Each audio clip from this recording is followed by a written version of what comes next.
Audio. Now we're on. We're live. Audio is live. And then remember then if we're gonna go in executive session, we hit clear that there, and then we hit tile 27. That is correct. There we go. So that works. All right, I'm taking the audio off right now.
Good morning to our guests and all the staff here today. We're going live here right now.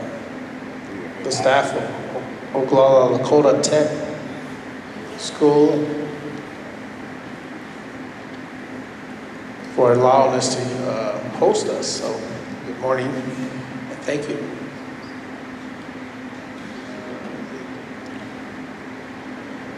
So we're going to resume.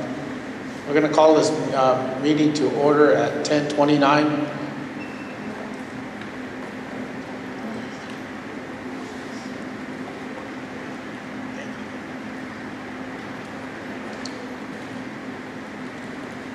And we're going to pick up where we left off.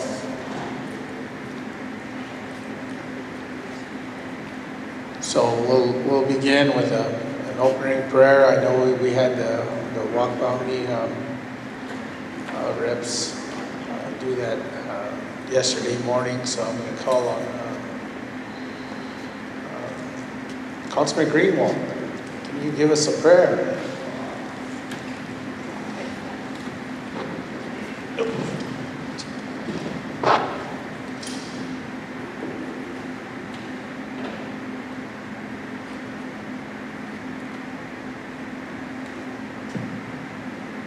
Good morning. Thank you, Chair. Good morning to all our guests, relatives out there. Takasha, I thank you for this beautiful day. It's been a pleasure to have a break in all that heat. So whatever we can take, we appreciate it. Any rain you can give us, we appreciate that. First of all, I'd like to thank you for bringing us together today for the people to make good decisions.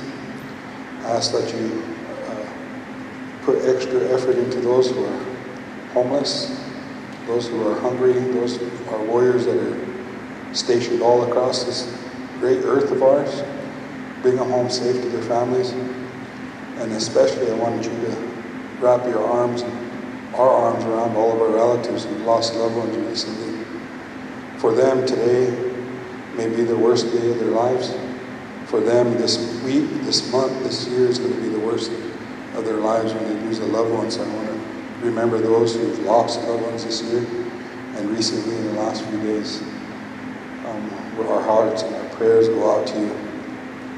And in the end, just want to pray that we have a good meeting, good minds come together, and safe travels home. Thank you. Amen.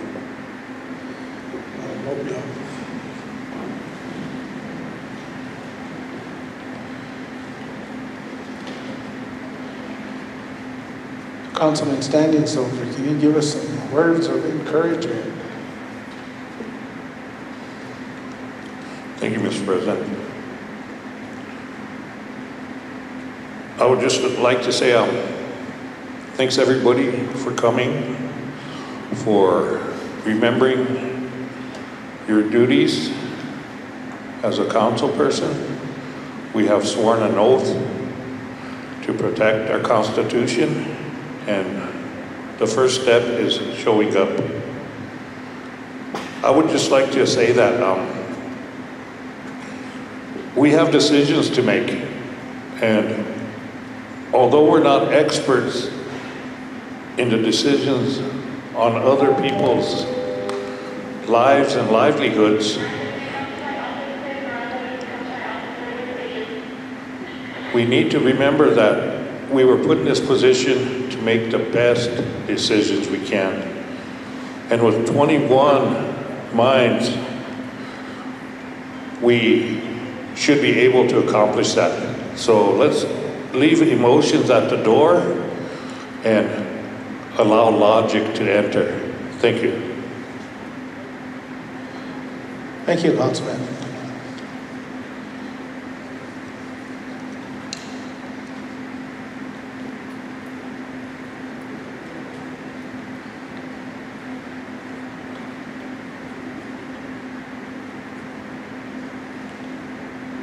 Secretary, roll call. Good morning, everyone. Before I begin, who all needs an updated agenda? I know she was passing them out earlier, but Angie, those four over there. All right, she'll be giving you an updated agenda. David Puyer? George Dreamer Jr.? Garfield Still. Ryan Jumping Eagle Sr. Here. Donroy Gosper. Sonia Little Hawk Weston. Here. Blaine Little Thunder. Here. Tyler Lenderman is going to be late. David Kelly. Present. Jeremy Rosales. Here. Jackie Sears. Here. James Cross. Present. Richard Greenwald Sr. Here. Jillian Spotted Bear. Present. Beef Randall.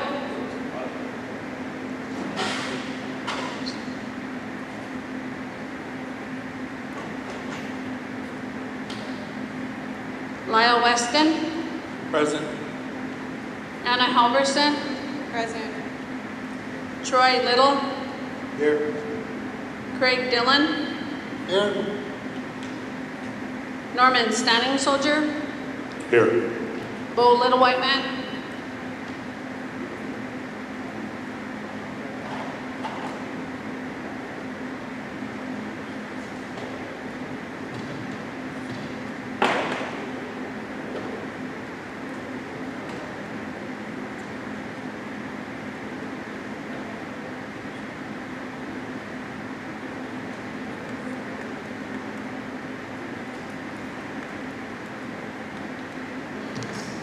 Sixteen present, 4 absent, 1 late. We establish quorum.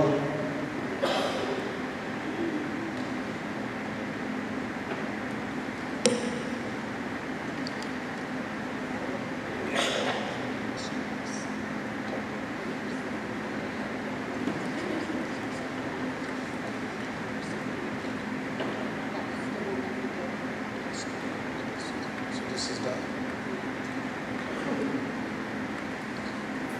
Okay, so go ahead, Councilman Weston. Thank you, Chair. I was going to request today that since we're doing the prosecutor interviews today and that they have court also, that if we could push those up to do the interviews and allow them to get back to the courthouse.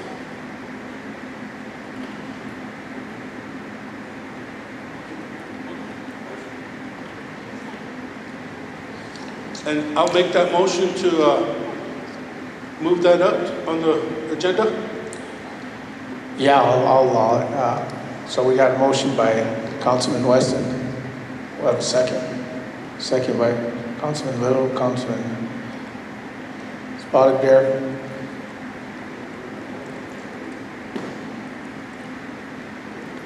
Call for the vote.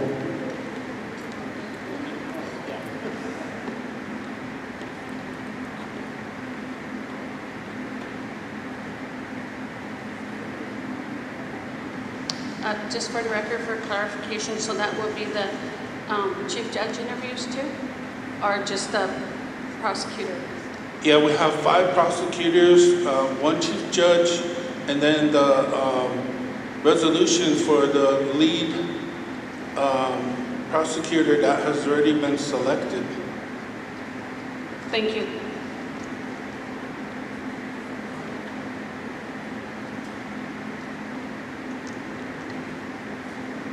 George Dreamer Jr. Yes. Norman Standing Soldier. Yes. Ryan Jumping Eagle Sr. Troy Little. Anna Halverson. Yes. Craig Dillon. Yes. James Cross. Yes. Jeremy Rosales. Yes. Jillian Spotted Bear. Yes. Richard Greenwald Sr. Yes. Jackie Sears. Blaine Little Thunder. Yes. David Kelly. Yes. David Puyer. Lyle Weston. Yes. Sonia Little Hawk Weston.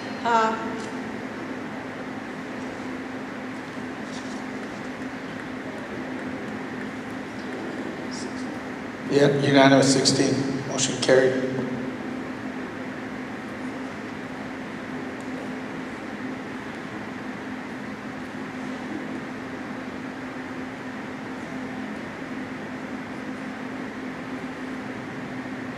Just a FYI, our 2/3 is 11. Lucky number today, but we'll go on. Okay, so at this time, I'm going to turn it over to the Law and Order Chair.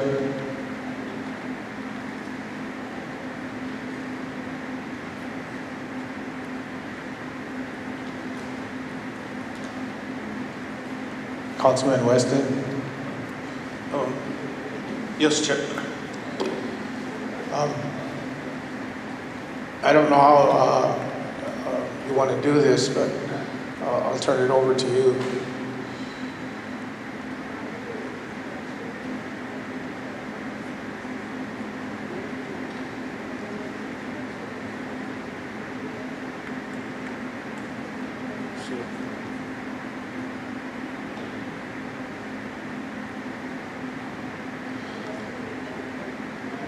Okay, so our OST prosecutor applicants, you got the list there. Verona Kilswright, Gwendolyn Smoke, Charles T. Montelo, and he asked to do an interview over the phone. Oh, is he here? Okay, good. Okay, and Johanna Dreamer, Stephanie Starr comes out. So I guess we'll start with Verona Kilswright, and we'll ask the other applicants to please step out while we're doing the interview.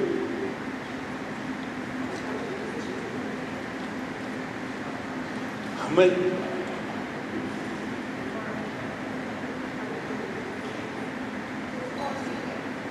Also, Councilman, you probably want him to refrain from listening to the Keely radio or any other media Yes. conducted during the interview. Yes.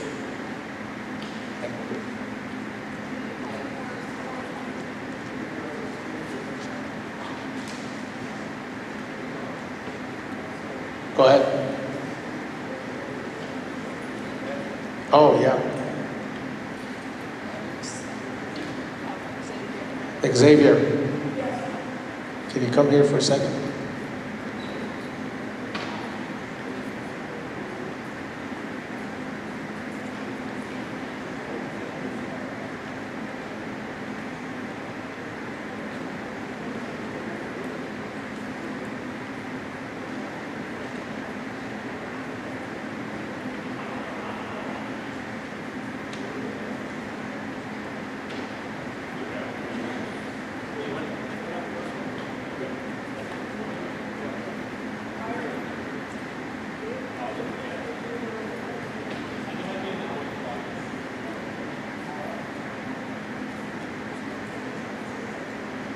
So Byron, do we have any mics that we have set up for them?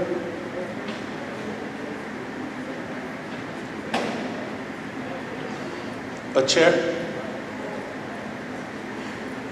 Chair, is there any specific spot you would like to have them sit for the interview? Yeah, we can set up a mic for them at one of our tables here. Where? Okay, we'll bring in a podium. Okay. Lyle, did you guys come up with a list of maybe 5 questions you want to ask each one of them? Kind of uniformity here?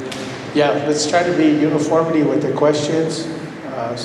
Ask specific questions to be fair to all candidates. Also, Councilman Rosales refrained themselves from the interview because of they're related.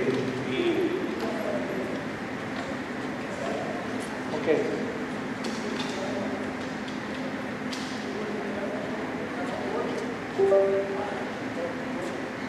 And Councilman Dreamer is the other one.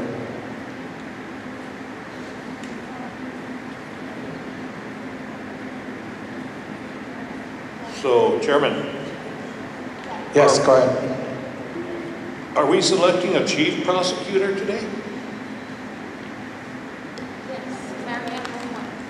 That's what it looks like. So she's been selected Sorry. without an interview process.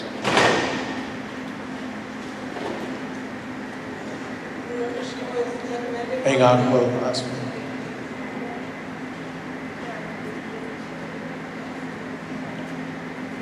Sorry, go ahead. So, council, remember the AG recommended Miran Lonewar.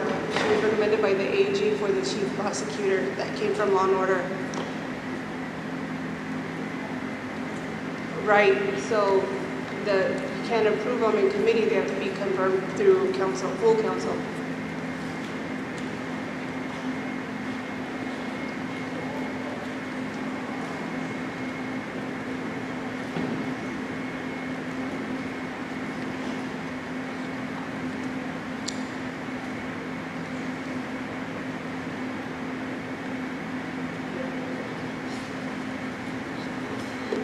Go ahead, Councilman Poyer. So is it the chief head prosecutor plus how many prosecutors? 4, so there's a total of 5?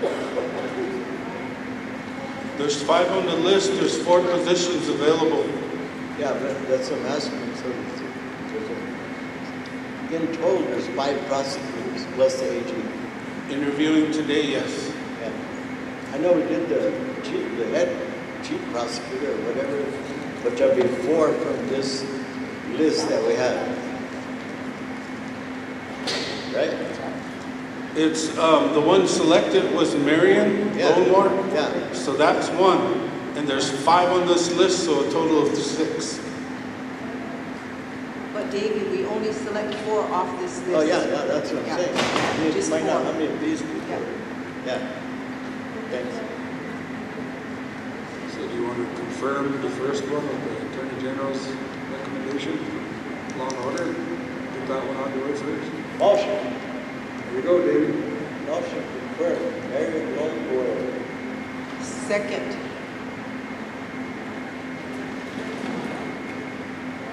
So there is a resolution, I don't know. just voting. Yes, there is a resolution. Okay, so we had a motion by Councilman Poyer. Who seconded that? Second by Councilwoman Little Weston. Call for a vote. Do you want me to read the resolution? Oh, I'm sorry. Go ahead, read the resolution first. Okay, thank you, Chair. Resolution of the Oglala Sioux Tribe of the Oglala Sioux Tribal Council of the Oglala Sioux Tribe approving the appointment of Marion Lonewar to the Oglala Sioux Tribe Lead Criminal Prosecutor position. Skip it down to the 4th whereas. Whereas the Oglala Sioux Tribe Attorney General's Office is responsible for the prosecution of violators of tribal laws in the tribal courts. And whereas the Oglala Sioux Tribe Attorney General Office has a prosecutor vacancy, and whereas the Tribal Council has reviewed the application and conducted an interview and was determined that the applicant meets the requirements for the position.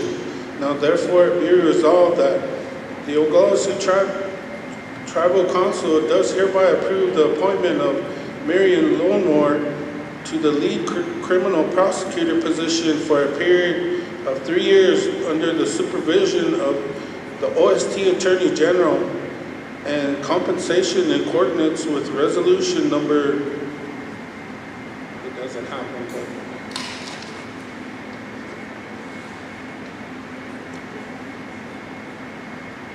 but certification, the motion's already had.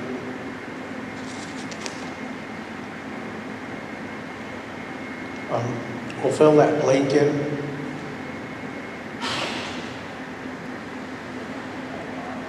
For this resolution. Yes. Okay. Go ahead, Councilman. Oh, we already have a second on that. Secretary, call for a vote. George Dreamer Jr.? Oh, he's not voting. Norman, Standing Soldier. Yes. Ryan Jumping Eagle Sr. Troy Little. Yes. Anna Halverson.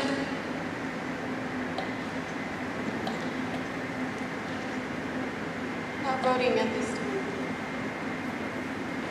Craig Dillon. Yes. James Cross. Yes. Jeremy Rosales is not voting. Jillian Spotted Bear. Yes. Richard Greenwald Sr. Yes. Jackie Sears.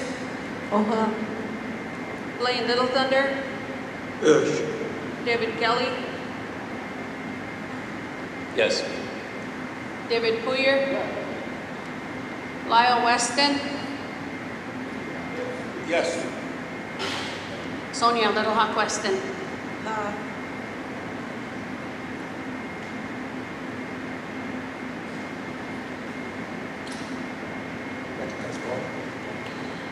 Okay, let's recognize Councilman Little White Man at 10:50.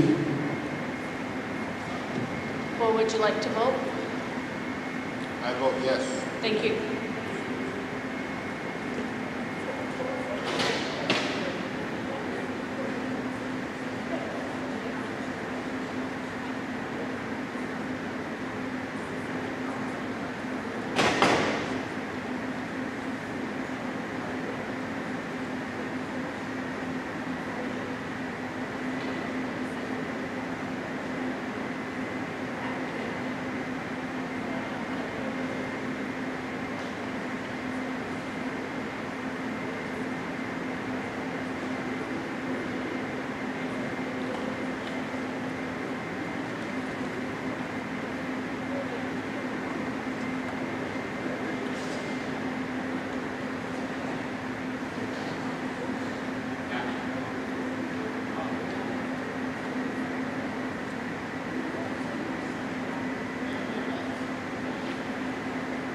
Okay, so we have 14 yes, 3 not voting, but 2 are recusals.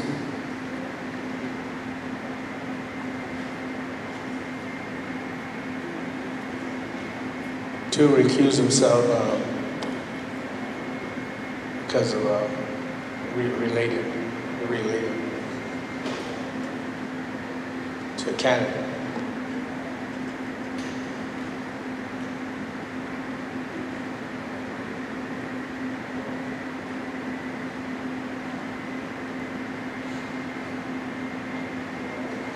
Okay.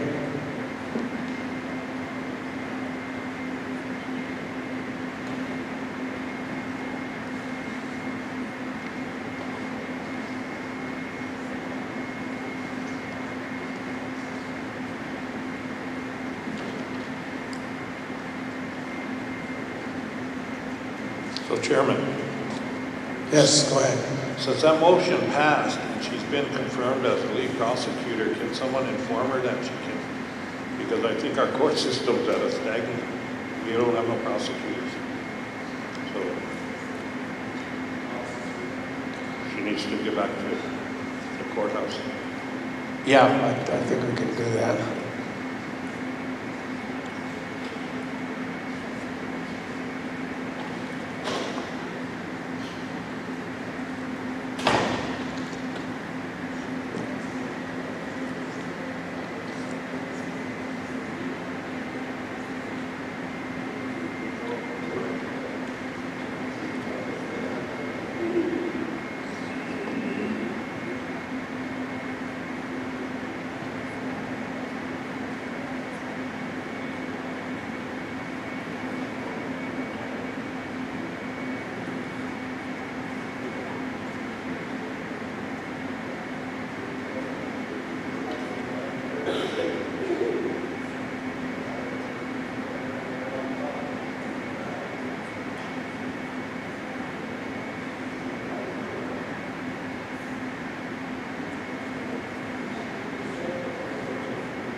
Go ahead.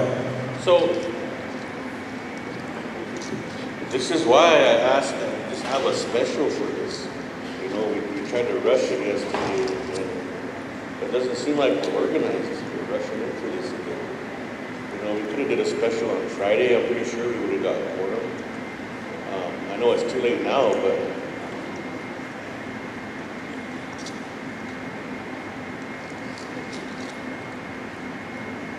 I think the concern was a quorum.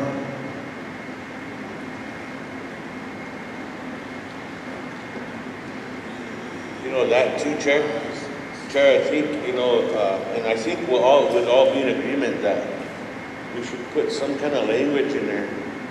I know I walked in 10 minutes late, but I made the roll call, and on this day, the last Tuesday of the month, we're bound by the Constitution to be here. And I think, if we're not here, it's one Tuesday of every month. You should fine us. Don't let people get excuses on this day. We should be finding I know that process. We If should. you're not getting fined, I need to know. And I think too, Chair, even if you're late, you're half hour late, don't show up. Don't come, count them absent. I think it's only fair, like Norman said, we have business to take care of. This is the one time I'm going to agree with Norman. I don't agree with him too much, but I just think we need to tighten this up. We do. It don't look good. Yes, we talk about this at the Crazy Horse Planning Commission. You just got to start paying attention to the council meetings. You have to start paying attention to how if you want your issues addressed, you have to pay attention to how your councilmen vote on issues that you're concerned with, and you have to start holding them accountable. I said, we can fine them all day long, but they still continue to show up late. It's in your Constitution. You can discipline your council reps. Chair, just another recommendation. I think that we should allow Buzz to put a timer on us when we speak. I mean, we get carried away when we speak and we talk about, the sun and the moon and the stars. We're not focused on the topic at hand. Yesterday we only got three items, because it was an executive all speaking our minds and campaigning, and they couldn't even hear us campaign because we were the executive. Yeah, and I'm glad you're bringing that up, because I always do that. I always try to self-analyze on what we do throughout our meetings. We all do that. We all take that turn. Our words are important, so I want to speak. You gave this person a chance to speak. So we throw those kind of games around there. It's really hard I understand everybody has a point, but those should have been hashed out during the committees. And I think it's important that the councilmen maybe should also look at other committees, their agendas, if they're concerned on certain issues, and rather they wait to come to here to ask those questions. Go ahead. Chair, I agree with the timer. However, I don't like the idea that we always throw out people speak for campaign, because it discourages the speaker from speaking. Some of us just speak with compassion or have the speak with intentions. So it's not always about politics. It's just, there should be a timer, but when we say, oh, you're just politicking, that's not always the case. It discourages people from speaking whenever you say, oh, you're a politician. Some people just speak in a good way. Thank you. And I'm going to allow the sergeant at arms to make that decision. So he's going to make those calls. When he's here. Go ahead, Councilor Stansel. I just wanted to point out that yesterday we discussed a matter for 4 hours, and then we came back to the first resolution that was pushed out there. Yeah. That took a long way around to agree on what was passed. I mean, that's getting kind of out of hand.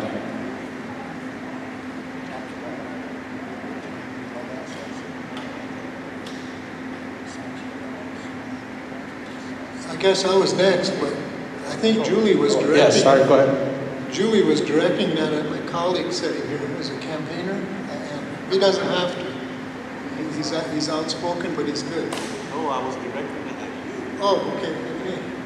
Hey, you know that the issue is though is we could get a lot done if people had a question instead of a comment. There's a big difference in that. If you ask a question, you get an answer. But when you get up and give a campaign speech, that's all you're given. And that's what kills our council meetings. And people talk about that out there in public, and they talk about, do you guys ever get anything done, or just talk about issues all day? So I think we should look at getting these issues addressed and getting things done. And I don't know what we're waiting for now, but here we are killing a half hour, 45 minutes again. So again, people get frustrated. I get frustrated sitting here because a lot of times if we just cut to the chase and vote, we would be done with an issue. And that's my campaign speech today.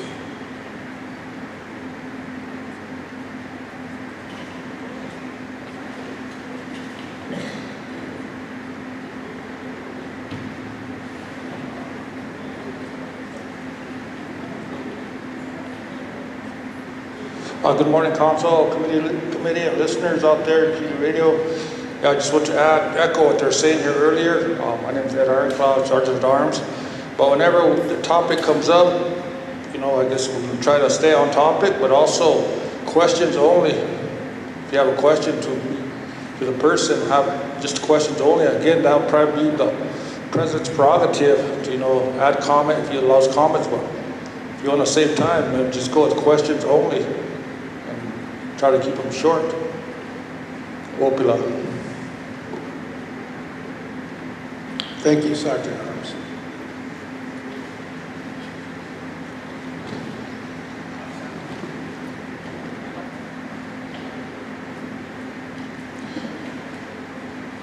Chair.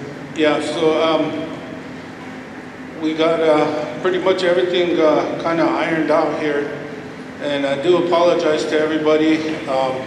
This was kind of thrown on us to move it up like this because the prosecutors wanted to get back to the courthouse so they could continue their work.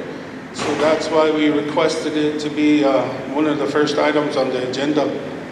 But we can go ahead and start these interviews. Miss or Mrs. Verona Kilswright, can you please come to the podium here?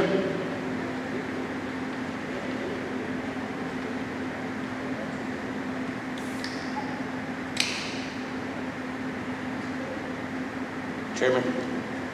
Yes, go ahead. Are we setting a time limit for each candidate also, or? Yes, we need to set some like base rules there, Councilman Weston. And just understand, I know you're new to the chair, and we should be a little patient with you in helping you with that process, with this process of how we conduct business.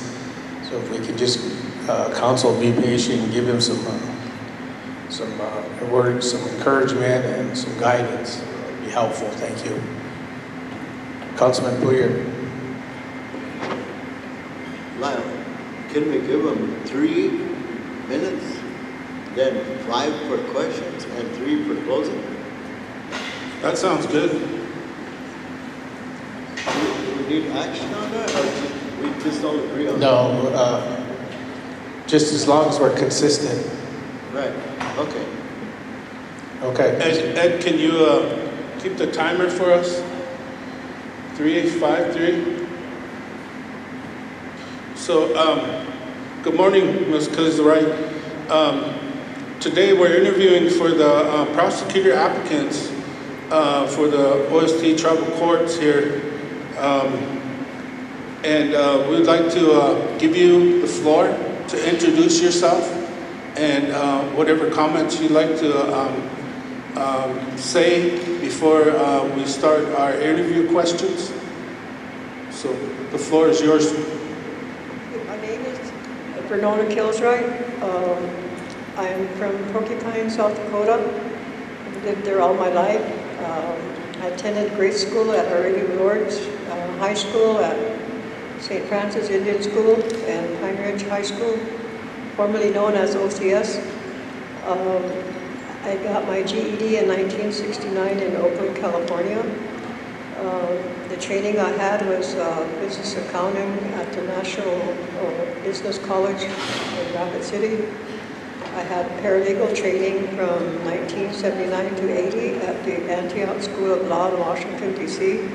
It was a national Indian paralegal program where they trained Native Americans across the United States to train them as paralegals.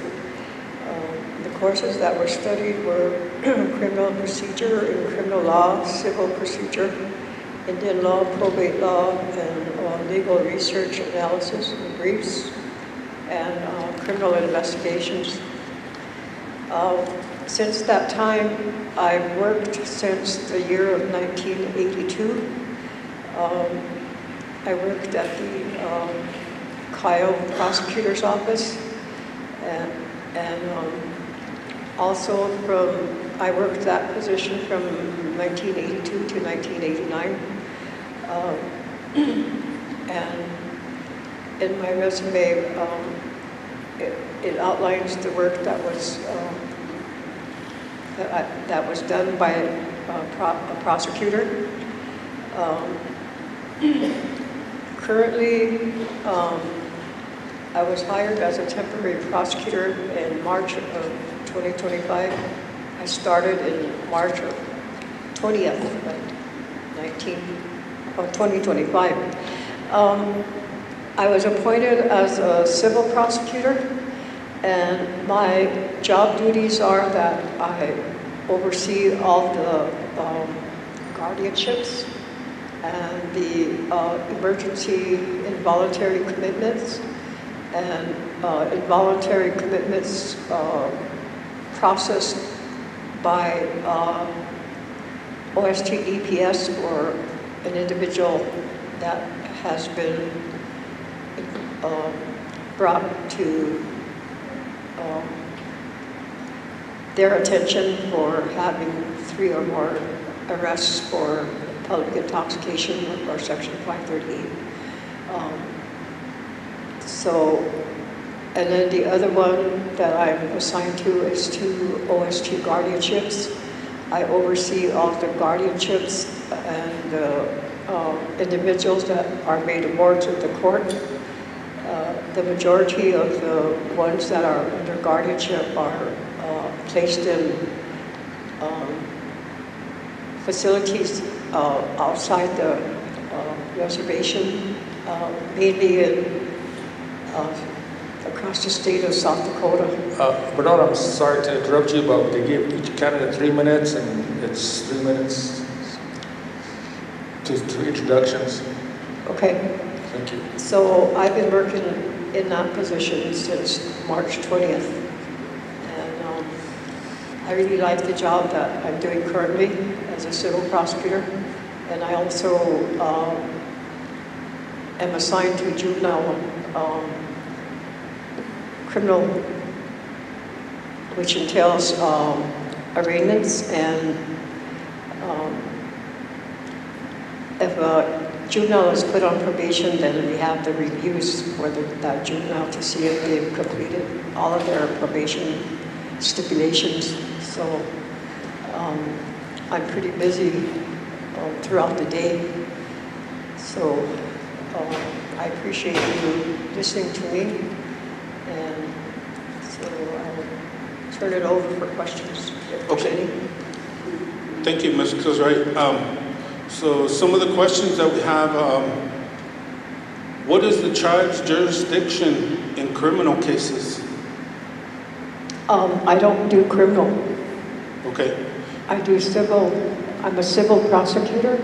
Okay. Which means that I handle all the civil petitions that come before the court. And that would be the guardianships and emergency involuntary commitments and the involuntary commitments.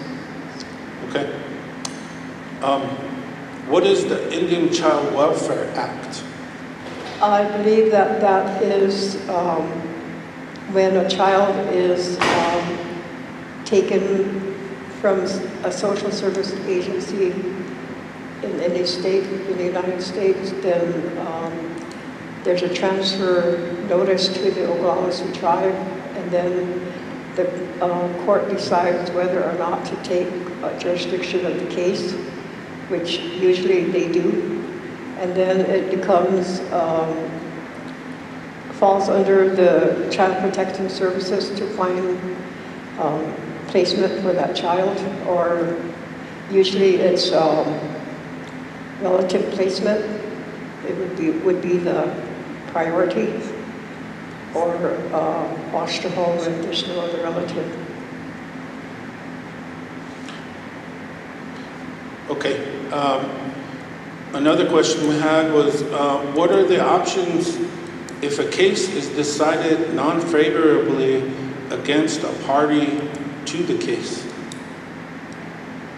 I believe that the process would be that they would have to file an appeal in the Supreme Court, and then there would be a hearing, and then the Supreme Court would decide, would make a decision as to the facts of the complaint or the whatever they're fighting.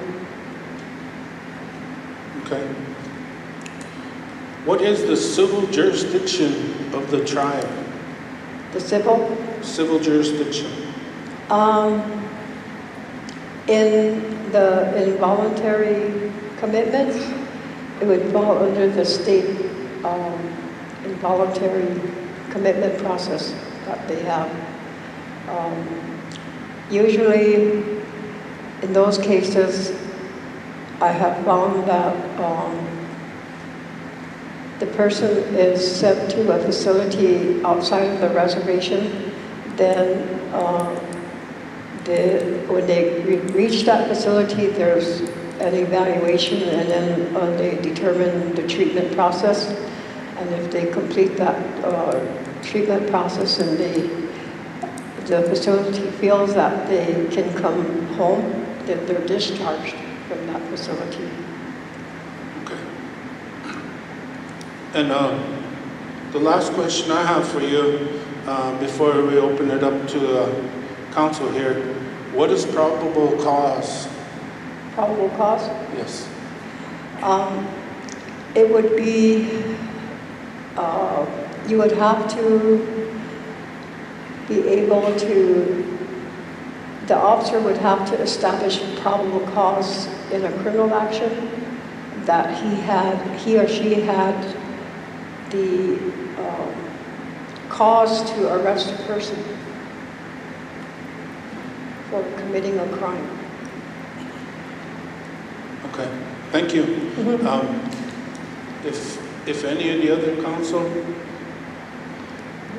Spaulding. Thank you, Chair. And good morning, Ms. Kilbride. Good morning. I just have a few questions, and I believe some of them have already been asked, so mine will be are you aware of the federal victims protections, like access to all complaints, and the history of accusers? Of who? And the history of accusers? If it relates to civil, I would be able to answer. As stated, I don't do criminal cases. I do all civil cases. Okay, regarding civil cases, what are your views on mediation efforts? Mediation? I haven't had any cases that require mediation. The cases that I'm involved with in civil relate to a person that, in a guardianship case, it relates to a person that is taken under is made a ward of the tribe because of being unable to care for themselves, because of medical situations, and there's no other person, a relative, to care for them. And mostly the referrals come from IHS, outside facilities. If they're admitted to a hospital and they find that they're a tribal member, then they send all the information. And so there's a referral to take that person under the guardianship of the court. So there's no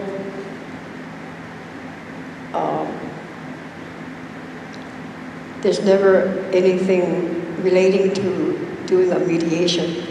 I work closely with the family when that happens.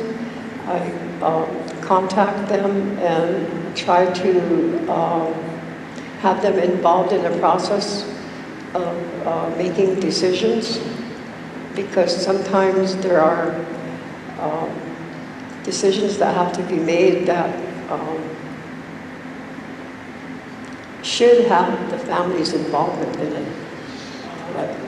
But, excuse me, from honor council, I hate to interrupt, but you guys said 5 minutes, so it's 5 minutes past. I mean, it went past, so if you want to continue, 5 minutes don't seem like a long time, but if you want to keep it at 5, I'll tell you when it's 5. And it's past 5 now, so. So we had, what, 3 questions here. Do we want to move on or continue with the questions? Okay, so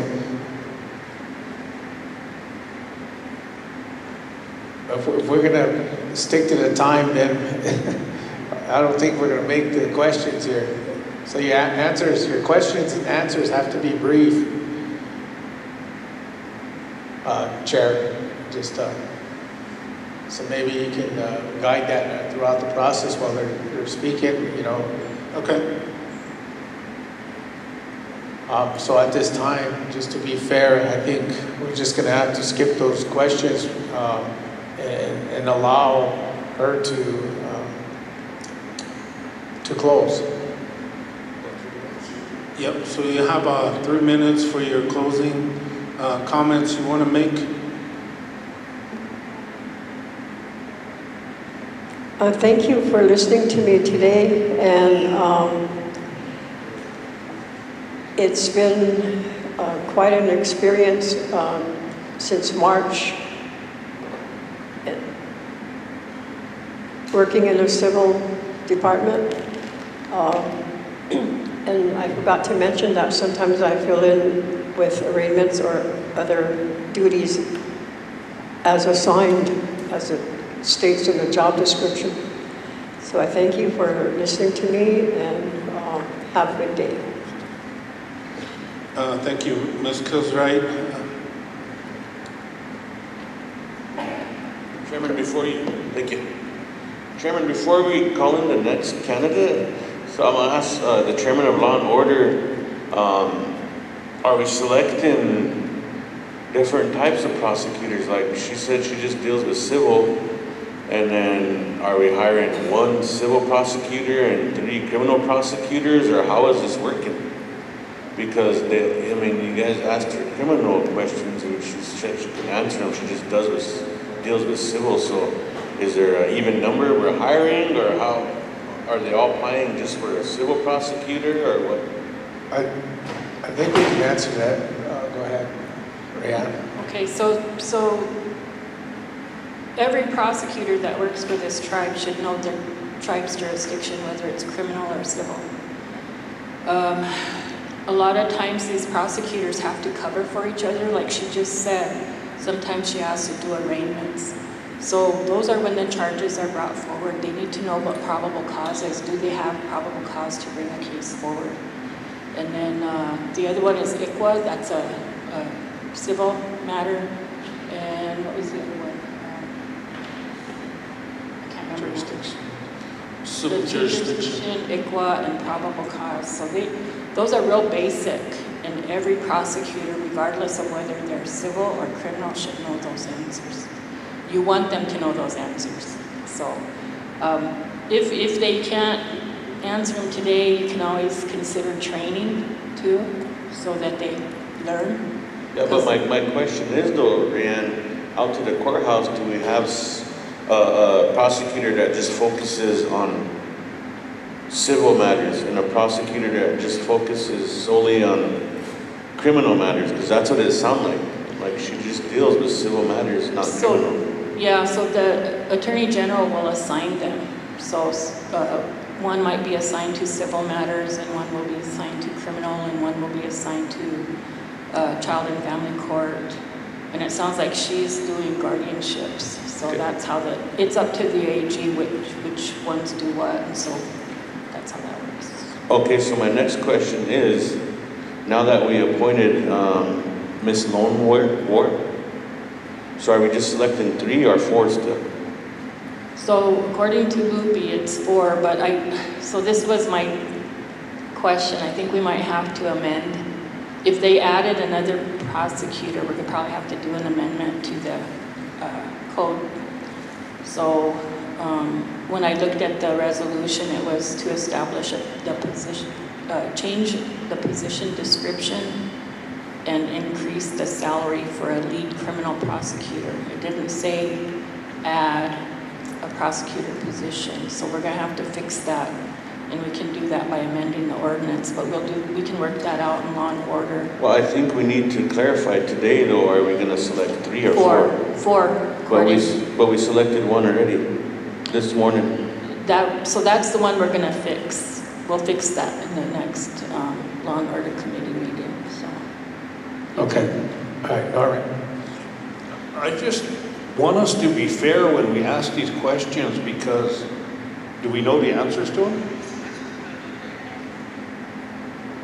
If we're asking them, then we should know what the answers are. And if we don't know what the answers are, then we have to refer back to Ray Ann, because those are all legal questions. I think we can only ask to the character of the prosecutor, because that's all we can base our judgment on, because we're not legally trained people here. That was my point too, because we need to see what their judgment is like instead of a job description. Okay, you guys can ask. I mean, you guys asked, or the chair asked me to come up with some questions, so that's what I did, and it was last minute on the fly. So whatever you feel you want to ask, but I would encourage all of you as council people, you also should know what your criminal jurisdiction is and what your civil jurisdiction is. It's in the code. Read your codes. And ICWA, you guys are the legislators. That means you make the laws. So you need to know what the tribal laws are. So I encourage you to read up. Councilwoman Spotted Bear. I just want to say thank you for saying that. We write those codes, we modify them. Thank you for saying that. So when we're sitting here saying, do you know what you're asking? Well, we should, because we're writing them and we're modifying them. And let's not make this a speedy process. 5 minutes to ask somebody on their competency just seems like we're trying to rush this. And and I forgive Councilman Jumping Eagle because he doesn't sit on Law and Order, so he does have a lot of questions. That's understandable. So it's try to rush through the questions and try to force them to quickly answer their questions. They are prosecutors, so their questions are going to be lengthy. Just understand that. So when we're asking questions, we're asking them for their competency and their ability to respond. Because these are people who are going to making their assessments and making their judgment for our people out there. That's all I'm asking. So, let's take a moment, let's breathe, let's, to make this fair and impartial for our candidates that are making the time to show up, be present, and participate. Thank you. Councilman Dreamer. Thank you, Chair. Yeah, that was a little frustrating. I know I've known Verona for many years as a prosecutor, so I know that Verona knows the answers to those, but today, for some reason, I don't know if she just thought that we were advertising for a civil, and that's what she was going to stay focused on, because Sonia, Jackie, some of you that know her for a long time, she knows the answer to all of those. But I think as far as the rest of it, like the questions you have, those are legitimate questions. But I think when we come out after we interview everybody, we could discuss, where those answers, if you'd have a question to our attorney, she could tell you if those were answered correctly or not, if you don't understand it or whatever. So, but I think all the questions seem fair and good so far. I think they're legitimate questions. And when we come out and we go into executive before we decide who we want to pick, ask those questions to the attorney if she found that they answered them correctly, if you have questions. Councilor Stanton. Yeah, but the attorney said if they don't know, then they could be trained. So if you're going to question someone who doesn't know yet, how are we going to make a judgment on hiring them? So we have to go back to, are they trainable and are they able to gain the knowledge needed to become a prosecutor?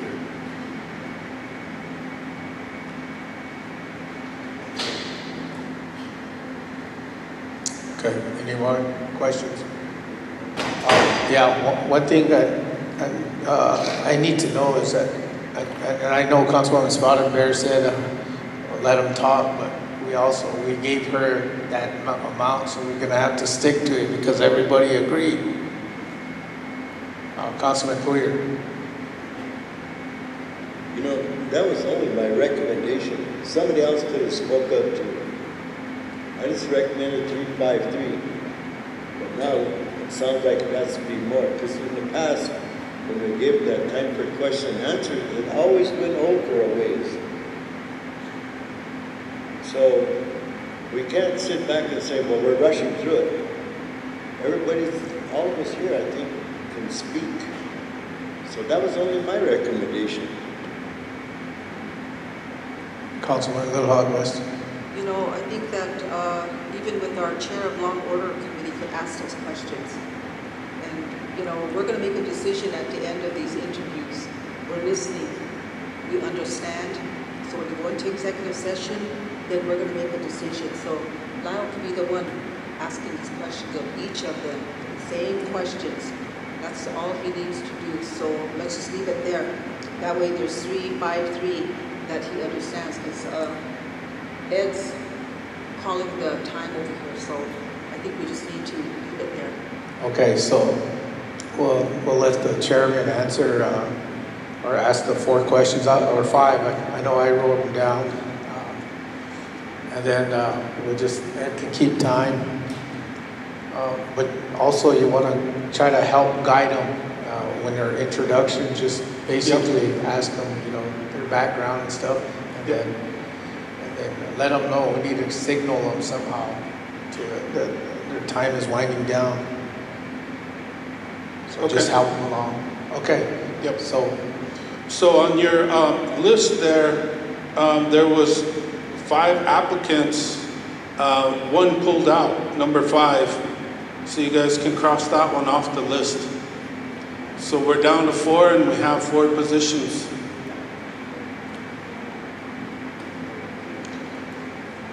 But the next one is Gwendolyn Smoke. If you could bring her in.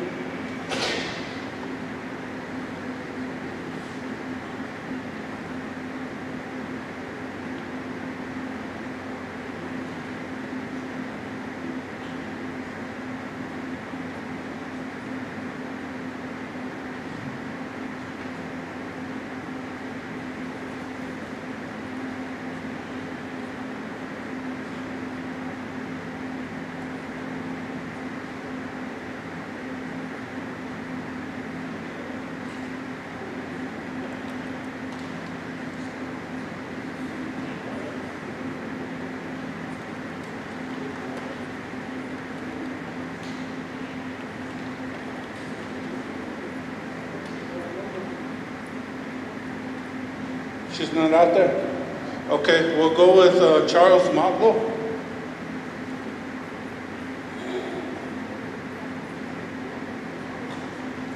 I think Gwendolyn left, but if she shows back up, we'll put it back at the bottom.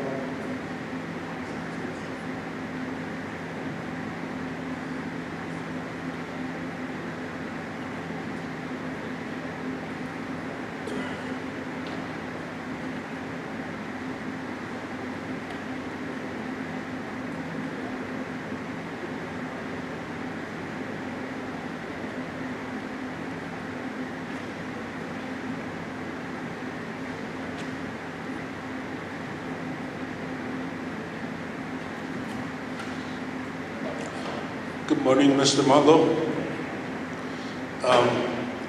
Today we're going to be interviewing you. Just push the little button. There you go. Today we'll be interviewing you for the OST prosecutor. We're going to kind of put a little bit of time limits to your questions and answers. Yeah. So, and it'll go over just a little bit here and there. You know, but we'll give you 3 minutes to introduce yourself. You know, give us all the information you'd like to divulge, and then we'll go into a question and answering section with about 5 minutes or so, and then we'll also give you 3 minutes for your closing remarks. Councilman Weston, there's just to let the candidates know, maybe you can introduce yourself and you'll be conducting the interview. Yes, sorry about that. Yeah, you're absolutely right. My name is Lyle Weston. I'm the councilman from the Oglala District, chairman of Law and Order, and we'll be conducting these interviews for your position that you're applying for, the OST prosecutor. So, yeah, I do apologize for that.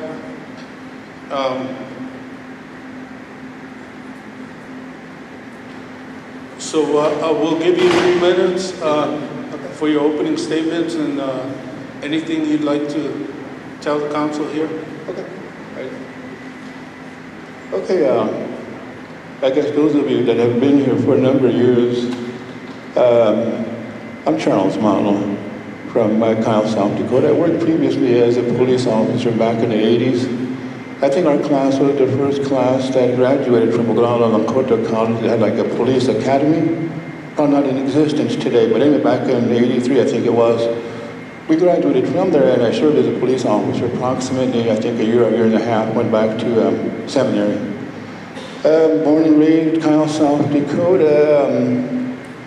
February 27, 1960, I don't know what to tell you. I mean, I'm 65 years old. I served previously as a judge here, Pine Ridge, and also in Kyle.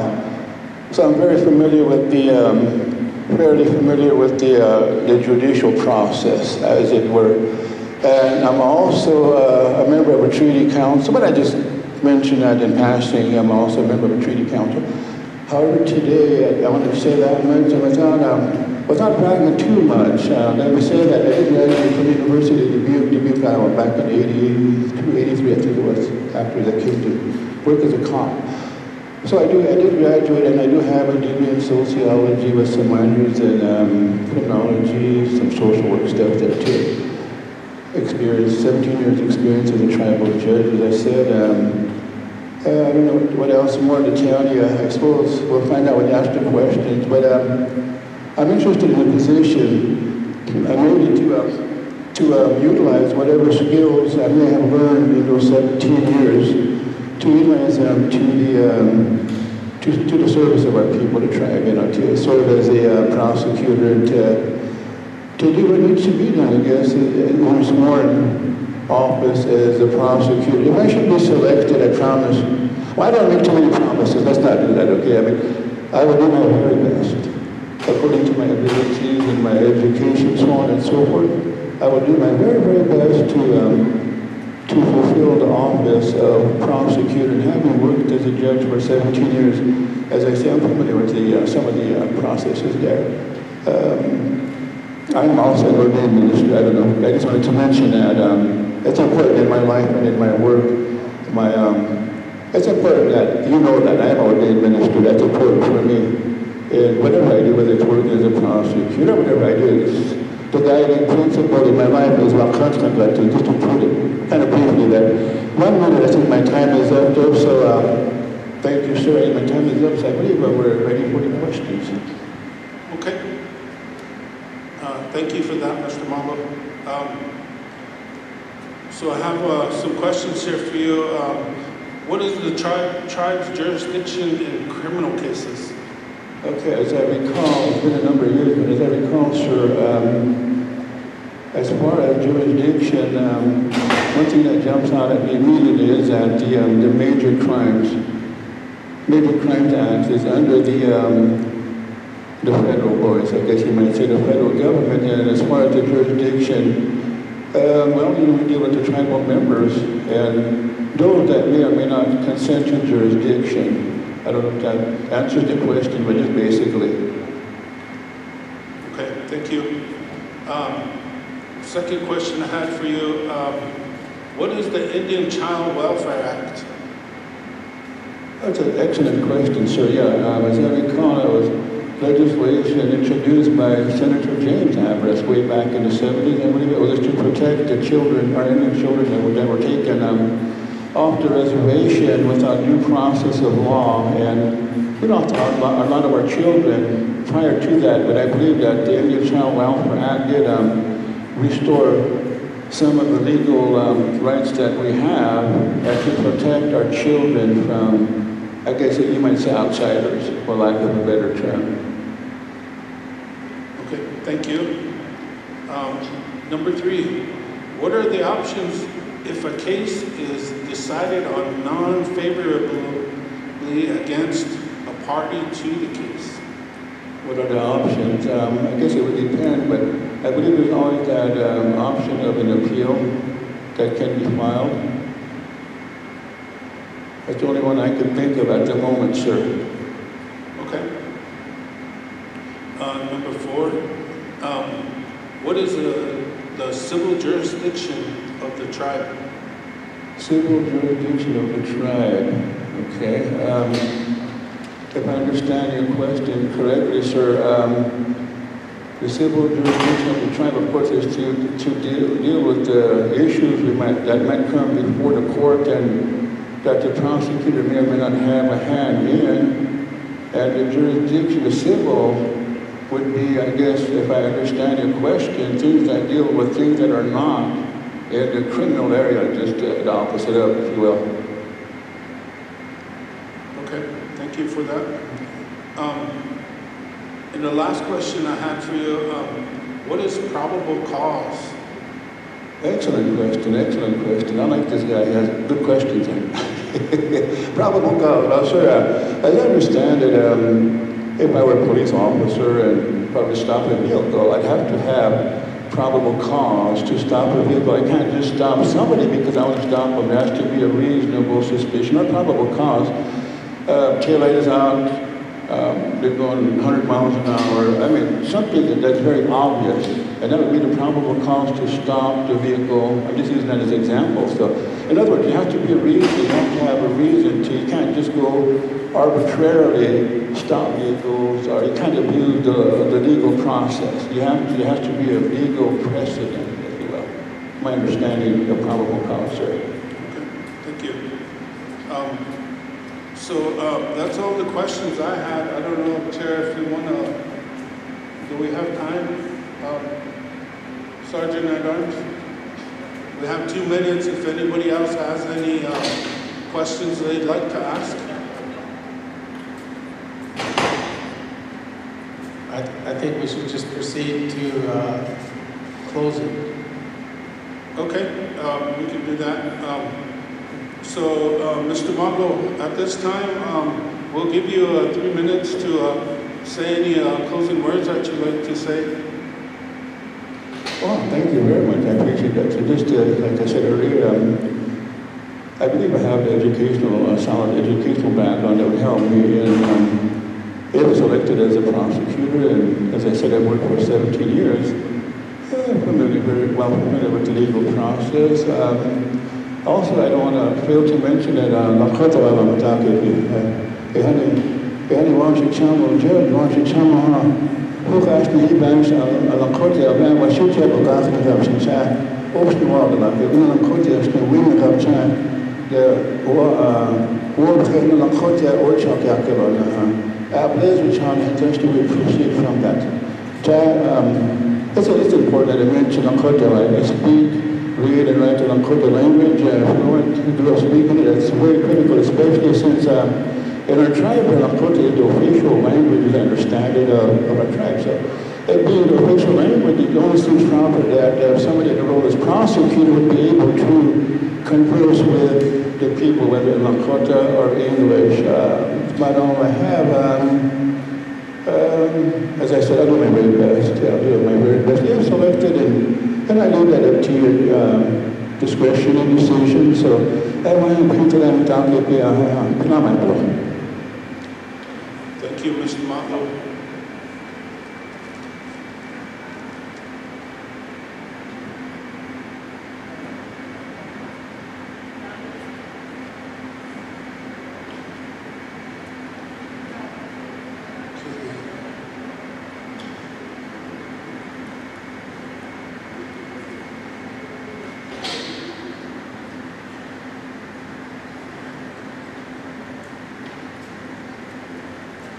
So do you know if Wendell and Smoke came back yet?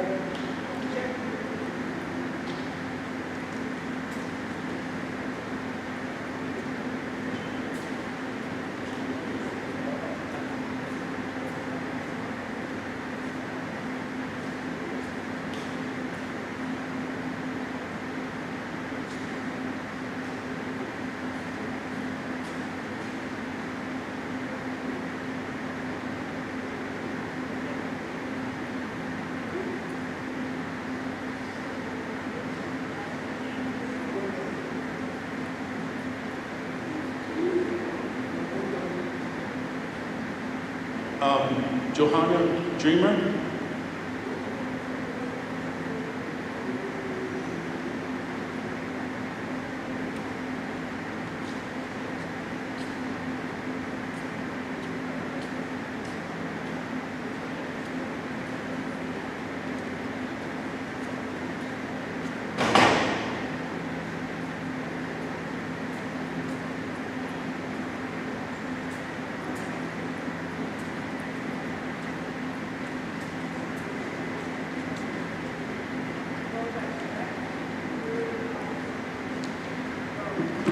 Good morning, Ms. Dreamer.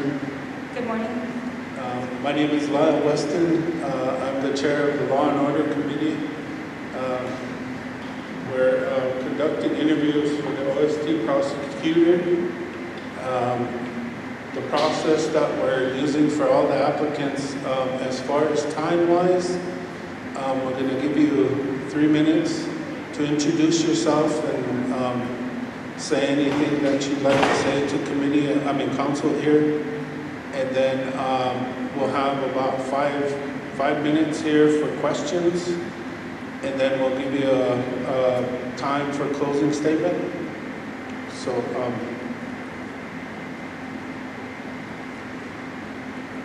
we'll go ahead and start with you and your introduction.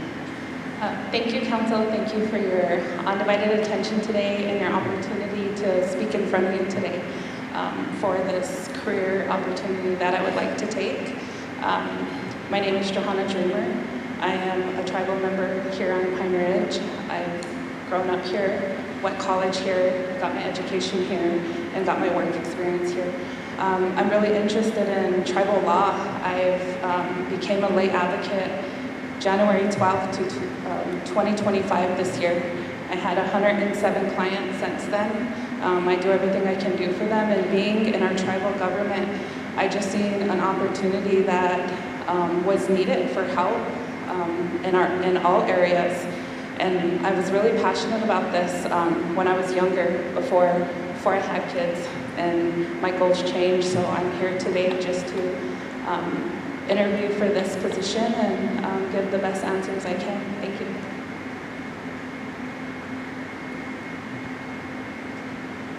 Thank you, Ms. Dreamer.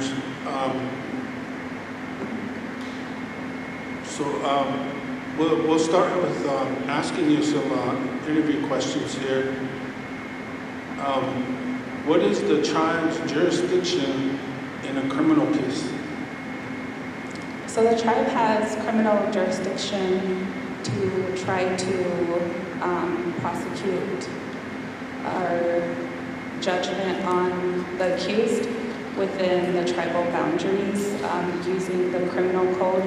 I believe ordinance 23-13 is the guidance for the tribe. Okay. Number 2, what is the Indian Child Welfare Act? The Indian Child Welfare Act was enacted by the federal government in 1978 to support Native American families that were removed from their homes and given to non-Native family members off the reservation. Okay. Number 3, what are the options if a case is decided on non-favorably against a party to the case? So from my experience as a lay advocate, I have experience with the criminal cases, the civil cases, the youth and family cases, and juvenile cases. So each case has a different circumstance required to the law that you guys have intact. The civil code has something different, the criminal code, the Tuahe code. So it just depends on those type of cases that you follow that code within those laws that are in place. Time frame is big. Once it has a judgment, you can have 30 or 60 days to file, depending on the case, if it's tribal, federal, or state. Okay, thank you. Number 4, what is the civil jurisdiction of the tribe? So civil jurisdiction, whether you're a member, a tribal member, or a non-tribal member, the tribe has the right to pursue judgment with those individuals residing within the jurisdiction, the boundaries of the tribe. So even if you're a non-tribal member but you live on the Pine Ridge Reservation, we still have that authority to hear that case in our tribal law. Okay. Number 5, what is probable cause? Probable cause is when law enforcement has the evidence to do a search warrant, obtain a search, or make an arrest.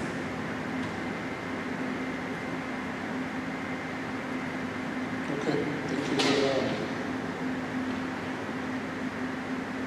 So,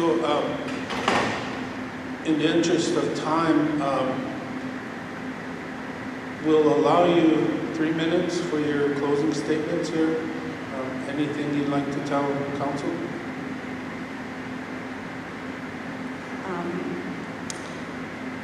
I would just like to let you guys know that I'm ready to learn more in law. I apply myself. In my car right now, I have all the codes on my phone. I have the codes on my phone. There's a website that I take training called NITA. I have the NIL on my phone. Just pull it up and it has all the codes there. There's free webinars that I take for training, for prosecution, for advocacy. I really want to be a benefit to the tribe. And being out there, I've just sparked this passion that I had for law before years ago, 22 years ago to be exact.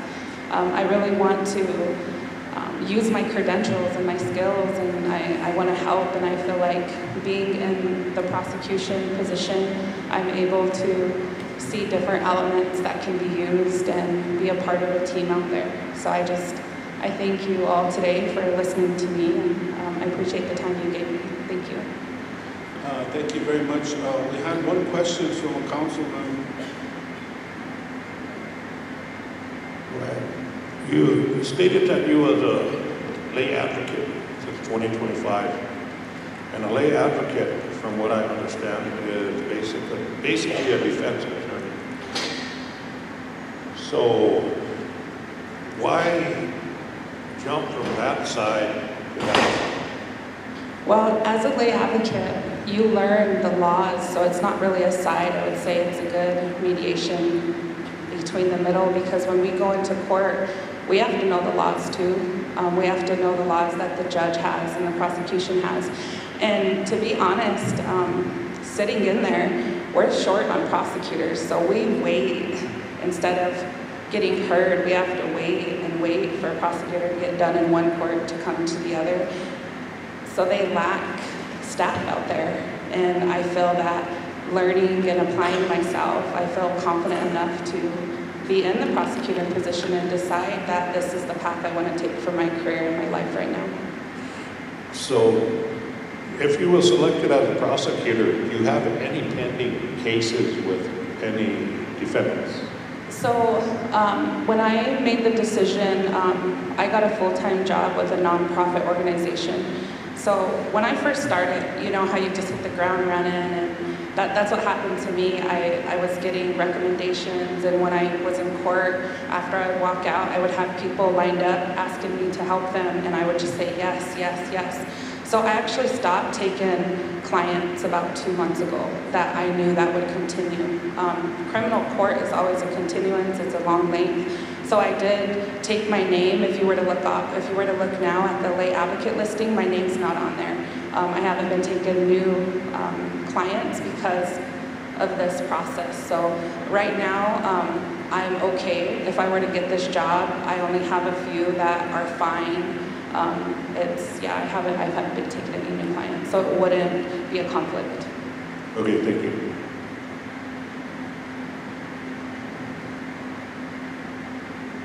Okay, Ms. Dreamer, thank you very much for your time. We'll move on from here. And I think rest of the council here, Gwendolyn is also a scratch too. So. But thank you. Thank you, council.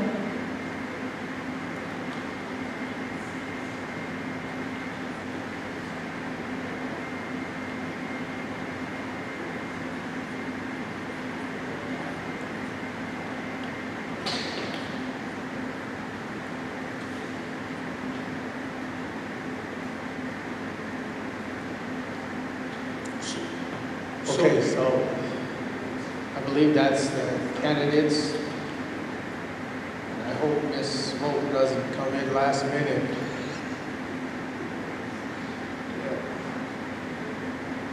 So the official, we'll move on. Go ahead, Councilman Queer.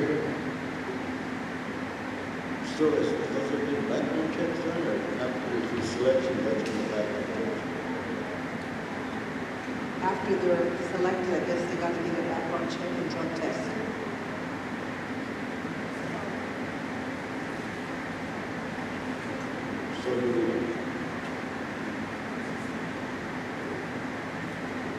So what we, I guess now we're down to 3, there's 4 positions. So do we take action to advertise and fill on the other 2 or 1 or whatever?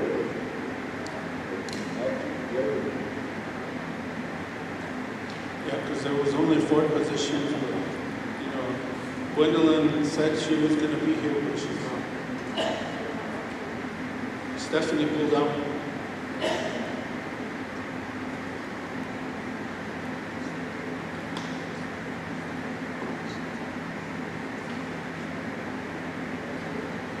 Go ahead, Councilwoman Sparrow. Chair, my motion is to accept the 3 candidates and advertise the 4th position until filled. Okay, motion by Councilwoman Sparrow, second by Councilman Lunderman. Maybe you should state their names for the record. Veronica Kilswright, Verona Kilswright, Charles Montelo, and Johanna Dreamer for OSD prosecutor positions.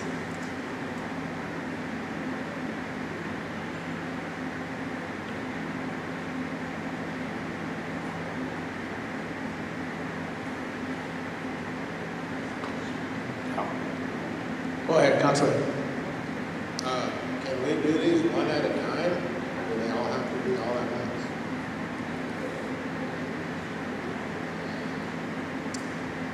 So we'll read the resolutions. A resolution for each one. Stacy? Yeah, each one, I believe. Go ahead. Shouldn't they be allowed to come in? Yeah, I have no problem with that. Security?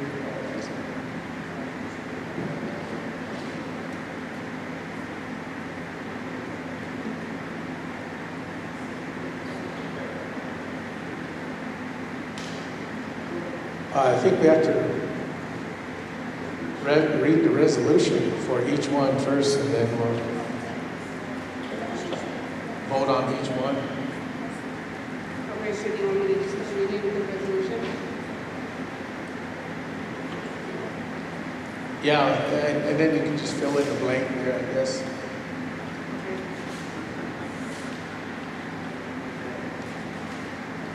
Resolution of the Oglala Sioux Tribe, Tribal Council of the Oglala Sioux Tribe. Resolution of the Oglala Sioux Tribal Council of the Oglala Sioux Tribe approving the appointment of Verona Kilswright to the Oglala Sioux Tribe prosecutor position. Whereas the Oglala Sioux Tribe is a sovereign tribal nation that has entered into treaties as the supreme law of the land with the United States government pursuant to the U.S. Constitution, Article 6, and is a signatory to the Treaty of Fort Laramie, 1851, 1 Stat 749, September 17, 1851, and the Treaty of Fort Laramie of 1868.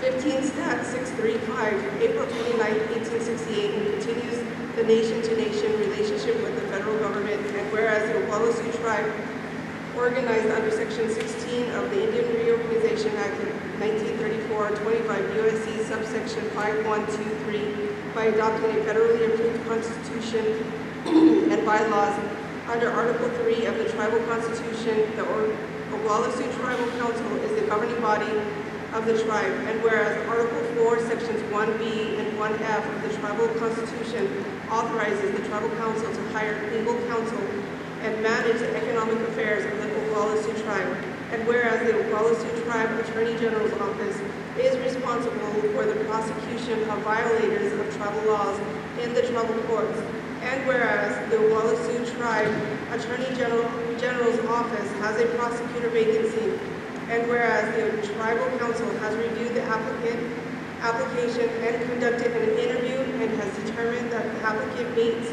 the requirements for the position, now therefore be it resolved that the Oglala Sioux Tribal Council does hereby approve the appointment of Verona Kilswright to the vacant prosecutor position for a period of 3 years under the supervision of the OST Attorney General and compensation in accordance with ordinance number 17-14. Certification motion.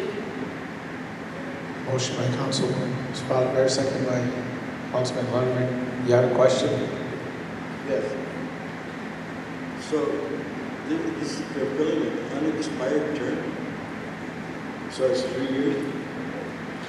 Because I thought the prosecutors were 4 years.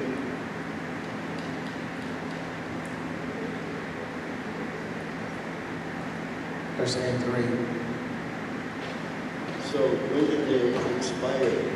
You know, we need to be consistent on dates. That's what I'm pointing to. So is it from 3 years from this day forward, or is it three years from back?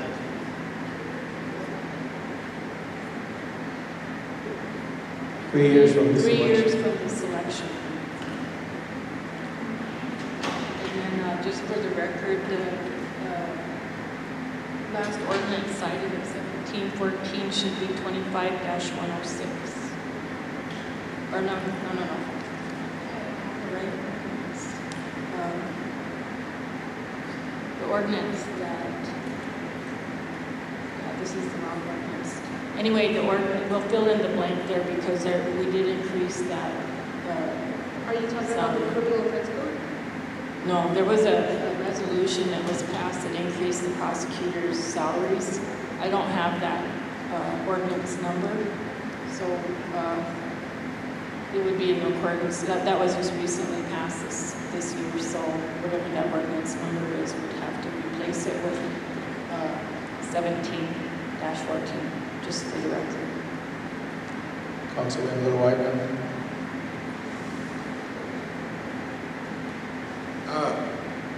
I'm going to request to go into executive session.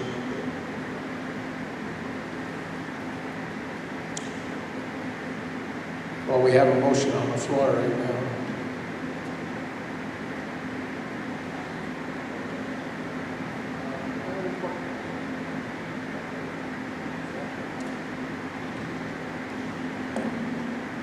Was it pertaining to this? Second that. Okay.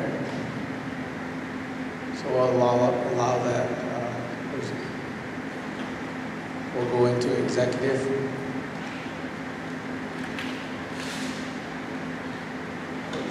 Yes. So we'll go into executive at 12:02. Oh, I'm sorry. Let's run the motion.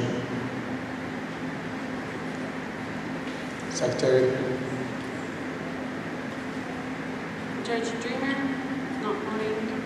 Norman Standing Soldier. Yes. Ryan Jumping Eagle Sr. Yes. Troy Little.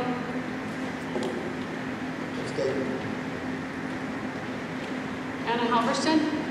No. Craig Dillon. James Cross. Jeremy Rosales, not voting.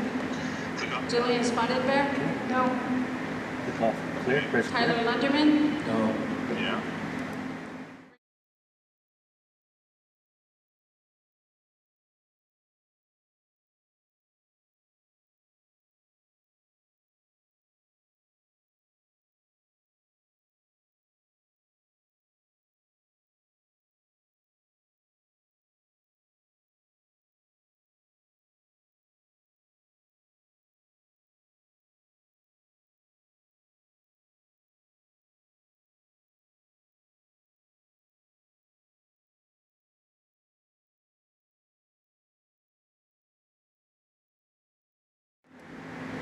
Sonia Little Hunk Weston.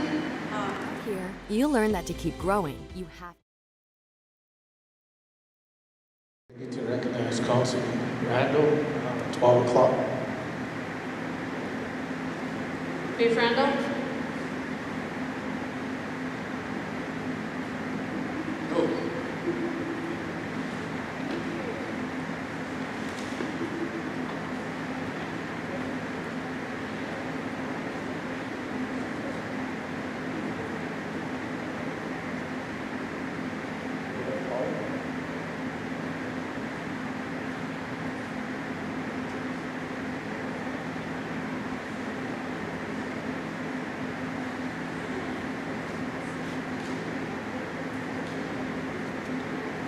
Hey, bear with us. They're going to do a motion to see if we're going to elect the executive or not on the prosecutors.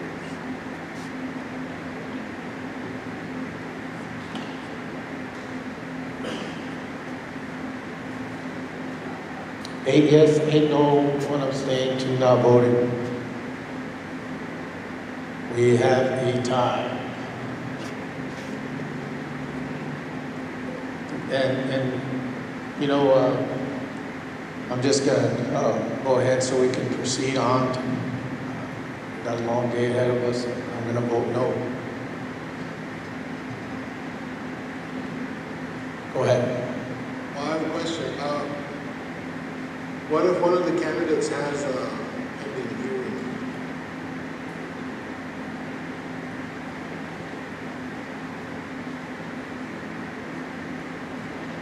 Within the tribal courts?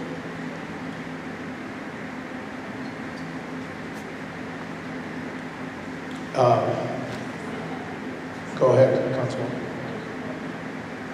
My motion is for Ms. Hill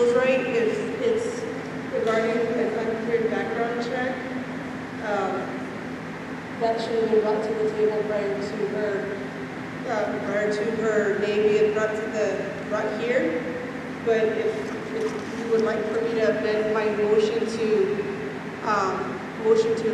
approve pending background check being cleared, I can amend my motion to that, if that helps. For Verona. I'm just doing the resolution is from Verona right now.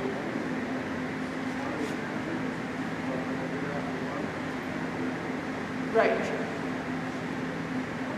So it would be based only on if her background clears. So my motion would be to approve pending cleared background check and cleared drug test. For all candidates, right? For all candidates. Okay. That should be all candidates. Right. The resolution for this one is Verona. You just told her business over the airwaves. That's a.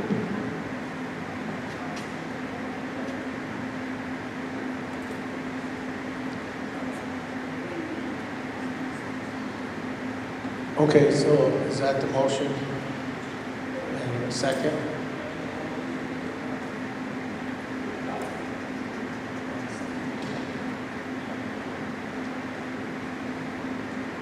Okay, Secretary, call for the vote. And just for clarification, that amendment will go into the title of the resolution. So after the heading of the title, then it will say pending background being cleared and drug testing being cleared. And also that will also go to the therefore be it resolved after the ordinance number is cited. And with the updated ordinance, yeah. Thank you.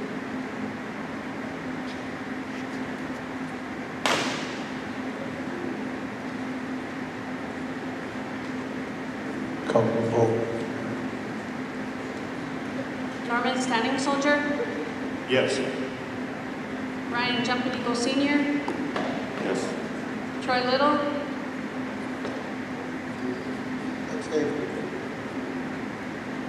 Anna Halverson, Yes. Craig Dillon, James Cross, Yes. Jillian Spotted Bear, Yes. Tyler Lunderman, Yes. Richard Greenwald Sr., Yes. Bo Little White Man, Yes. Jackie Sears, Blaine Little Thunder, Yes.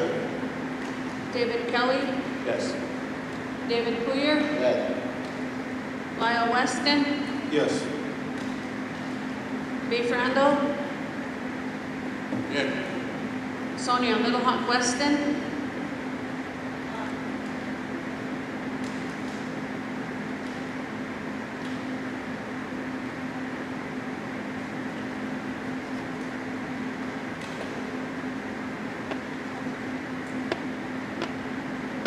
$16 yes, 1 abstain. Motion carried.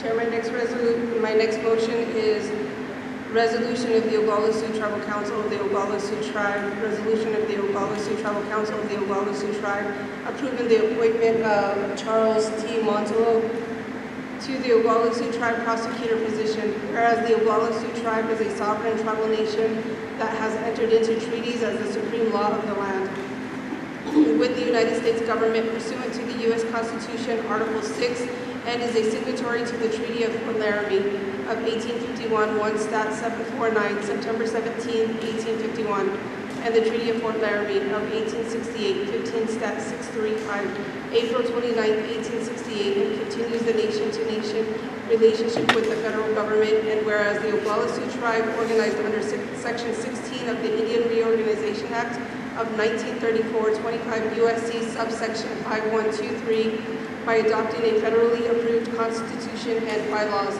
Under Article 3 of the Tribal Constitution, the Oglala Sioux Tribal Council is the governing body of the tribe, and whereas Article 4, Sections 1B and 1F of the Tribal Constitution authorizes the Tribal Council to hire legal counsel and manage the economic affairs of the Oglala Sioux Tribe. And whereas the Oglala Sioux Tribe Attorney General's office is responsible for the prosecution of violators of the tribal laws in the tribal courts, and whereas the Oglala Sioux Tribe Attorney General's office has a prosecutor vacancy, and whereas the Tribal Council has reviewed the application and conducted an interview and has determined that the applicant meets the requirements for the position. Now therefore be it resolved that the Oglala Sioux Tribal Council does hereby approve the appointment of Charles T. Montelo to the vacant prosecutor position for a period of 3 years under the supervision of the OST Attorney General and compensation in accordance with the ordinance number, Stacy, to be amended, you can correct that. Certification motion with the amendment that a background and drug test has been cleared. That's my motion. Motion by Councilwoman Spotted, seconded by Councilman Lennon.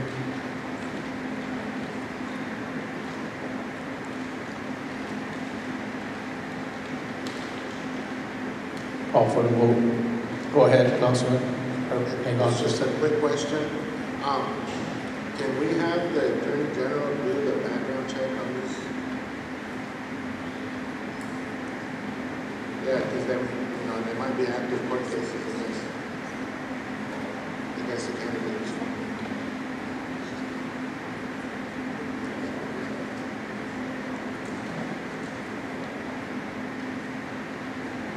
Should HR be doing that?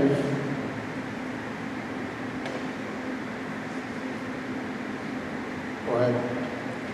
I think after we run these resolutions, I think we probably need to take action separately to have the HR do our background checks on all 3 candidates. Okay. I think she's not going to do it unless we take action to have her do it. So I think we need to do that after we run these resolutions. Okay. Secretary, call for the vote. And also, Ms. Spotted, for the record, we did find that in the resolution, and it's 25-63 resolution. Not an ordinance.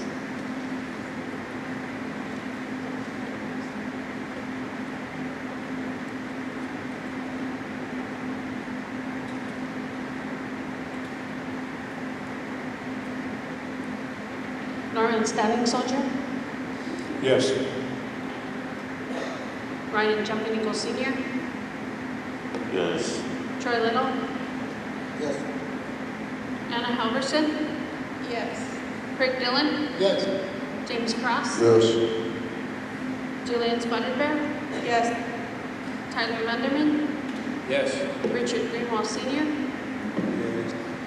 Bo Little White Man, Yep. Jackie Sears, Blaine Little Thunder, Yes. David Kelly, Yes. David Poyer, Yes. Lyle Weston, Yes. Beef Randall, Sonia Little Hawk Weston, Unanimous 17, motion carried. Thank you, Chair. My next motion is resolution of the Oglala Sioux Tribal Council of the Oglala Sioux Tribe and Unincorporated Tribe.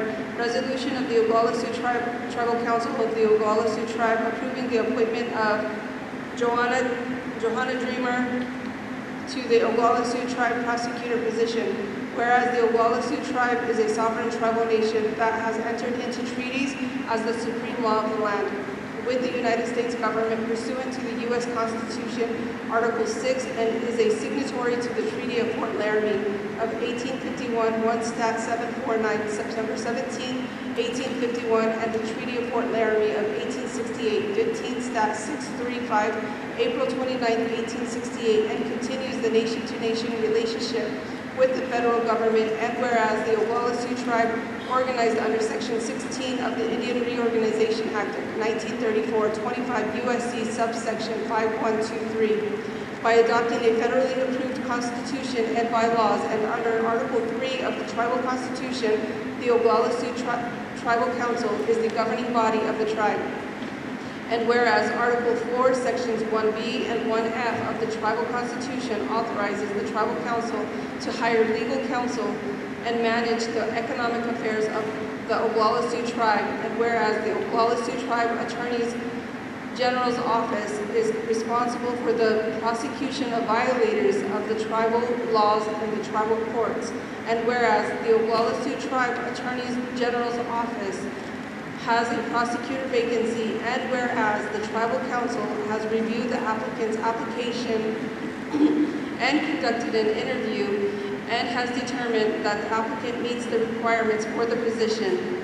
Now therefore be it resolved that the Oglala Sioux Tribal Council does hereby approve the appointment of Johanna Dreamer to the vacant prosecutor position for a period of 3 years under the supervision of the OST Attorney General, and compensation in accordance with Resolution 25-63, certification with the amendment that a background check and drug test is cleared.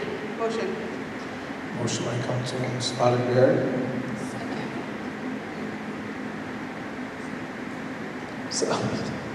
Councilwoman, second by Councilwoman Halverson.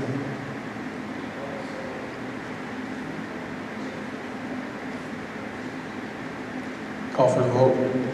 Norman Standing Soldier, Yes. Ryan Jumping Eagle Sr., Yes. Troy Little, Anna Halverson, Yes. Craig Dillon, Yes. James Cross, Yes. Jillian Spotted Bear, Yes. Tyler Lunderman, Yes. Richard Greenwald Sr., Yes. Bo Little White Man, Jackie Sears, Blaine Little Thunder, Yes. David Kelly, Yes. David Poyer, Yes. Lyle Weston, Yes. Beef Randall, Sonia Little Hawk Weston,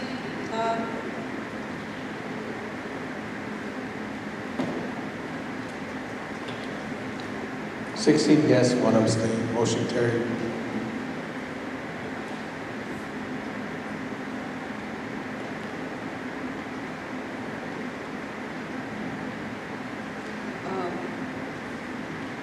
Go ahead, Councilwoman. I was just going to make a motion that the background checks, and I know the clinical lab does our drug testing, but the motion to have the HR, the tribe do the background checks on all 3 applicants. Okay, motion by Councilwoman Little Hawk Weston, second by Councilman Jumping Eagle That'll be the prosecutor positions. for the prosecutor positions.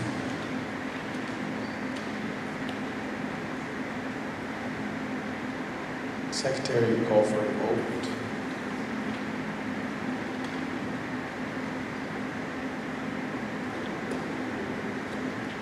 Norman Standing Soldier,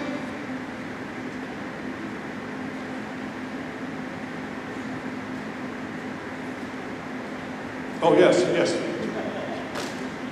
Ryan Jumping Eagle Sr., Yes. Troy Little, Yes. Anna Halverson, Craig Dillon, Yes. James Cross, Jillian Spotted Bear, Yes. Tyler Lunderman, Yes. Richard Greenwald Sr., Bo Little White Man,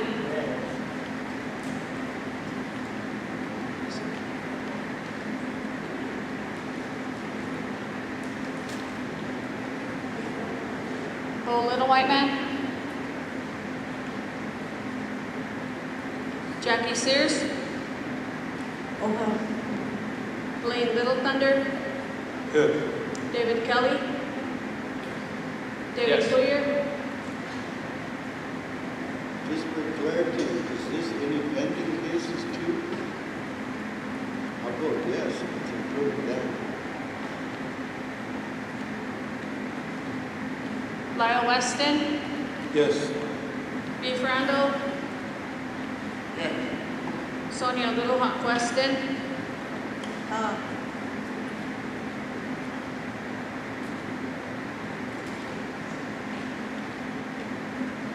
16 yes, 1 not voting. Motion carried.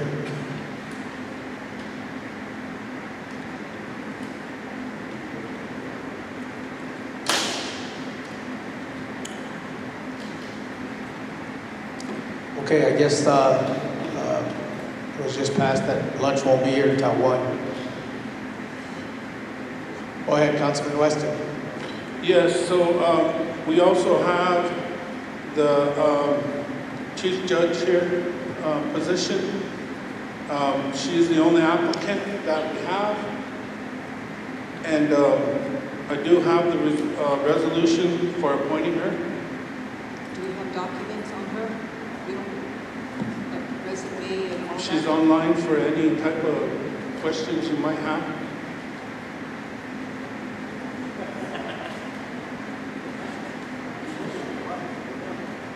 Lyle, I just have a question before you proceed. Are you going to make the motion to advertise for the 4th? I thought That would have been part of it, but then you redid the motion and just did the appointment resolution. Yeah, so I'll make that motion then to advertise for that 4th position until filled. Councilwoman Spotted. So, motion by Councilman Weston, second by Councilwoman Spotted.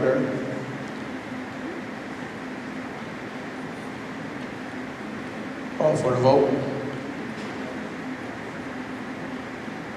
George Dreamer Jr. Abstain. Norman Standing Soldier. Yes. Ryan Jumping Eagle Sr. Yes. Troy Little. Yes. Anna Halverson.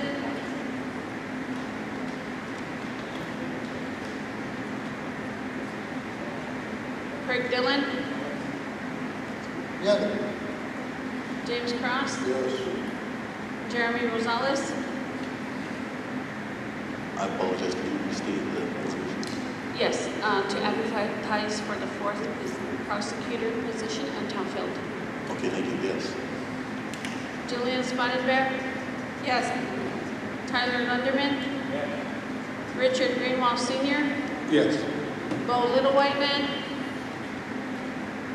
Jackie Sears. Blaine Little Thunder. Yes. David Kelly. Yes. David Puya. Lyle Weston. Yes. Beef Randall. Yes. Sonia Little Hawk Weston.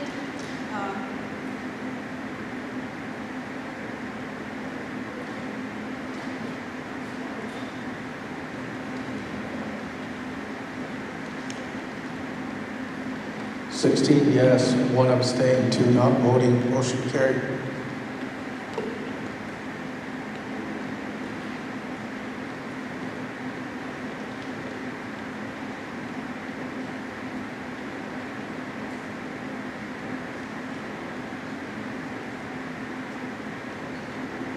Go ahead, Councilwoman. Chair, we have the resolution for the chief judge. She is the only applicant. It was approved for law and order to send to full council. And I believe Cora is sending around her packet that she thought was submitted. So I'll read the resolution. Resolution of the Oglala Sioux Tribal Council of the Oglala Sioux Tribe and Unincorporated Tribe. Resolution of the Oglala Sioux Tribal Council of the Oglala Sioux Tribe appointing Tatanka Meads, J.D. to fill the vacancy of the Chief Judge for the Oglala Sioux Tribal Court for the remaining unexpired term ending with the tribal election day, November 2026.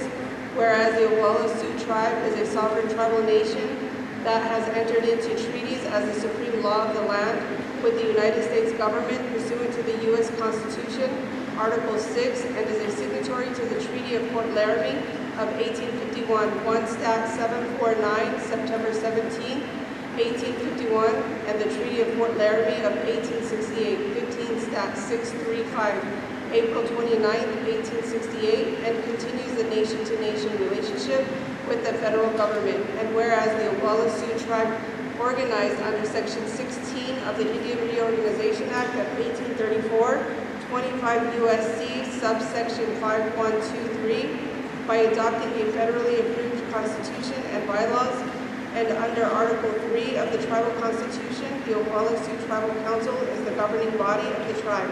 And whereas Article 5, Section 7 empowers the Tribal Council to fill a vacancy for the Chief Judge position with someone who satisfies all requirements necessary for Chief Judge for the unexpired term. And whereas the Oglala Sioux Tribal Court has a vacancy for Chief Judge and the Tribal Council has advertised to fill the vacancy and has received a letter of intent from Tatanka Means attorney who meets all qualifications and requirements to fill the vacancy. And whereas the OST Law and Order Committee has reviewed the qualifications and vetted the applicant and recommends to the Tribal Council the selection and appointment of Tatanka Means to fill the vacant position of Chief Judge for the remaining unexpired term. Now therefore be it resolved that the Oglala Sioux Tribal Council does hereby select and appoint Tatanka Means, J.D., Attorney at Law, to serve as the Chief Judge for the Oglala Sioux Tribe for the remaining unexpired term ending with Tribal Election Day, November 2026. And be it further resolved, compensation for the Chief Judge will be as budgeted and shall not be decreased during the term of appointment. Certification, motion. Motion by Councilman Spargo, second by Councilman Weston. Call for a vote. George Dreamer Jr., Abstain. Norman Standing Soldier, Yes. Ryan Jumping Eagle Sr.,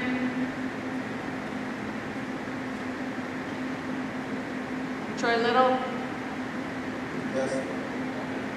Anna Halverson, Craig Dillon, Yes. James Cross, Jeremy Rosales, Yes. Jillian Spotted Bear, Yes. Tyler Lunderman, Yes. Richard Greenwald Sr., Yes. Bo Little White Man, Yes. Jackie Sears, Lane Little Thunder, Yes. David Kelly, No. David Poyer, Lyle Weston, Yes. Beef Randall, Sonia Little Hawk Weston,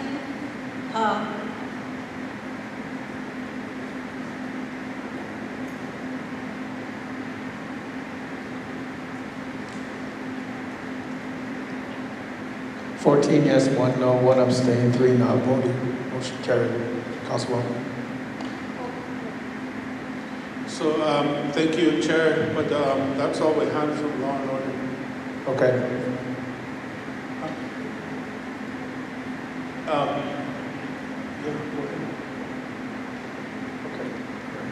Chair, she's online if you would like her to introduce herself. She's the new Chief Judge until the term is expired in 2026. Yes, if she wants to say a few words, that's fine. Councilwoman, you have a question? Yeah, I was going to ask that. I'm assuming the Law and Order Committee had already interviewed her and moved her forward to the council, so I think some of us didn't question it. So, because I didn't see no documents attached to the resolution on her background. I know she's a Juris Doctorate, but I think we should at least see something. But I'm assuming my Law and Order Committee had already looked at everything and moved it forward. So that's why some of us didn't question it. But my motion was just going to be to do the same as we did the prosecutors, to have the HR do the background check and the drug testing part show me show her what that needs to get done. So I'll give my motion. Okay, so that's your motion. Motion by Councilman Little Hawk Weston, second by Councilman Greenwald.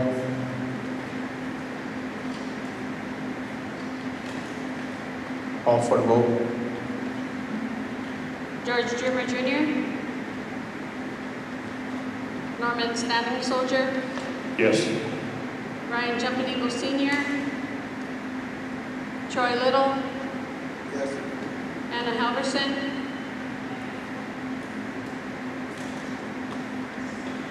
Craig Dillon, James Cross, Jeremy Rosales, Yes. Julian Spotted Bear, Yes. Tyler Lunderman, Yes. Richard Greenwald Sr., Yes. Bo Little White Man, Yes. Jackie Sears, Blaine Little Thunder, David Kelly, Yes. David Poyer, Lyle Weston, Yes. Beef Randall, Yes. Sonia Little Hawk Weston,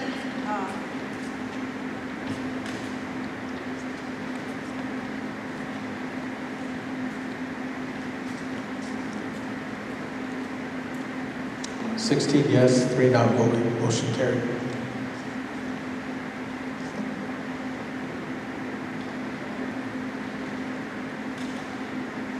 She's online? Okay. Okay. Ms. Means, I want to say congratulations. This is President Starr comes out. And just want to turn the mic over to you and see if you have a few words to say to the Tribal Council.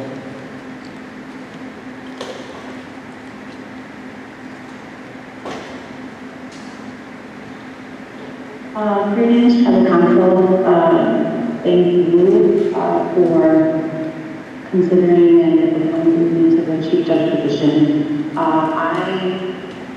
actually thought today was the interview. And so I have questions just about the terms of the appointment. If it's going to be through a contract, what's the set salary amount? Is that salary amount negotiable? And I understand the remainder of the term is through November of next year. And so I just have a few questions about those specifics. And then also, I know there's been discussion around the organizational chart of the court. And so I just wanted to clarify what is the supervisory responsibility of the Chief Judge, if there's any, or if that has all been removed from the Chief Judge. So I just have a lot of questions because, as I mentioned, I thought today was the interview in which I would ask these questions.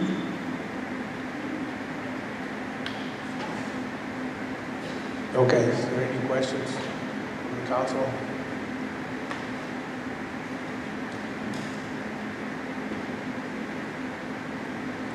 Chief? Related to the questions she just asked.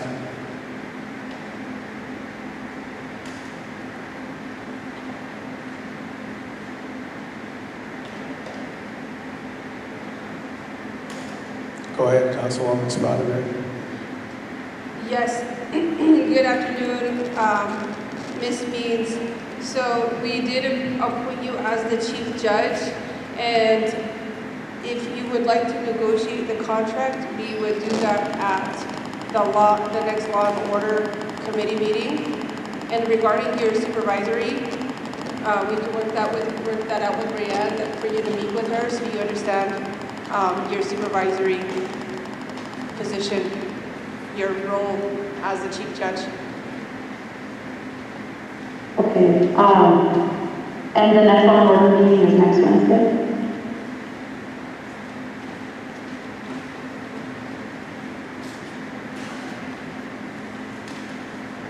Yes. Okay, I'll be there, and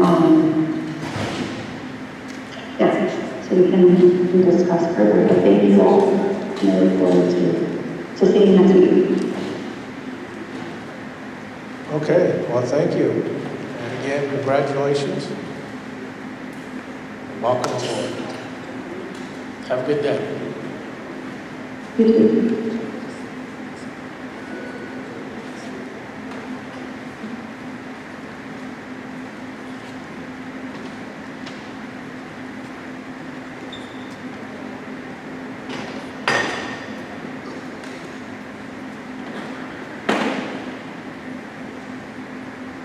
Okay, so while we're waiting for lunch here, it's not expected for another half hour, so we'll jump right into, I don't see any agenda items for districts.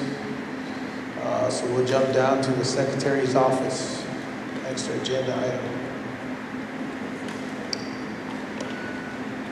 Thank you. As I've stated before, because of the size of the documents, I've always sent them out to you through email.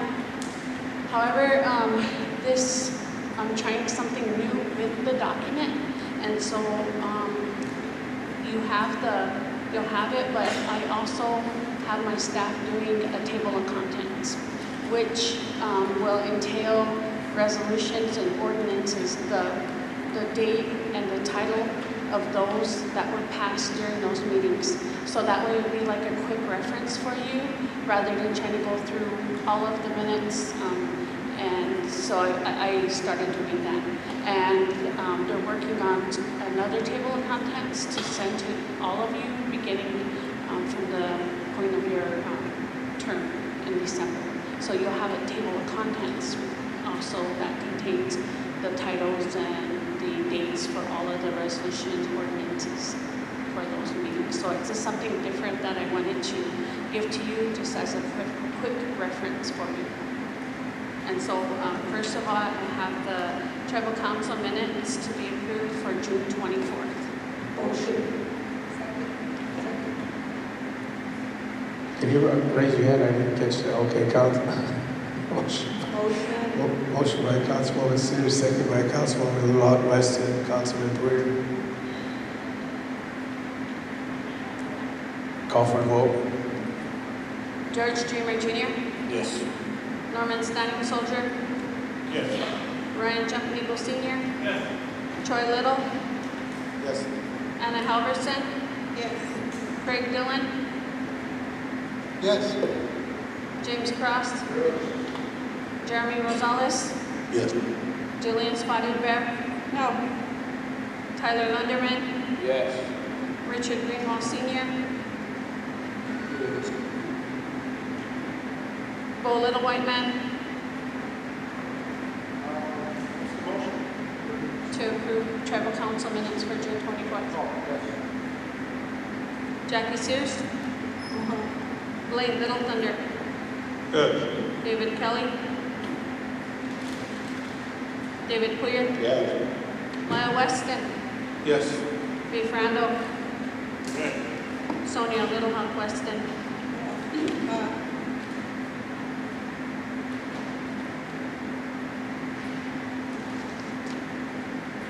17 yes, 1 no, 1 not voting, motion carried.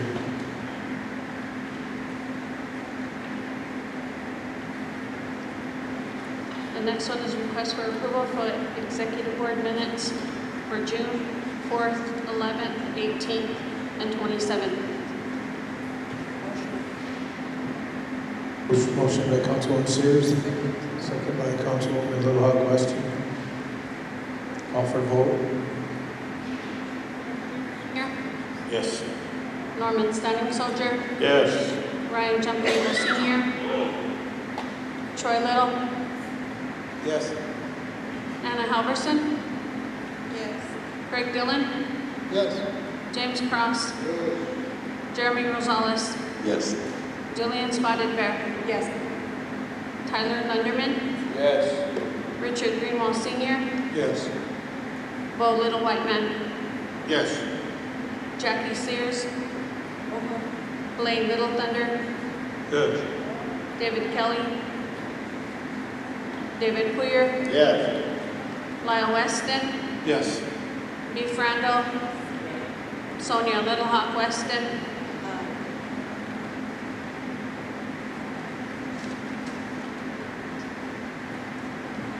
18 yes, 1 not voting, motion carried. And that is all I have for the Secretary's office. Appreciate your votes. Thank you. Okay, at this time is the comptroller here.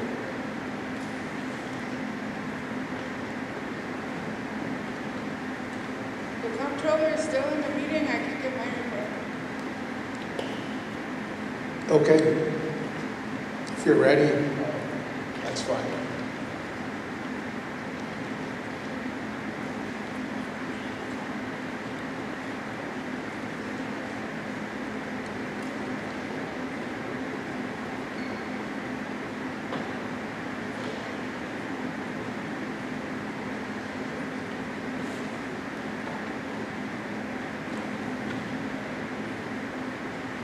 The report is in your email, and I also gave hard copies yesterday. The first one is the general fund budget summary. It has the updated balances. I have contacted a few programs to make sure that they come in to do mods. Oh, just for the record, just Cora, Whitehorse, Treasure. thank you. And then following that, I have a resolution, but I'll go over that last. So next I have the bank balances for all of our accounts at First National Bank. They're all listed.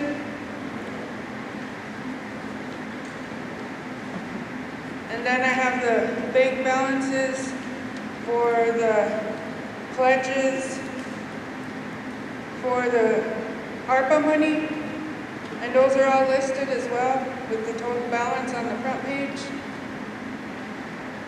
And then I have the the bank statement for Native American Bank, which also includes check copies. And then I have the Edward Jones statement for this month, which shows all of the detail information and the balance on the front. Are there any questions on those? Councilman, jump in. Not on those. I'll wait till you're done. I have a question. Okay. Not on those. Okay. On the last item that I have here, it's a resolution regarding our land lease account. If you remember, we combined all of the accounts into one to make it easier. I attached the background information on that, and I also attached the email from the BTFA lady, Bureau of Trust Funds Administration, who works over in the BIA building, Mrs. Wilson. She gave me the balances. So I'll read the resolution. Resolution of the Oglala Sioux Tribal Council Executive, sorry, that's supposed to say Tribal Council. Oglala Sioux Tribal Council of the Oglala Sioux Tribe authorizing the treasurer to draw down funds from account number PL, etc., held by the Department of Interior. Whereas the Oglala Sioux Tribe is a sovereign tribal nation that has entered into treaties as a supreme law of the land with the United States government pursuant to the U.S. Constitution, Article 6, and is a signatory of the Treaty of Fort Laramie of 1851, 1 Stat 749, and the Treaty of Fort Laramie of 1868, 15 Stat 635, and continues the nation-to-nation relationship with the federal government. Whereas the Oglala Sioux Tribe organized under Section 16 of the Indian Reorganization Act of 1934 by adopting a federally approved constitution and bylaws, and under Article 3 of the Tribal Constitution, the Oglala Sioux Tribal Council is the governing body of the tribe. Whereas Article 4, Section 1F of the Tribal Constitution empowers the Tribal Council to manage the tribe's economic affairs, and whereas under OST Resolution 2561, directed the Bureau of Trust Funds Administration to consolidate its three proceeds of labor accounts into one, PL, etc., and whereas the OST Land Lease Income Account PL, etc., is held by the Department of Interior, currently has a balance of $345,905. Now, therefore, be it resolved that the Oglala Sioux Tribal Council does hereby approve a drawdown from PL, the number, held by the Bureau of Trust Funds Administration, Department of Interior in the amount of $345,905 for transfer to the general fund of the Oglala Sioux Tribe at the First National Bank of Gordon, Nebraska, consistent with the instructions to be provided by the Treasury of the Oglala Sioux Tribe in a separate letter to the appropriate trust funds officer in the Bureau of Trust Funds Administration, including the name of the financial institution in which the account is held, the account number, and the routing number. Certification. Motion by Councilman Queer, second by Councilman Dillon. Call for the vote. George Dreamer Jr., Yes. Norman Standing Soldier, Ryan Jumping Eagle Sr., Yes. Troy Little, Yes. Anna Halverson, Yes. Craig Dillon, Yes. James Cross, Jeremy Rosales, Yes. Julian Spotted Bear, Yes.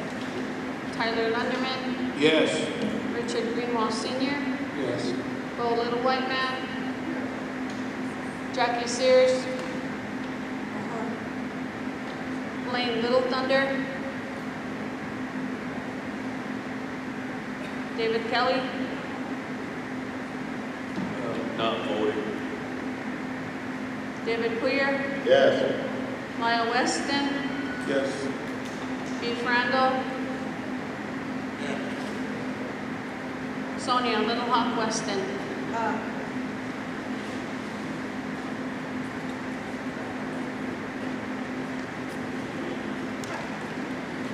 16 yes, 3 not voting, motion carried. Thank you, Council. I guess there's a few things that I need to update on. We did submit the 2021 audit last week, and Dean will let you know when we'll be having a meeting with them. I believe it's Thursday, if you're not on council. Otherwise, we'll have to set it another day. This afternoon, I have a meeting with FSA regarding our FSA write-down request. So I'll update that to you on finance. There was one more thing. Oh, I'll be bringing to the next finance meeting an engagement letter for Whipley for 2022. So we'll need to get that through as well. Okay, we got a question over here by Councilman Little Hawk Weston.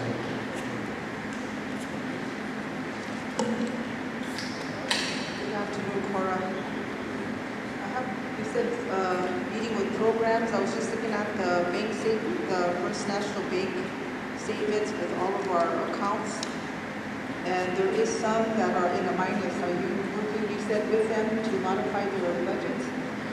Dean is working with those programs. The only programs that I deal with are the ones in general fund and the enterprises, like the store and the restaurant. Okay, so I guess that would be a question for Dean. But yeah, I was just looking through there. There's some in the negative balance. Yeah. So that would, I guess that would be a question for Dean.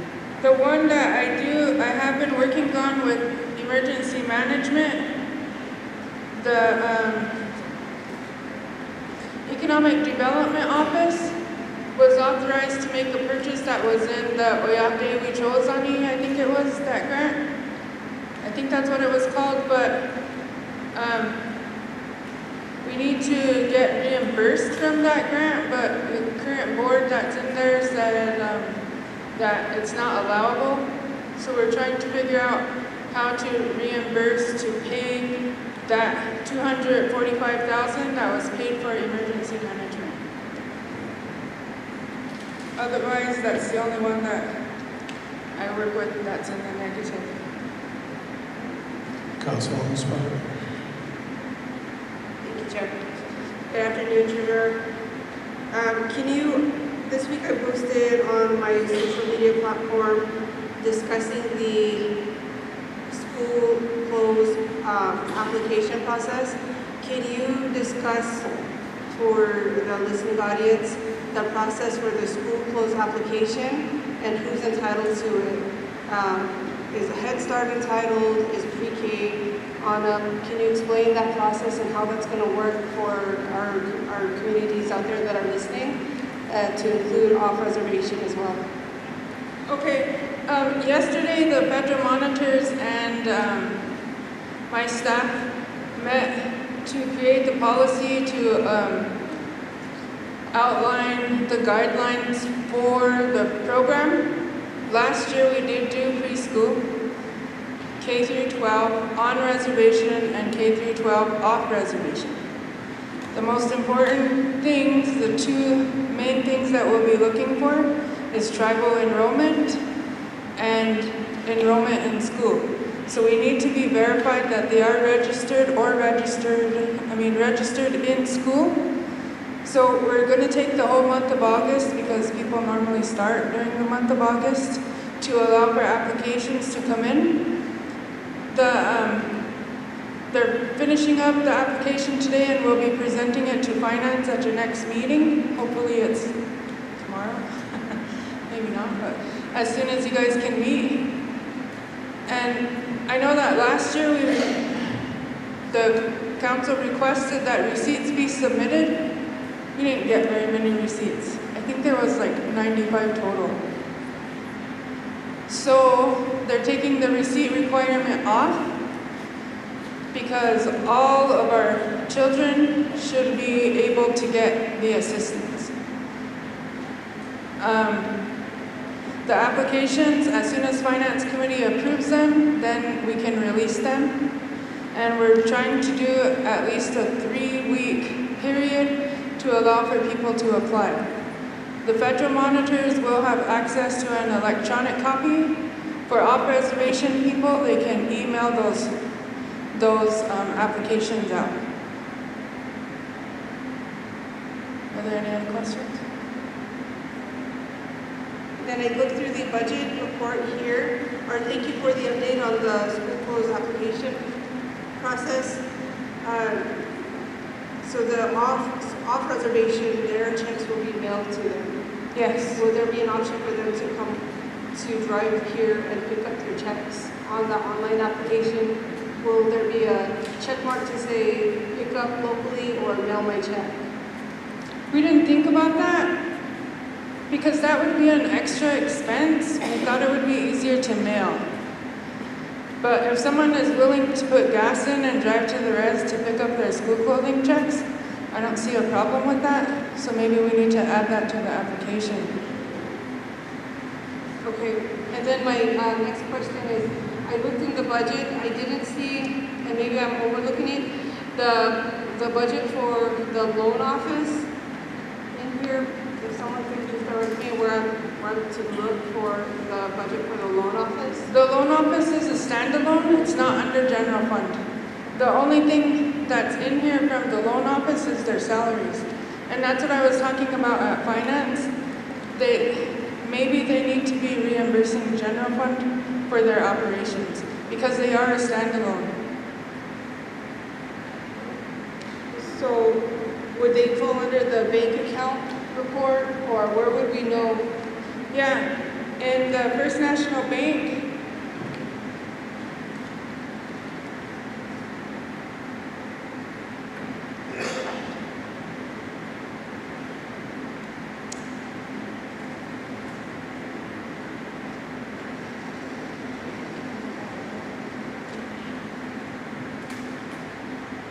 on the third page, 1, 2, 3, 4, 5, the sixth one up from the top,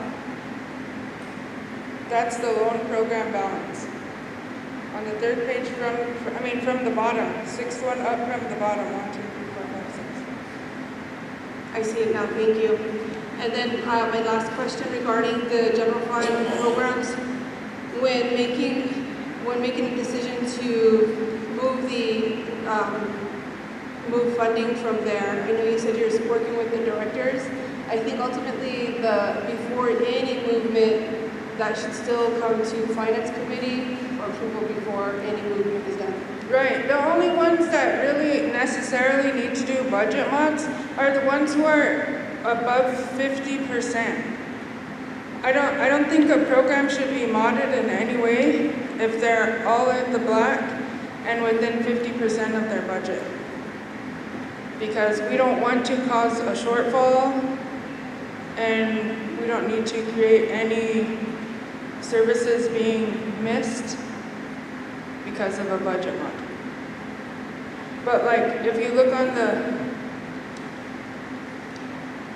second page, the salaries on that budget were not even put into the budget because they were a supplementary or they had the pickup budget, and instead they put one whole position in, or half of a position in there. So now they spent $14,000 that they didn't have.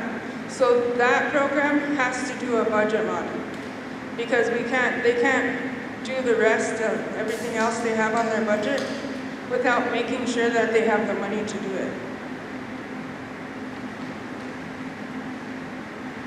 I see that, thank you. So, yeah. Councilwoman Sears. And so I guess what I'm just suggesting is that any budget mod should be the approval of Finance Committee in order to keep that open communication. That's the process. Thank you. Councilwoman Sears. Yeah, thank you for that, Cora. But I do have a question on, when you say you don't work with you only work with general fund, but it's really, I wanted to ask if any of our programs are operating in the red, have a deficit, no funding, are they being affected by the audit? Because, being the treasurer, we have to be accountable for everything, so do you know Right. if any of them are? There are a few, and I don't deal with those programs directly because there is a chain of command. The chief of police, the chief of staff is under them, over them administratively, and the comptroller is over them budgetarily. So there are programs that are affected, like the diabetes program from last. Most of our programs are doing okay because we do have engagement letters for our audits. We do have a letter from the president explaining our timelines, and we did submit the 2021 last week. So we are having updating phone calls with some funding agencies, and there are some programs who are operating in the red because of agreements from long ago that they're trying to clear up now, such as rural water. They've been operating in the red for a while, and they send down parts of the budget, but not the whole amount to cover. But they always do get paid because they go to one bank and then they have to come to our bank. So we have gotten permission to see what's in the other bank, and they are streamlining the process. So hopefully that works out better. I think Dean's going to talk about that though. And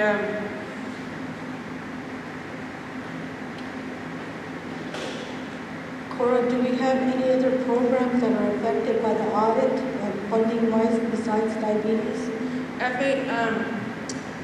Federal highways. I have a call request in with Mr. Berg.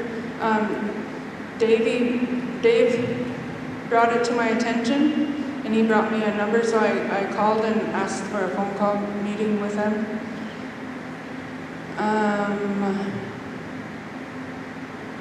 I'm not sure which other ones, but those are the main ones that I've been working on.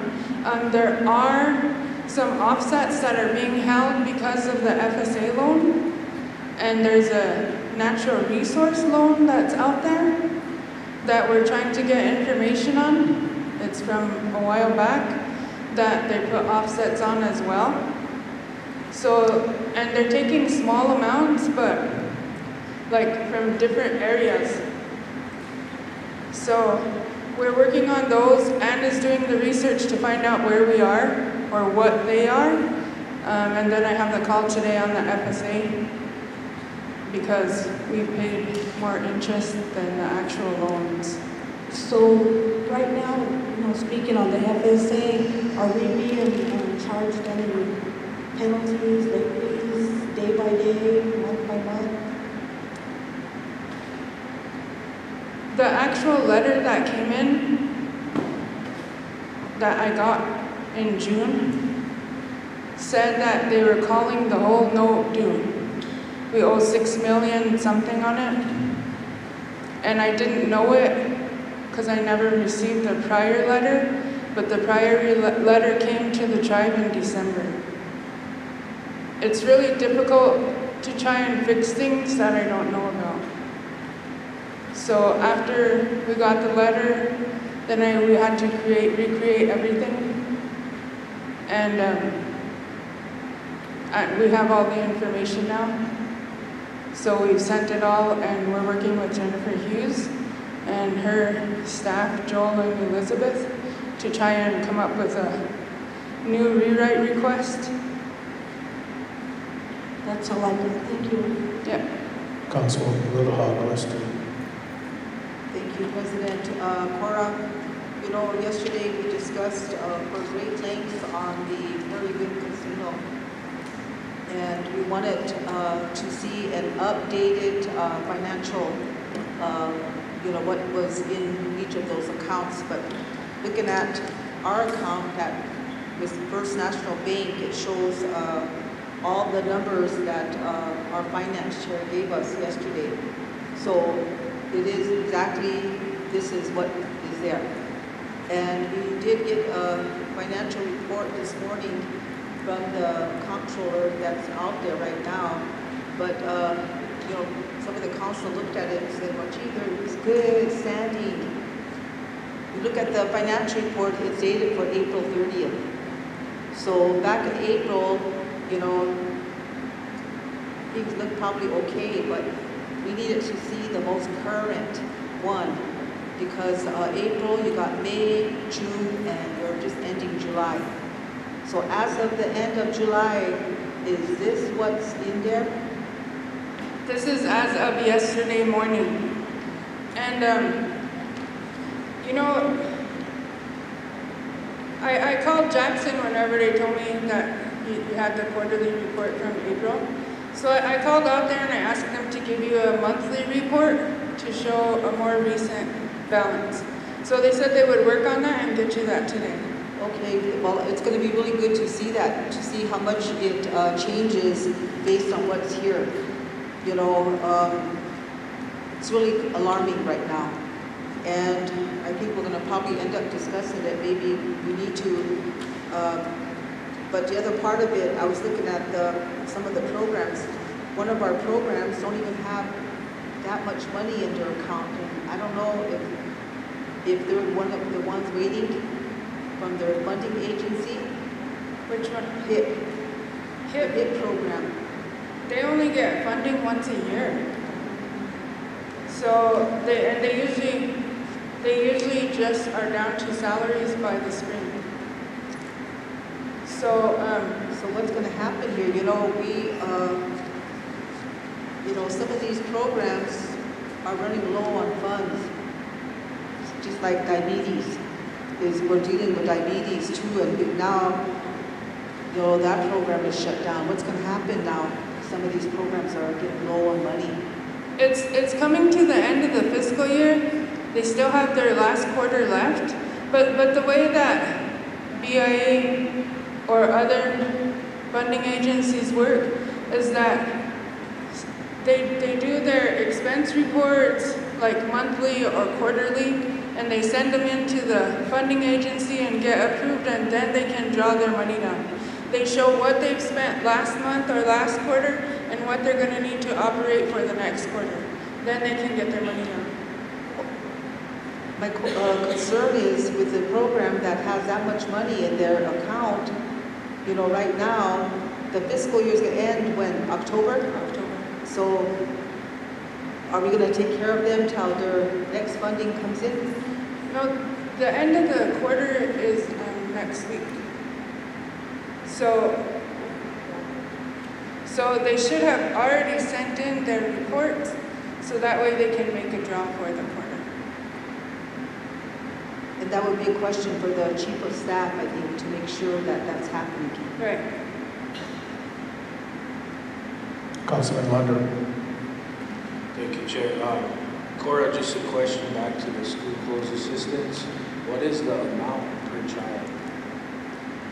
We're going with the same amount as last year because we put the same budget in as we did last year. And that is? 300 per child. Okay. All right. And then is there a deadline to receive this school closed assistance, or like a date set? Or? Well, we're going to start whenever the finance committee approves the application. Okay. And then we'll go at least 3 weeks from there. Okay. All right. Thank you.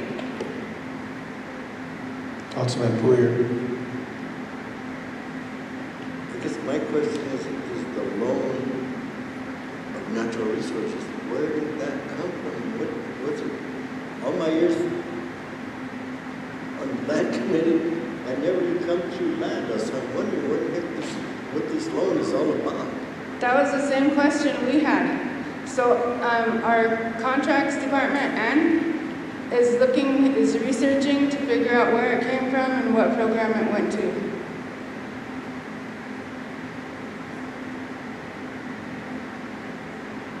And there's no don't we have passed resolutions and stuff to authorize loans? Yeah, we do. That's why she's researching it, because when they send it from Treasury, it doesn't have all it has is like the program where it came from and the collections number. It doesn't identify what exactly it is and an amount. That's it. Chair, over here, to your left. Dave's hiding in the corner. You know, if I could clarify, Cora, you know, I do have that document also. And, you know, some of this stuff goes way back in history and it refers to a Social Security EIN and TIN number. And, you know, I can give dates, and I think we've already shared it in one of the committees, so everybody should be aware of it. I like you said, some of it's FSA farm loan stuff, BUS and whatnot, but they're not large debts. They're small, but with the interest rate applied to that stuff, it's going to add up if we don't address it. So, plus it's been out here for several years. So, anyway, yeah, I just wanted to mention that we do have documents for it. Councilman Jumpman. What did you say? I didn't hear. You said off reservation. You just did K-12, or is preschool available for off reservation? Let's start. Last year we didn't do pre-K. All we did was K through 12 for off reservation. Okay, so no preschool off res. No, because there were several applications that came in from off res for daycare. Okay. And then my last one is you know, I sat in and listened to the HHS when they did the supposedly consultation on a couple weeks ago, and they did state in there that LIHEAP is eliminated, right? They did state that, but this morning there was an email that LIHEAP has been put back in. All right, well that's good news. Thank you. Yeah. Councilman Stanley's over. Yeah, Cora, just on a budget for meals for the elderly, that is a budget for all 9 districts, correct? Yes. Okay. Remember you guys did the increase a few months ago to include Lake Creek District? Yes. Yes, so that includes all 9 districts now. Thank you.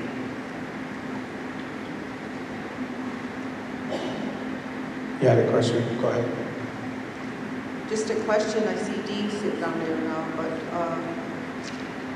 the one for diabetes, it does show there is money in the diabetes program on the second page, on the top, or on the second program. And so, if there was money in the account, but we closed the program down, how come we just didn't leave one position in the, is that a question for Dean? You want to answer that? Because Okay. there's money in there. Okay, but let me just explain a little bit. All of these accounts are bank balances. So if you get a program report, you get a budget summary, or you get, you get a budget summary, and then you look at your anticipated expenses, and that will show where the program actually is. So like for any outstanding bills or outstanding payments that haven't gone to the bank yet, that money is still in the bank until that check comes in. But if there's no checks being written, you guys give so many days for that to take place? I can give an example. We made Bowie's payment last month, and then the check still hasn't hit the bank, but we made his payment this month. So when it hits, it's going to be over 500,000. So he's got bills in that program, is what you're saying, that we need to clear out. Outstanding checks. They're bills that they already paid, but they haven't been sent to the bank yet. Okay.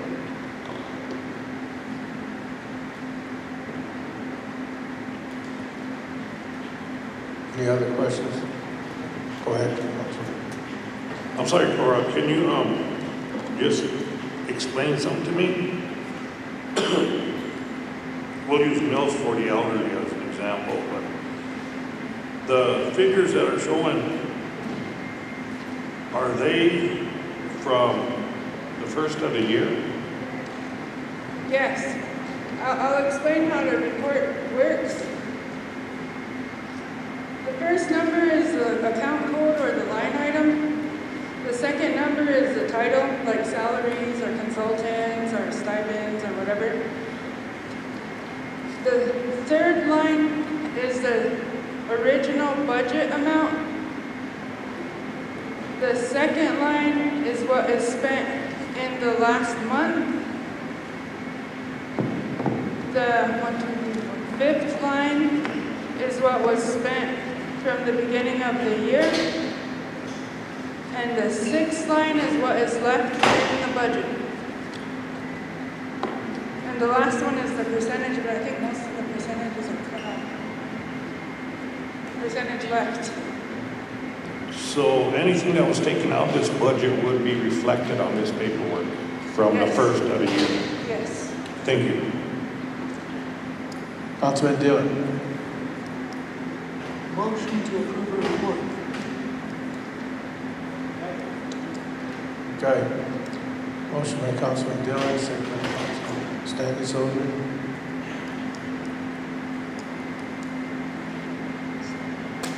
And let's recognize Councilman Gosper at 11:11, or 1:11, I'm sorry. Secretary, call for the vote. Oh, I'm sorry, got a question over here. Yeah, Cora, on the Oyate General Store, I know there's a lot of concern, out there, and how could we go about getting an audit in at least the last 3 years?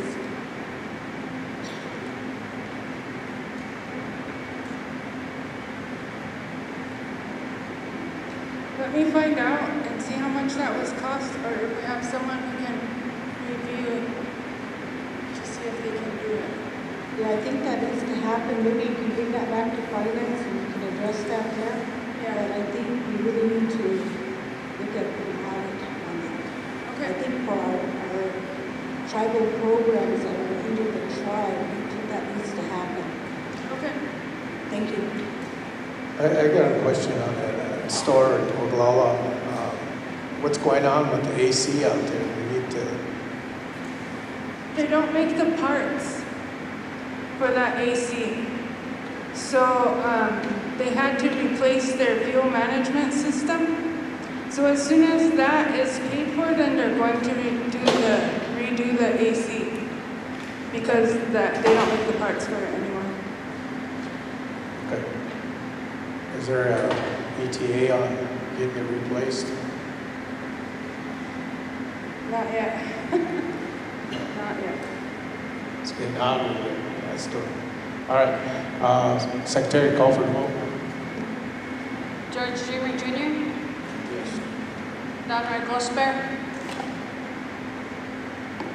Yes. Norman Standing Soldier. Yes. Ryan Jumbenico Sr. Yes. Troy Little. Yes. Anna Halverson. Yes. Craig Dillon. Yes. James Cross. Jeremy Rosales. Yes. Julian Spotted Bear. Yes. Tyler Lunderman.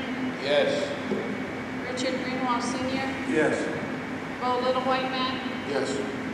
Jackie Sears. Blaine Little Thunder. Good. David Kelly. No. David Queer. Yes. Lyle Weston. No. Sonia Little Hawk Weston.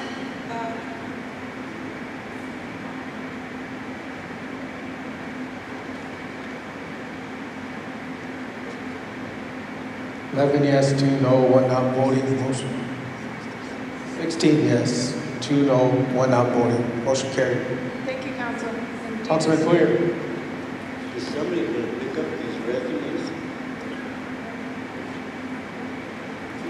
Yeah, put them to the front of the table and I'll have my staff pick them up. Okay, so I believe lunch is ready. They do have to-go boxes. So I don't know if you want to break for lunch or you want to do a work in.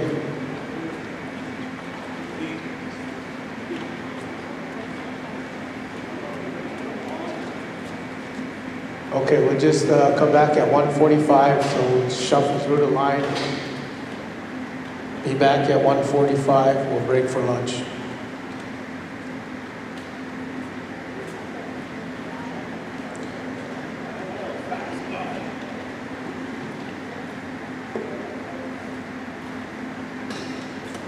Oh yes, let's do a meal prayer before we go and we'll eat lunch. So I'm going to have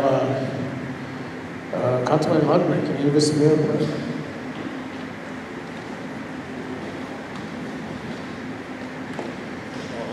I'll sing the song, the prayer song, and then everybody can say the prayer in their minds for the meal and for the house and for our people and our bodies. Way ho yo.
President, hey, they want all the council to go in first, because they got your special to-go plates first. Yeah, so they want the council to go through first in the line and to sign in. Elderly after that, and then you guys can, after that, all the public and the worker, everybody else.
back on. Say we have quorum, Chair. Okay. Ed.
Okay, Tribal Council, I think this is very important. We need to take care of this.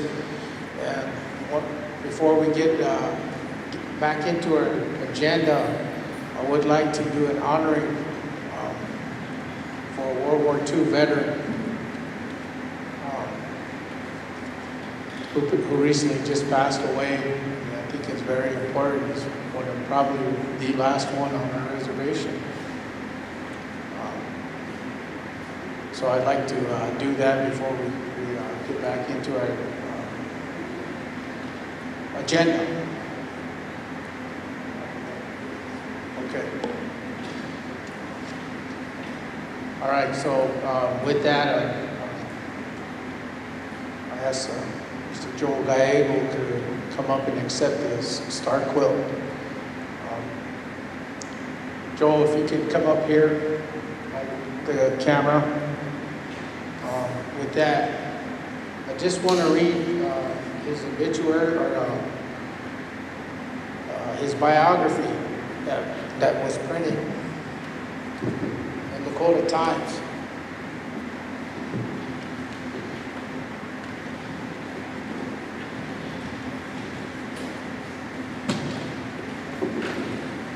So on behalf of the Oglala Lakota Okichitas of our reservation, very honored to do this. As all veterans, we talked about that on our veterans chat. We need to honor Mr. Seth, and they'll be doing that here at his funeral, or wake and funeral, roll call and things like that. But at this time, we like to do an honoring here and then on the council floor here. So I'm going to read his biography. So today we recognize Seth Irving, a proud Lakota elder celebrating his 103rd birthday, born and raised on the Oglala Lakota Nation.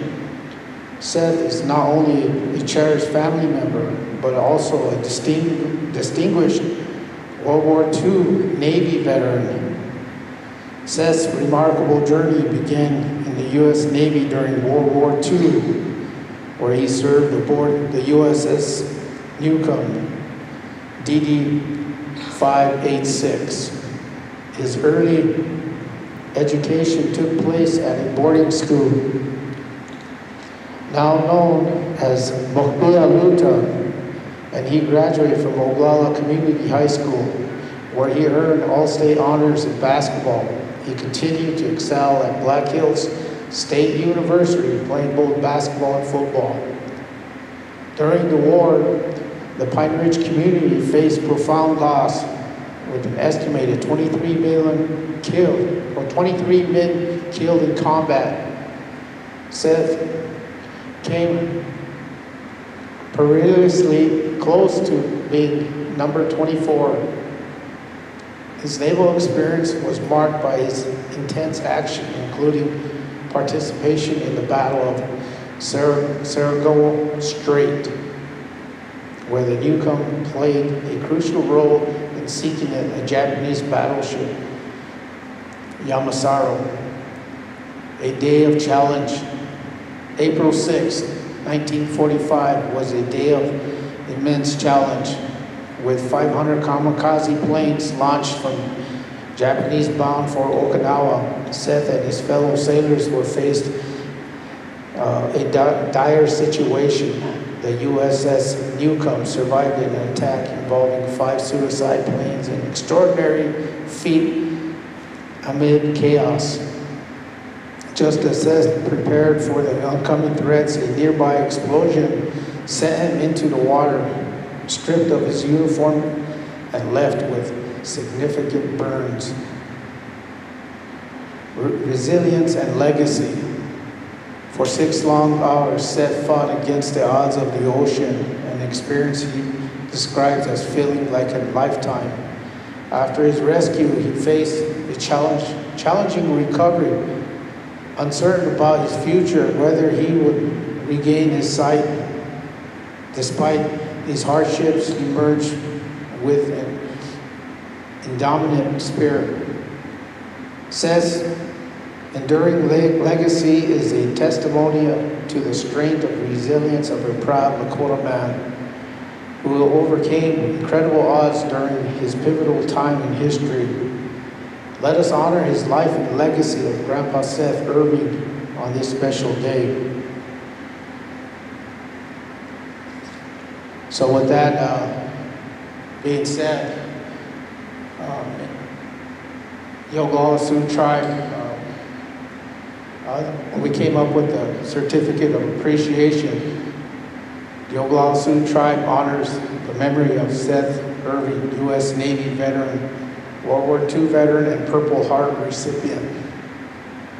This certificate is awarded by the grateful nation in recognition of devoted and selfless consecration to the service of our country and the armed forces of the United States. Signed, President Frank Starcombs, Oglala Sioux Tribe. And on behalf of the Oglala Sioux Tribe, we have a star quilt for the family. If Joe can come up here and accept it.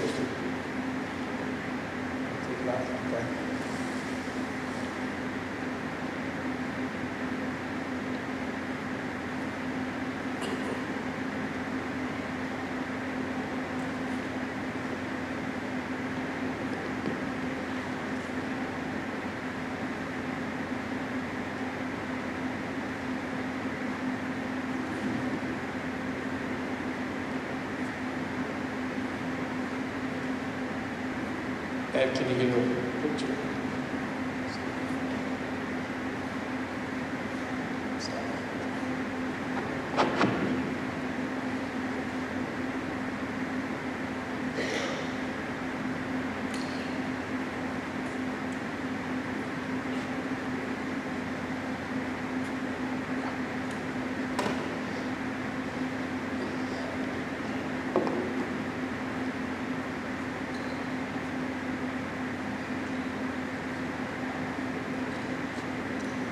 Okay, at this time, I'm going to ask Councilman Lunderman to sing an honoring song and just come by and shake hands.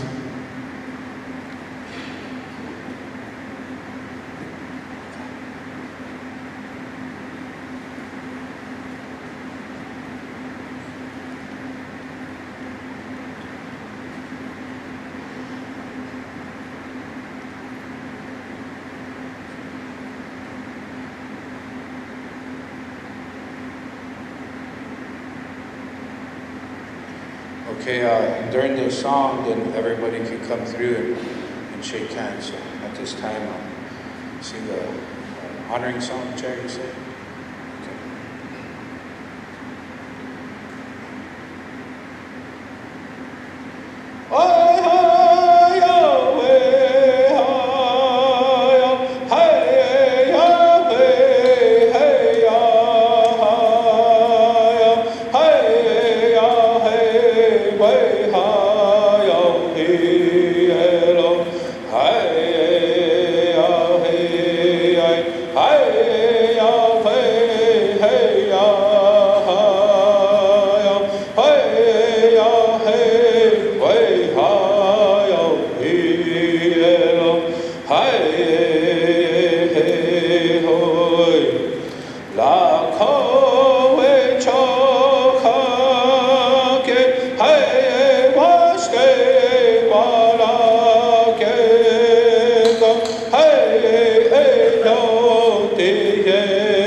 Yes.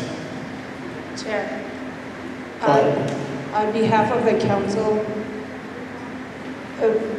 our Lakota men and women played an integral role during the World War I and II, and during that time it required a different type of strength. During the Baton Memorial Death March, I had the opportunity to do that march. It was a 22.6-mile march, and I had the opportunity to sit down with our World War II veterans, and it was truly an honor to hear some of the stories that they told. And so, on behalf of the council, I'd like to make a motion to help the family of Mr. Irving out with a $1,000 allowance to help their family during their time. That's my motion. Okay, so that motion by Councilwoman Spotted, second by Councilman Underwood. Can we throw in a cake or flowers? And a cake and flower from the president's office. Okay, thank you.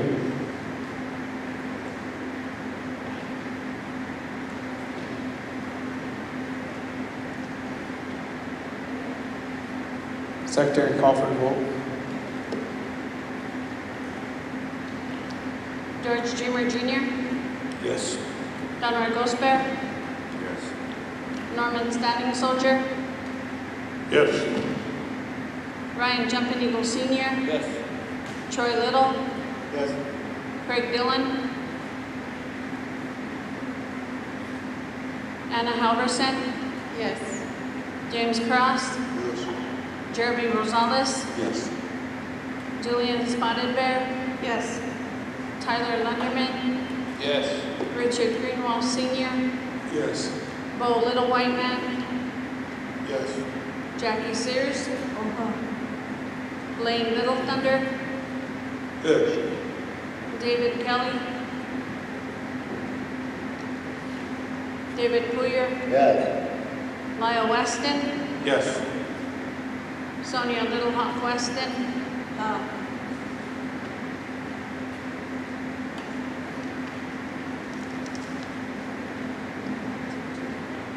17 yes, 2 not voting, motion carried.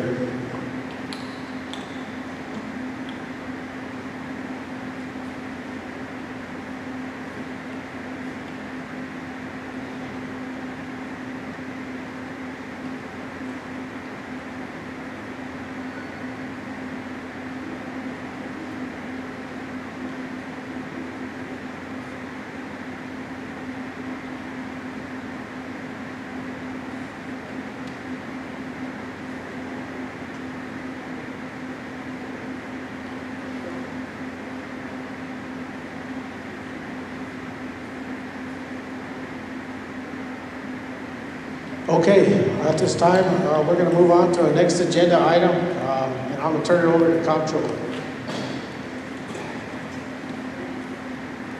Hold on, Dean, hold on. No, I'm kidding. Good afternoon, Tribal Council. Motion approved. So, what I'm, in my council, I mean, my comptroller's report, what I did is I did, and I know it was passed out yesterday when I was out here. I asked them to pass it out. What I wanted to focus on this month is what we've been working on over the past 2 months in Finance Committee is the amendment to the indirect cost budget. Basically what it does is it reduces indirect cost employees to 32 hours per week. And in my report, I'm going to read it. It pretty much is straightforward on why this needs to happen. And also what's in your packet, your Finance Committee packet that was 2/3 on, is on item 2, you have the resolution or ordinance amending this indirect cost budget with the support document, the IDC summary report of what it's going to cost through the end of December if this report's approved. Basically, that's going to cost the indirect cost budget around $4.1 million. And why we have to, when we look through this, meeting with Finance Committee on several occasions over the past couple of months, is due to the fact our indirect cost collections are down and it's going to remain lower than a rate that we was projected to collect. So with that, I'm going to read my report. It's so it's Oglala Sioux Tribal Council OST Ordinance number 2506, July 2025 Comptroller Report. Indirect cost budget modification. This here explains basically straightforward of what's going on. The indirect cost budget modification provided to the OST Finance Committee was based on projected revenue the tribe may possibly receive from the federal programs for the period of August 2025 through December 2025. The tribe for the period from August 2025 to December 2025 will be applying a lesser IDC rate of 29.72% to the BIA programs per BIA sanctions. We did provide IDC proposal agreement to BIA, which was accepted, I guess, by both parties from my last understanding. So we're only going to collect that 29.72 IDC from the BIA programs only, and a rate of 36.85% per our IDC proposal for 2023. That was submitted to the Interior Business Center, which is required for negotiations, the rate we could apply to these other federal programs. Previously, the tribe has applied a rate of 43.04% 8% to all the federal programs. This decrease in IDC rates also has a direct impact on the IDC revenue collections. Additionally, the tribal programs have vacant positions. With these vacant positions, the tribe is unable to collect IDC. Again, this also has a direct impact on the IDC budget. Based on the information provided, the amended indirect cost budget reflects a decrease from 42 hours to 232 hours per week across the board for IDC positions. This remains in effect through December 2025 or if funds become available. So with that, whenever the IDC budget was prepared in December, went through Finance and Honor Council, that budget was prepared at a rate of 43.04%. So it was it's anticipated cost that was going to come in. Since that time, this is where we got into the IDC with the BIA, lowered that rate. And again, once we submitted our proposals to the Interior Business Center, that amount decreased to 36.85%. Therefore, we're not going to collect the 43.04%. That's going to leave the indirect cost budget in a deficit. I mean, we're going to be under-collected in indirect costs to support all these positions and operating costs in the indirect cost budget. Earlier this year, in the finance, I think when we went through with the working session, I did mention that I'm going to have to look at this budget again probably in June or May to see where we're at. That's what I did. That's when I began the process. Hey, I need to get to Finance Committee. I need to inform them of what is happening here. So again, I think over the past 2 months, I provided with Finance Committee 3 to 4 different amendments to this budget. So last Thursday, the one that we have in that packet is the IDC budget that basically is through August to December with the reductions, with the 32-hour work week. When I was preparing this report, with me, I'm the last person in this, that wants to reduce anybody's salary due to the fact that, a lot of these employees under indirect costs, their wages are not, they're low wages. And it's definitely going to affect everybody within indirect costs. I have no other solutions. I looked at possibilities of where can we receive additional funds to supplement this $4.1 million that's going to cost us through the end of December.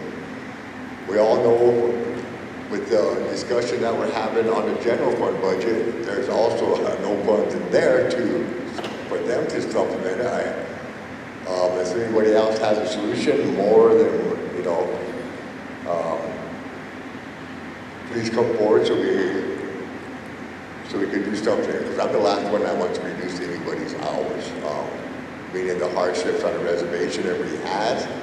But the numbers I looked at, I don't want to get the tribe in a situation where now we have a situation we can't meet certain costs. Now we're over at the bank, and the bank is returning our checks back. We don't want to get in that situation. So, on my report, I wanted to explain, summary briefly of what is affecting this budget. We don't have the revenue to offset the budget that was approved back in December. And like I mentioned, we went through a few finance meetings, and this is what I provided. Question. Councilman Little Weston. Thank you, Dean. I think that there was a question I had earlier, but it really pertained to you answering it. But the treasurer gave us the bank account balances, and we're really in a minus in our indirect cost. And they're saying there's nowhere that we can get any funding to help the indirect cost. And what concerns me is that we approved to go along with what you brought to the Finance Committee to go to the 32-hour work week. And it's only going to be till the end of December, you said. But have you projected beyond that? Are we going to start January 1, go back to 80-hour work week? Do you foresee us getting enough indirect costs to put us back to an 40-hour work week? Or are we going to be at a 32-hour work week next year?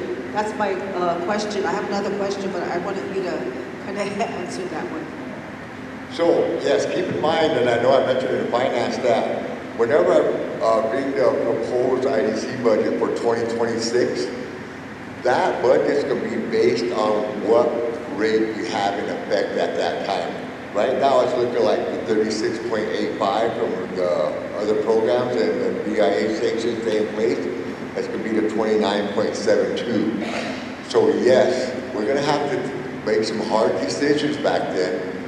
What positions are going to be allowed to stay in, or are we going to stay with what we're doing now? Those are decisions that's going to have to be made at that time. Because like I mentioned earlier, the 25 budget was based on 43.04. That percentage rate is gone. It's not there. So yes, it's going to be, like I said, when we do the working session in December, I will prepare that budget based on these rates, which, like I mentioned, we're going to have to make some hard decisions. And that amount will not go up anymore. It's not going to be 43.04 anymore. Based on our 23 proposal, it's going to stay around that 36. So then my question is, then the way I look at it is that we may even still be at 32 hours next year, because you can't tell us today how much indirect costs we're going to really bring in. You won't know that till December. So when you bring your budget to the Finance Committee, then that's going to show how much indirect costs we actually have. And when we go into January, we may go in with that, you know. And so those are some questions that, you know, I just had to ask you, because right now we're only looking at this year. So we had to get cut to take us to the end of December. But yeah, I just looked at the indirect costs account and it don't look good. Right. So, yeah, those are good questions there. So then, because indirect costs, you know, when I compare it as the base, I got to look at the base. What funding do we have coming in for this year and next year? That tells a lot of what I could do the calculations on.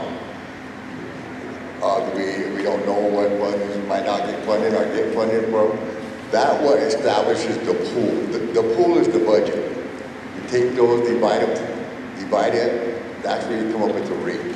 But it all depends on the funding, that's the base.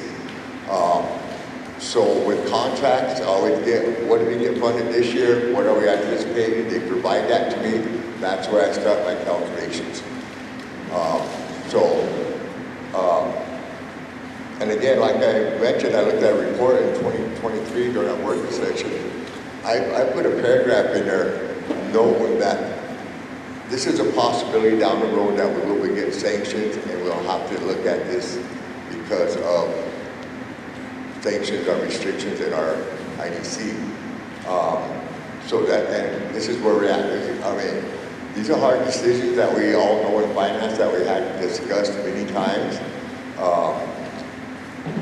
And it's unfortunately that here we are. Again, I mentioned I'm the last one standing here that even wanted to even think about doing this, but I had to make the numbers balance going forward.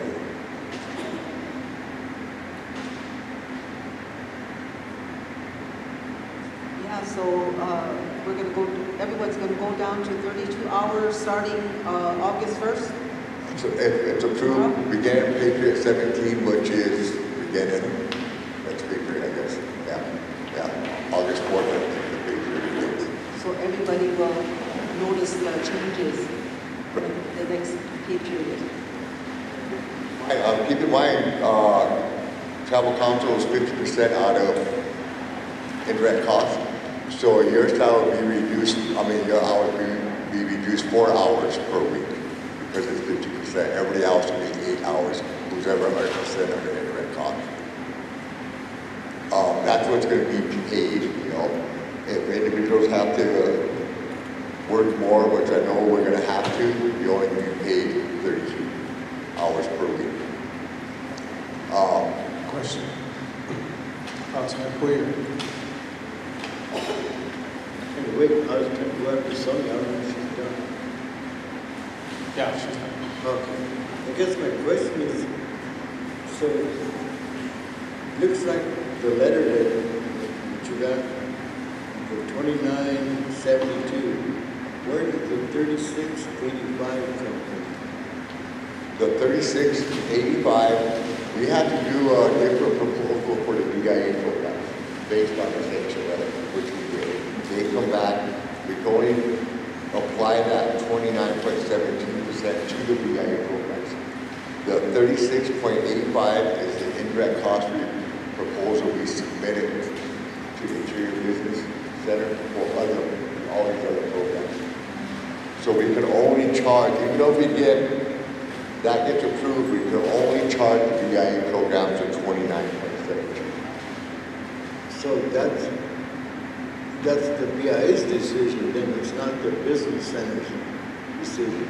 Right, and the BIA, we already submitted the proposal based on the sanction letter, which they reviewed, come back with the email, pretty much there was an agreement with us. But I have not seen the letter, official letter come back from Andrews after that. So the BIA is supposed to be working for us, not against us. That's what I'm going to do. So it looks like the BIA, instead of working with us, is going against us. With a rate that's acceptable to NBC's to 36, this would help us out.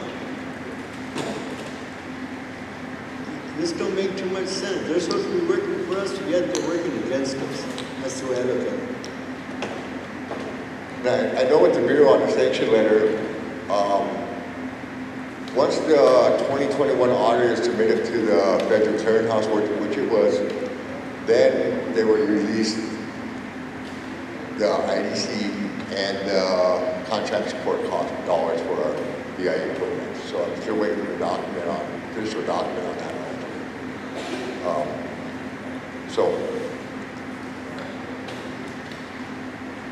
Just moving on that part of it, the audit part. Like I mentioned, and Cora mentioned, we submitted it to the clearinghouse last week, Tuesday. Finance committee pretty much gave us okay to submit it, but still we need to have the auditor do a presentation to a tribal council, which I feel is very, very important, so you know exactly where the tribe's finances are, or 421. And with that, it would be tribal council, when could it be a special session or whatever, or finance, I don't know, but the auditor is, hey, just let it know, you'd be available to us. Moving on to the 22 audit, we're well into it. I have our pre-audit firm, David Tilley, in my office all this week, getting all the account reconciliations done, so we can continue to move forward with that. So there's a lot of things happening, but that's where we're at on this indirect cost budget, But again, it's been 2 months, it finally came to council, so it's presented, basically. Again, I want to go back to, we had a lot of discussion in these 2 months. 3 or 4 different budgets came back, but this is the one that's in front of council. Councilwoman Sears. Yeah, you know, we did have a lot of meetings, and I'm still not happy with the outcome here. But, you know, I have a question because, you know, I'm hearing that BIA is working against us. You know, from what I've been seeing and hearing too is that we haven't complied with the letters BIA sent us. So that's why we're in the situation we're in. You know, if we would start working on our audits and start be accountable to that, you know, we can't blame everything on BIA because, you know, we get paid good bucks here in these programs to make sure that these things don't happen. But for myself, you know, Dean, what percentage or amount of IDC come from BIA, the 638 programs, and what percentage come from our programs and grants? Are they the same because we're on sanction with BIA, or is it different? Are we accruing the same amount? And I know I mentioned this before, we got to keep in mind that we have grants within the tribe that have like a 10 or 15% limitation to it. We can only charge up to 10 or 15% based on administrative costs. So those ones, you know, those are capped. I don't have that, the base in front of me of what they're going to fund us, but each one is based on salaries and fringe. That's what we could apply this range to. What we was seeing is we were seeing positions not being filled because some director, our programs were not complying and completing their job descriptions. We kept pushing them. We needed positions filled for one reason or another. They're coming in slowly. What we also started seeing was if they didn't want to, I mean, the job descriptions wasn't completed, they was trying to bring individuals on under agreement, basically a contract agreement or whatever. When we look at those, we have been sending them back. Yeah, we always say you have a position in your grant or contract, you need to fill that. We're not going to approve this for a contract agreement until you get that job description done. So when we do that, that makes the director move quicker. As for filling these, so that's one issue that affects his IDC. The other one is, and we talked about it last week, we have 79 at the time positions that are being advertised that probably half of them are re-advertised. We can't get those positions filled for one reason or another. That is a huge effect on these programs. Okay, also on that, you know, I know we're on sanction because of narratives not being caught up or not, you know, who is directing, excuse me, who's directing or who's making sure that these programs are doing those narratives, and I know the 425s are done by the finance office there, but what about the narratives? Are we caught up? Are we getting TA for that or something? I know on the narrative course, the chief of staff has been, because I read the emails, informing directors to get these narratives in. That would be his, I guess, answer to that. And I visited with Valentina yesterday on the 425s. We've been submitting a lot of 425s, and that some of them are getting returned back to us for what reason this or that reason. So I visited with Valentina yesterday. I'm going to do a letter, put it on the president's letterhead for technical assistance from an individual from the Rosewood tribe who's very good at it. So we both sit down and look, maybe we're not reading it right or something. So we're going to be doing a letter to the board of president for technical assistance on these 425s. We have been turning a lot in, and we've been getting some turned back to us, 425. So it's not for a lack of trying. So we are, and we are communicating with Valentina on this. I sent my staff over there for TAs, for assistant. So we thought maybe we might want to move in this direction now, get some technical assistance. Yeah, I think we do need to hear from Valentina too, I think, on some of the things that she can help with, or she did help with, or, to make sure that this is very serious. That's why I'm saying that, we have to cut people, the employees, and how many of them are there, total employees that will be affected by this cut? We're going to hear it. That would be affected by this cut. Indirect cost. We have a lot of positions that are vacant. Those positions haven't been filled, so that they won't be filled. But the individuals, employees that are currently employed, they will remain employed. But we're not filling the vacant positions. But you don't have a number? Not written right with me, but I didn't know how to be asked that question, but yeah. We don't know how, I should think we all get an answer though. That's all I got from you. Thank you. Okay, just to comment off on the TH assistance controller, when we do put these things out here, there's only a handful that show up. So that's what I'm going to also put in there, is that all hands that this pertains to for TA assistance, all the way to the top, to attend, mandatory. So just want to throw that in there, because when we did request TA assistance, only certain people will show up. So just want to mention that. Go ahead, Councilwoman Spelling. Thank you, Chair. Good afternoon, Mr. President. So a few things regarding the job positions. Councilwoman Sears asked about the jobs, and you made a comment that the directors were not filling the jobs. It was more of a attempt to contract or make agreements.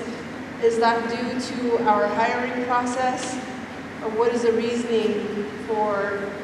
It looks more like a shortcut versus going through the process of hiring. And it seems that we should look for permanency versus hiring a contractor or making an agreement with someone. Yes, I can answer that. So whenever we advertise the positions, we have a lot of applicants that are qualified for the interviews. Okay, the letters are sent out to them. Your interview date's this date. Come interview time, let's say there's 15 that are out qualified for an interview. They're informed. Day of the interview, well, what I've been hearing, it fluctuates between 2, 3, 4 individuals that show up for the interview. Somebody gets selected, they decline the position. Get a hold of the alternate decline. So now we got to go back and re-advertise again. So it's not a lack of, trying. They do the rating. There is a lot of applicants that are qualified for an interview, but if they don't show up, we can't control that. Thank you. So I guess it's a matter of that being a part of our explanation, or moving the hiring process along quicker, because at that moment, if they're applying, then there's an interest in the job, and by the time they get selected, maybe they lost interest in the job. So I don't know what the turnaround time is for them when they apply to when they get selected, for them to lose the interest in the job. So maybe we need to take a look at how long that hiring process is, and we'll get back to that. The other question was the vacant positions. We asked for the vacant positions in finance meeting, and you didn't have it at that time. So if we asked it in the finance meeting, it seems that was that's something that you would have readily available, because if it's something that we've been poking at, then it should be something, well, if the committee's been asking for it, maybe I should have that ready, because it's probably going to come back around again.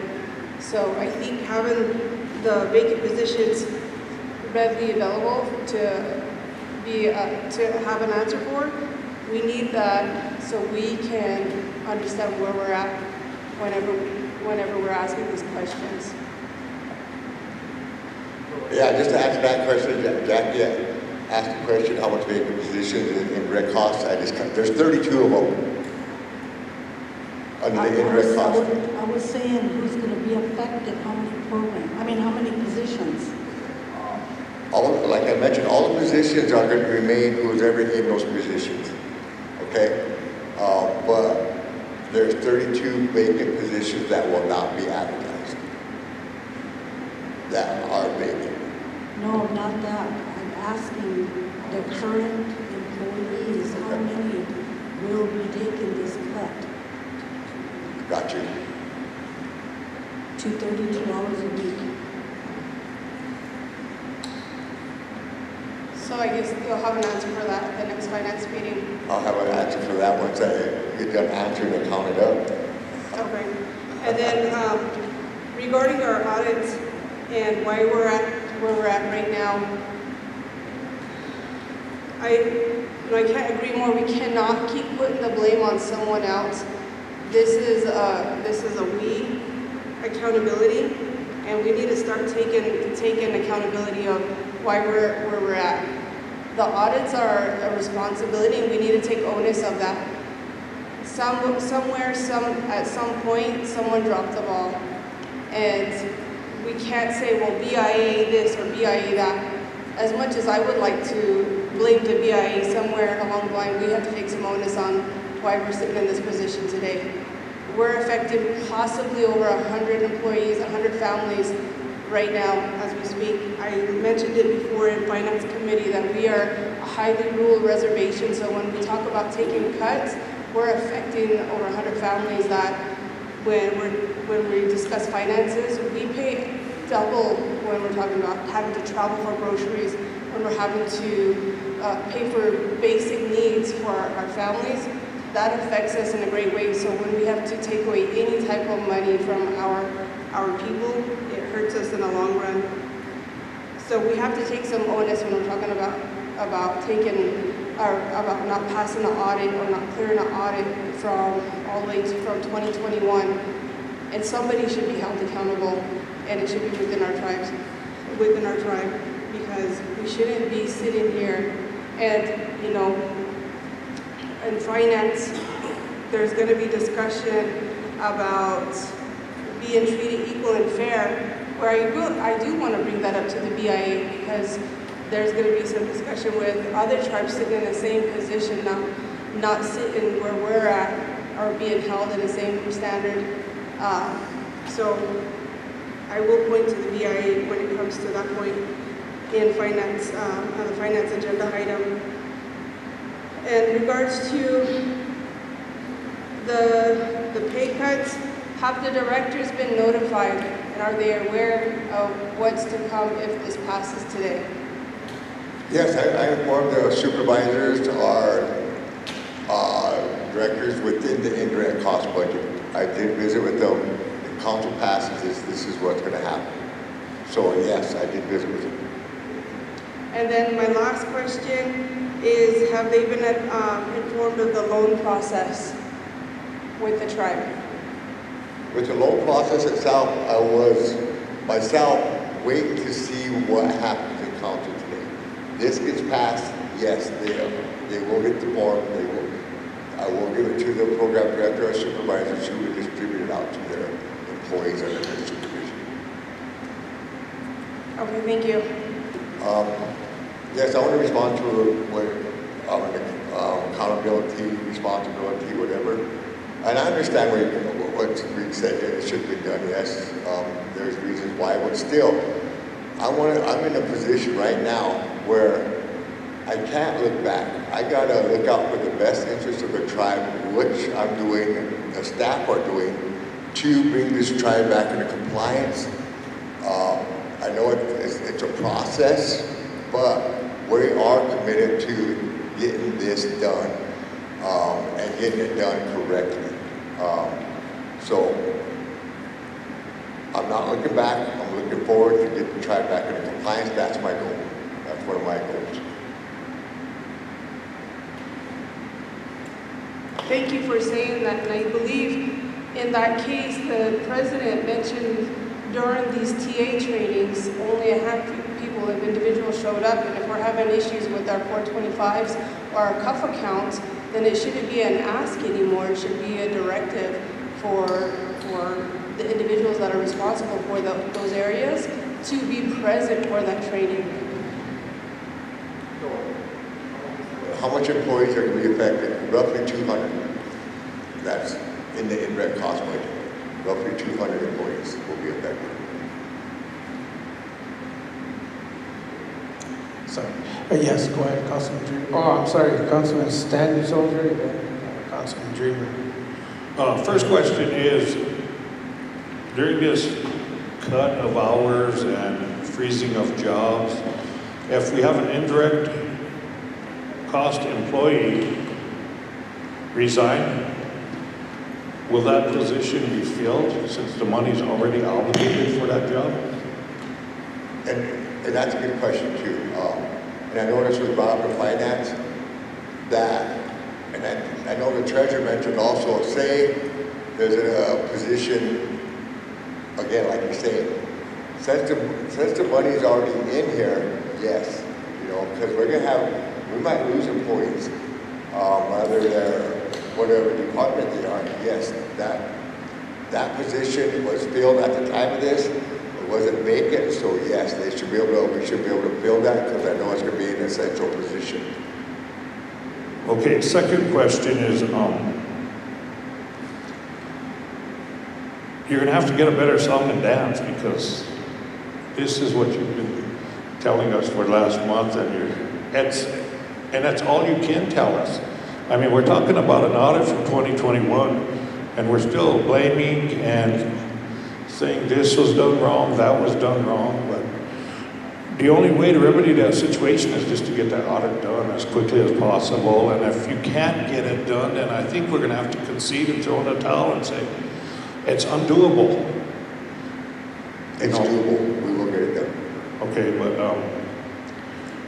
and third concern, not a question, is I don't know how many of these people sitting around here will be back after they take that 32-hour cut. It's scary. We might lose half our council. Thank you. Yes, and I'm glad you brought that up. So I had some staff members ask me the question of, we have the policy where they could do secondary employment or to supplement for the 8 hours a week, so that's basically 16 hours every 2 weeks, secondary employment. That policy is in effect. You just can't hold two positions within the tribe. So, yes, that's afforded to the employees, but it has to be not within the tribe. I was being sarcastic. But what I did let them know, try not to get a job where you won't come back to the tribe. No. But no, they're well aware of that option, to have that secondary employment option. Councilman Kelly. I thought George was up, but I'll go. Dean, one of the main things that I keep with me all the time are all the financial documents. Since I stepped in December, my bag's overstuffed. Some of the stuff I do scan in, and a lot of it just doesn't jive with me. But what I do know is, I keep all the letters that we've received when it comes to the audit. And going back to Ms. Littlehawk's question, what's going to happen in fiscal year 2026? Because the new fiscal year is upon us October 1st. Therefore, we're still going to be a year behind on our audits. That's, the projections are just not making sense. And it's my assumption we're still going to be in sanctions. And you can't project that right now, which is really concerning. we did talk about the 425s, and in several committee meetings, you had mentioned your accountants have already been trained 2 to 3 times and they know what they're doing. But yet apparently it's still, the 425s are being sent back. So we have also brought up the cross-training from Rosewood already on a couple of occasions. And now we're wanting to address the issue. You know, it's at some point I gotta agree with everybody that some responsibility needs to be taken. You told us you've been here 40 years and that you need to look from today forward. Well, hell, that should have happened 4 or 5 years ago. We shouldn't be here. You know, we suggested moving to an all-electronic system, a wireless, a paperless system, a better tracking mechanism. Still have not received any information on that. But what really bugs me is, you know, you've been doing this a long time, and several council people have been doing this a long time, and the people know most of our money, 80% of it, comes from the feds. We signed 638 contracts saying we will adhere to the federal regulations. And where we're at with our audits, you know, in the agreement and in all the letters, that's stated in there. CFR Part 200, CFR 25, Part 170, it's all stated in the letters. Any one of us can jump online and go to the clearinghouse and see where the audits are. You know, I'm just at a loss because it seems like every time we turn around, we're looking at another financial mess. Yesterday it was the casino. Today it's our audits. Tomorrow it's going to be the Marijuana Commission. Hell, it's never ending. So we need you to pull it together, man, and you know, don't feed us the BS anymore, man. Shit, we just need to know the truth. I understand there's been several letters written, and we want to help. Dean, don't get us wrong. You know, you're the comptroller of this tribe, and we're trying diligently in finance to work with you, but if we don't know exactly what's going on, and it makes it difficult for us to make a concise decision on whether it's good for us or bad for us. Chair, I'll leave it at that. Thank you. Yeah, let me respond to that. So, yeah, let me enlighten you here. So, the tribe was current with the audit in 2019. No issues. The tribe went into a pandemic, 2021. We was in the middle, and again, I mentioned this before, we was in the middle of our 20 audit. Auditor didn't have staff. Quit. We got the emails on us. We had to go look for a different auditor. Auditors were all booked up. We was thankful that Ripley later on took the tribe to do our 2020 audit. Before the audit could get completed, I had to go out and do a pre-audit to make sure our financials were in order. That finally got started in June of 23. So that's where we was dealing with there. 20 and 21 was in an audit, was in a pandemic period. Nobody was working. We had to come back. We had to getting everything together. So that is where, and also where we fell behind, getting all this stuff together when we got back to work on a part-time basis. And right now, personally myself, I know where working as hard, we're doing a good job, we're moving on our audits, it's just not as quick as everybody wants it to be. So with that, when our 22 audit is completed, and 23 was basically expected in mid next year, the tribe will no longer be 3 years delinquent in our audits. That's what is hurting us with our funding agencies. 3 years delinquent, we can't have that. So we are a lot closer, a lot better than what it was.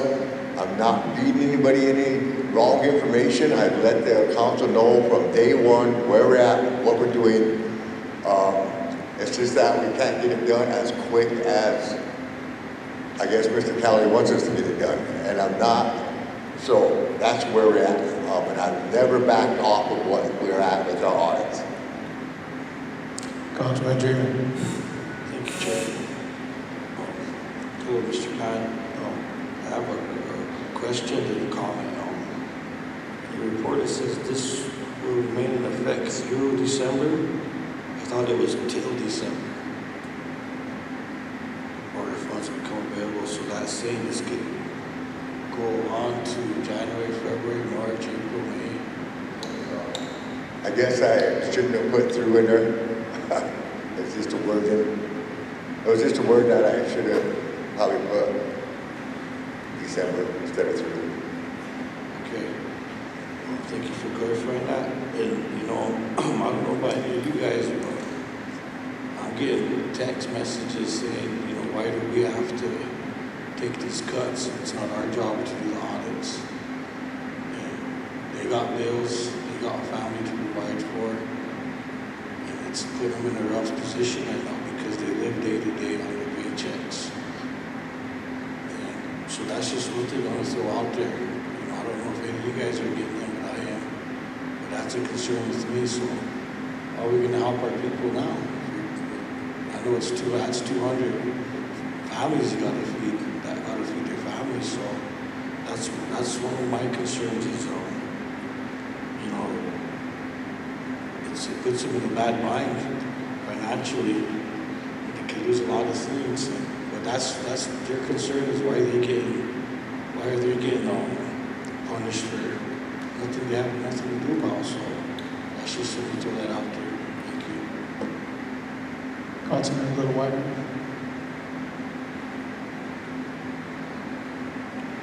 Motion to approve.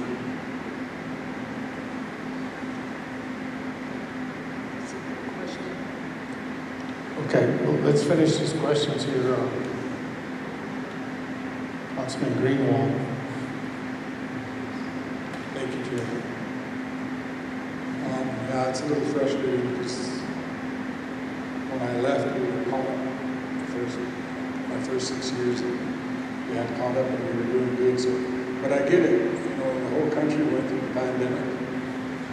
What frustrates me is that the BIA or Department of Interior, whoever's above them, can't see that because I'm sure we're not the only entity out in our country that has dealt with the same issue, where it's been like pulling big teeth to find an auditor to come in and get these audits done. But the question I have is, right now it's like some of them said we finish up 1 year, but it leaves us 4 years behind yet.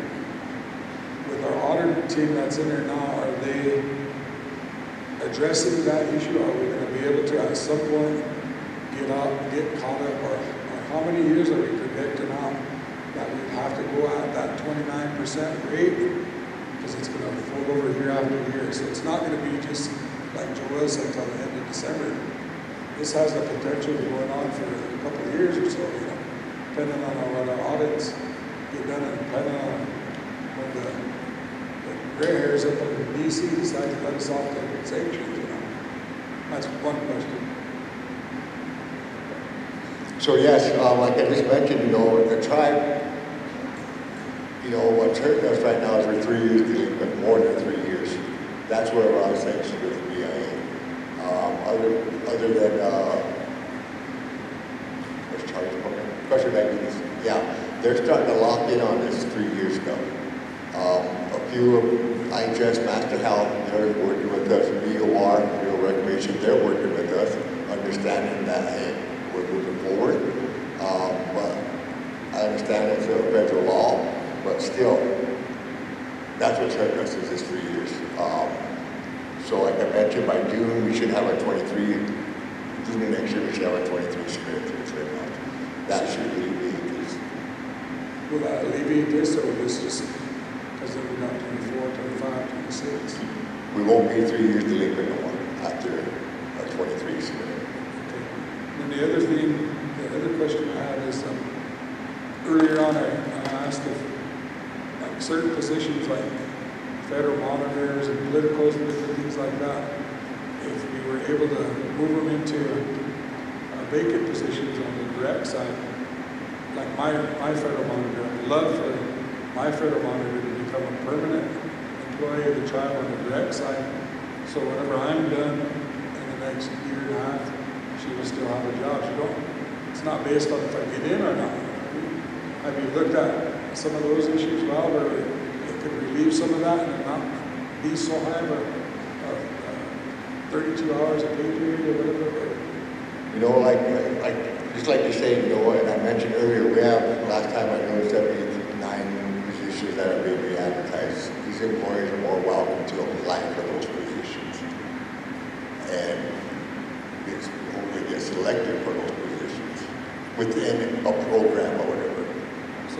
So it all depends on if somebody wants to apply or not. But we're not pushing the issue to say, look, you know, at this point we have a better thing for you over here. We can do that so that the numbers get less. Maybe it's going to be 16 hours every pay period instead of 32. No, we're not pushing that. I mean, and again, if individuals want to apply for different positions, like a direct cost budget, more power to them. But as Norman just mentioned, and I responded that, hey, if somebody leaves a position, yes, we could fill that position because it wasn't vacant at this time under the indirect cost budget. So, did that lose you there? No, okay. I hear what you're saying, but it just seems like we'd be able to put some people over on the other side and you can take some of them dollars and reduce the amount that it will affect the remaining people that are still working. You know, because if somebody that's making $75,000, you know, the one that's down here making $11 an hour might only cost them $100 a pay period, where somebody that's working up in your office, I hate to lose the educated staff that are upstairs because they're losing up to $600 or more every pay period. Like I mentioned, it's affecting everybody. So, I mean, more power to them if they want to apply for their position to get back up to their 80 and pay a higher wage, more power to them. I guess that's in this circle then. It sounds like it's not something that you're discussed in your area. It would be up to this committee to do something like that, I guess. Councilman Gosman. Thank you, Chair.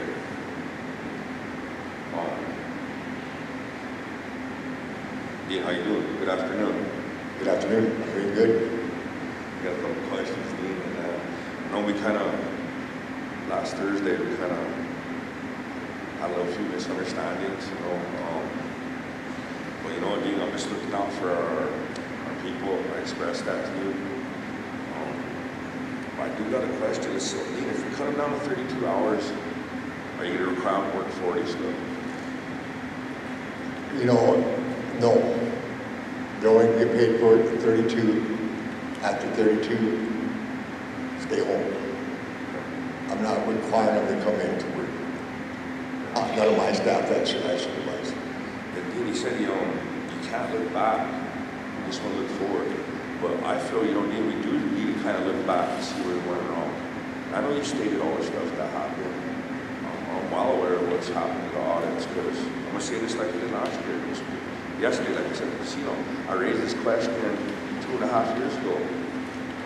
I always remember that meeting when I raised this question, not one week. Man, I started getting attacked. They started cutting us off the radio, and then pretty soon I got accused of yelling at everybody. But that's in the past. But at the time, you know, I was raising the questions because I knew how to try, how they were in trouble with the audits. And all I was trying to do is bring awareness. And that was almost 3 years ago now, Dean.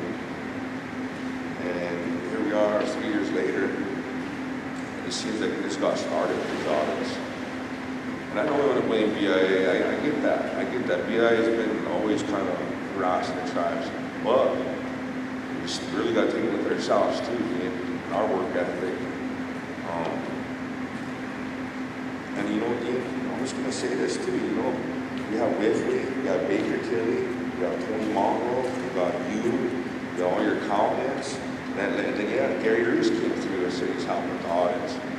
And all that overtime last year, Dean, so my feeling is we should even be behind that all, at least a few years caught up. And I get it, COVID, I keep hearing that. But we should have been getting on it as soon as COVID was done, because look at the situation here. And you can't tell me you didn't think about it like then, because I was. And I was a new council member then.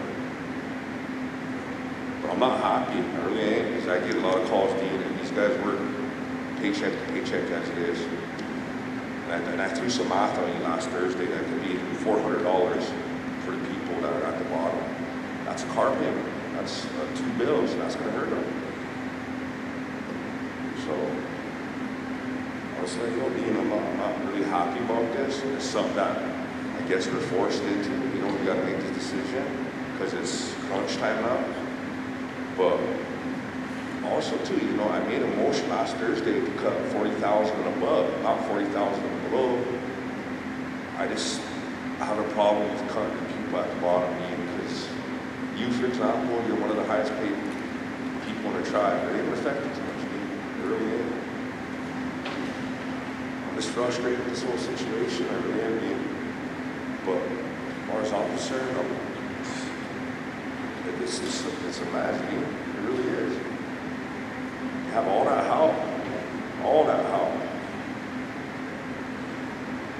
Thank you, Chair.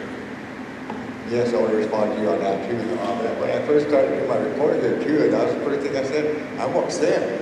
Standing here having to give this report, having to, you know, I know our people having a hard times out there.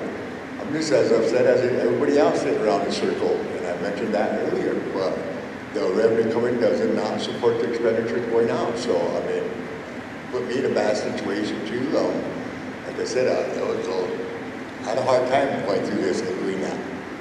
Because I know how it's going to affect these families. Councilman Little House.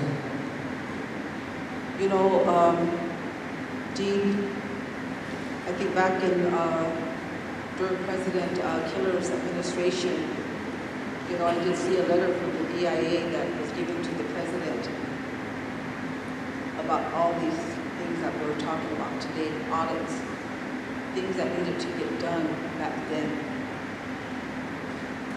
That was like 2 administrations ago.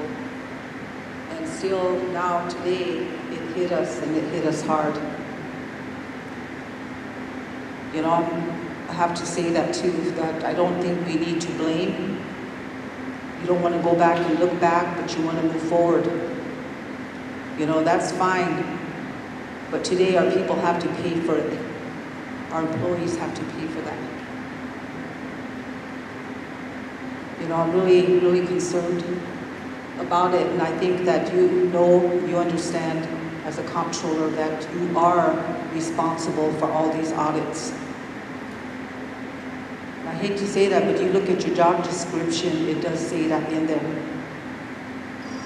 But today, none of those have gotten done. So now today we're in this situation now today where we have to go down to 32 hours a week.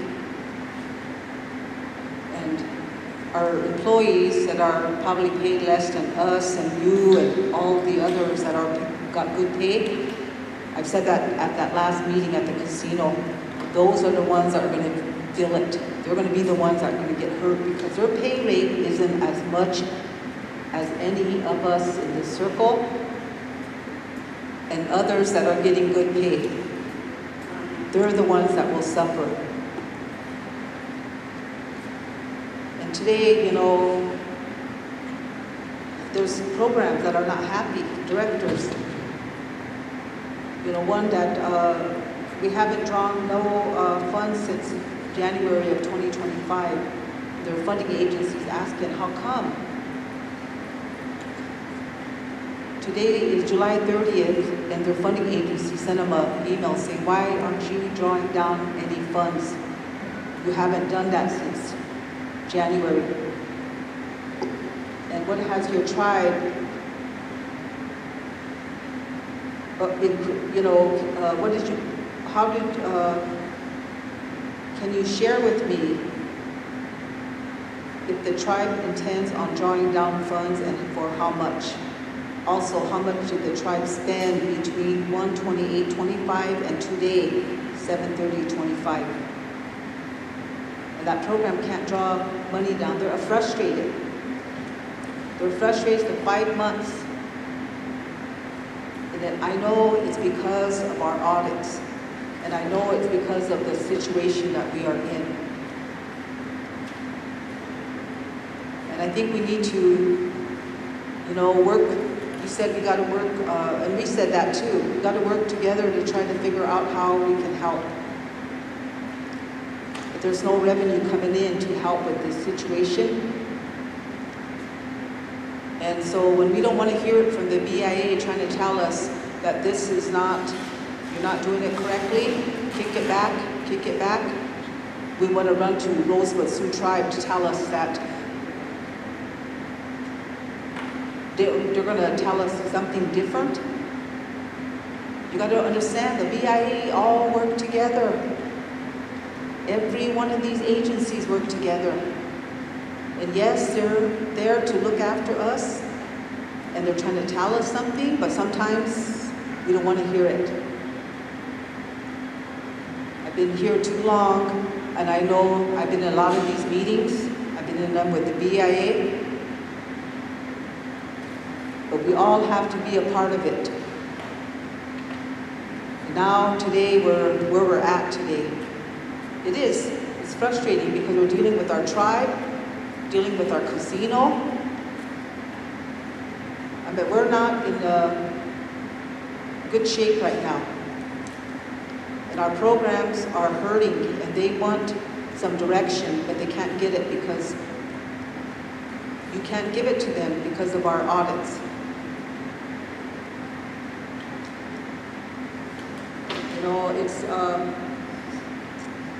It's frustrating, but as tribal leaders here, it's not good for us to have to take on the decision of having to cut our people. And we were told how many years back that we needed to get this done. So there's probably some things we need to bring maybe to discuss in Finance Committee, but I think right now today is just really not good that we're having to hear what's going to happen to our employees under the indirect cost. Thank you. I'd like to respond to that. Based on Sonia's comments there. I know I mentioned it several times when I was up here that, yes, we have been working with the BIA back and forth. I am not blaming the BIA. We have that, I have staff meet with her constantly. So we are trying to resolve this with the BIA. Not pointing fingers, but yes, we have that communication going. So that is sort of answer that. Councilman Weston. Thank you, Chair. I want to piggyback off of Councilman Sears' request. I would like to hear from the BIA on our stance currently today concerning all this issue.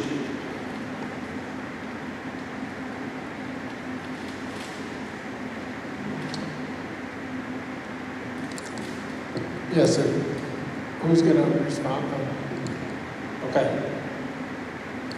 Good afternoon, Council. This is Valentina Marganian, Self-Determination Specialist with Bureau of Indian Affairs. But also remember that I am a tribal member, and I served with 9 of you on council in the past administrations. So this impacts not only you in this circle as leadership, it impacts all of us. And so that's why it's so important that we work together in partnership. As of current, we have provided over 9 sessions of technical assistance dating back to 6/23/2023. And in that, we provided everything from federal reporting requirements and looking at the 425s, to the narratives, to contracts, to working with programming specifically with Child Protective Services. And so the list goes on and on. And with that, it's because it's about providing the services to the people. And that's the bottom line.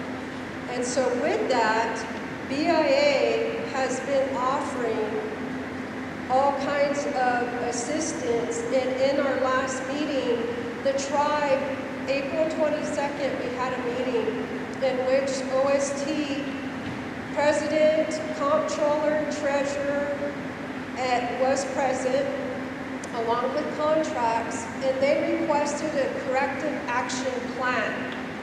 A corrective action plan for the audits, for the federal financial reporting, and for the narratives. And in that corrective action plan were deadline dates.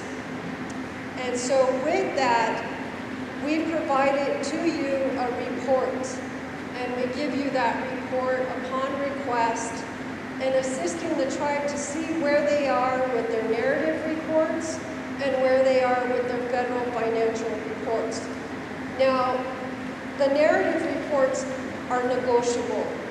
In each contract that the tribe has with the Bureau of Indian Affairs, it's called a Model 108 because it comes from Section 108.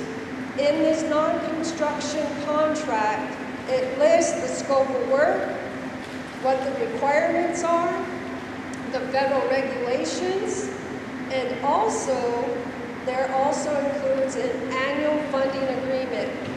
In the annual funding agreement, it talks about the reporting requirements, what's required, how it should be laid out, the format. Everything is included within that. And so we sit down with the programs and we work through all of this. And we also sat down with the accountants and we worked through the reporting processes. In this, we tried to come up with solutions to better help the tribe be successful and move in a positive direction. President Starr comes out in his past administration and current administration has been working to build strong bridges in that communication with the Bureau of Indian Affairs. And I think we've come a long ways in a short amount of time. In these successes, we were able to draw down all of the monies that BIA has appropriated for program funding. And that was a first in a long time. And so I was happy to see in this report, our most recent report within this quarter, that the tribe has drawn down all of their program money. So that has been a great big plus. That's an accomplishment, and I'm proud of that accomplishment because we worked as a team. And that's how we continue to want to move forward. And so with that, the superintendent has been so awesome in providing the support that is needed. And she has been looking at different ways where we can help the tribe with the audits, the single audits. And she's looking for additional funds that we could be able to assist the tribe with, to maybe hire another auditing firm so that they can work in conjunction at the same time, because mathematically the tribe will be on sanction because there'll be 3 audits behind, regardless, in submitting their 2021 audit, which I'm happy, I commend the tribe in doing that. And because they submitted that audit, now we're going to work on that new IDC rate of 29% and trying to release 33% of that. Now that we got the figure, we'll be able to release some of the IDC funds to the tribe from the programming on salaries and fringe, okay? So that's a good start. We're moving forward in the right direction. And with these additional funds, this will be able to help assist the tribe maybe getting caught up in their audits. So yes, we've been doing everything to try to be clear, trying to provide the assistance that's requested, as well as the support. Because like I said, it impacts all of us. So at this point, the superintendent did hand out in her report a kind of a worksheet that you guys should see, and you're familiar with this. It gives you an idea of how many active current contracts, okay? And what the narrative reports have been submitted and what the federal financial reports have been submitted. And at this time, in regards to the federal financial reports, the tribe, we're still working on it, but is missing or is delinquent about 401 reports, federal financial reports, based upon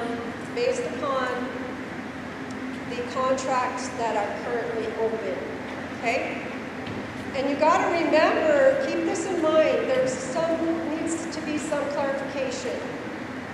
There are 2 reporting fiscal years for these contracts.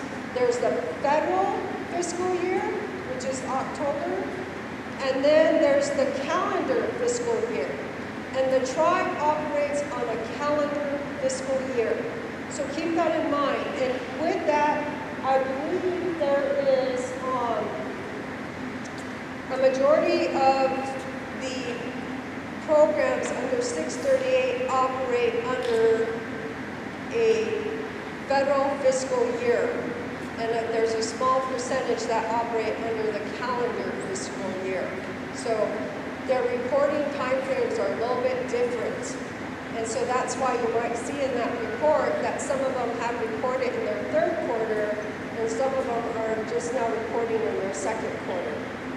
So with that, again, we work closely with the accountants, and they're working very hard to try to move that forward along with OST Contracts Office, and being able to provide them with the necessary modifications. Now, again, when a contract is received, they get their base amount. And we have worked very diligently to get the tribe all of their program funding for 2025, okay? And with that, within the short amount of 6 weeks, we had all of the programming funds available for the tribe to draw down in ASAP, which is the financial system. And so with that, the tribe was able to draw down those funds to support the program. Now, there are still a couple of programs that have not received all of their funding yet. One of them is JOM, Johnson O'Malley, and we're still waiting on funding for them to come down, but the majority of the other programs have received all of their funding. So they have received their funding in the beginning. And with that, like I said, we continue to have that dialogue, continue to work with the accountants and providing a lot of training and answering questions, and just also developing a common language. And I think given the turnover, it may be advisable in the tribe's maybe action plan is to develop some type of resource for auditors or their accountants to go through, so that if they need that additional training, they have it available to them.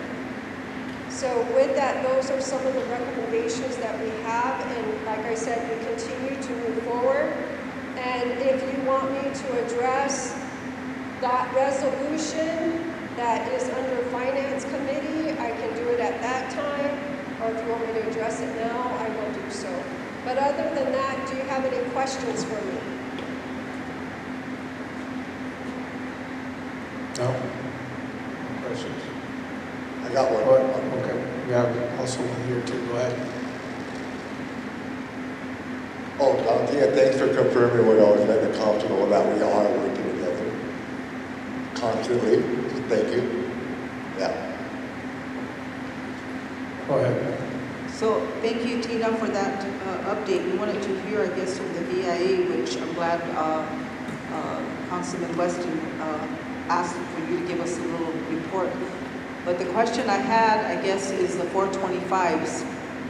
When Dean was saying they submit the 425s to the BIA, they're getting kicked back. So could you explain what's going on with that? Because you guys are the ones that look at the 425s. What's the problem? Because it kind of sounds like we're going to use the BIA now to help us with that. So could you kind of inform the council as to what is going on there? So, at this time, the tribe has divided the contracts amongst their accountants. And so they will submit the 425s based upon, we try to work for current and then work backwards towards the older contracts that are missing the federal financial reports, okay? And so, for example, let me give you an example. I received 66 federal financial reports for various programs, okay? 66. And I have to review each one of them very thoroughly. So I received the first group on June 3rd, and I returned some.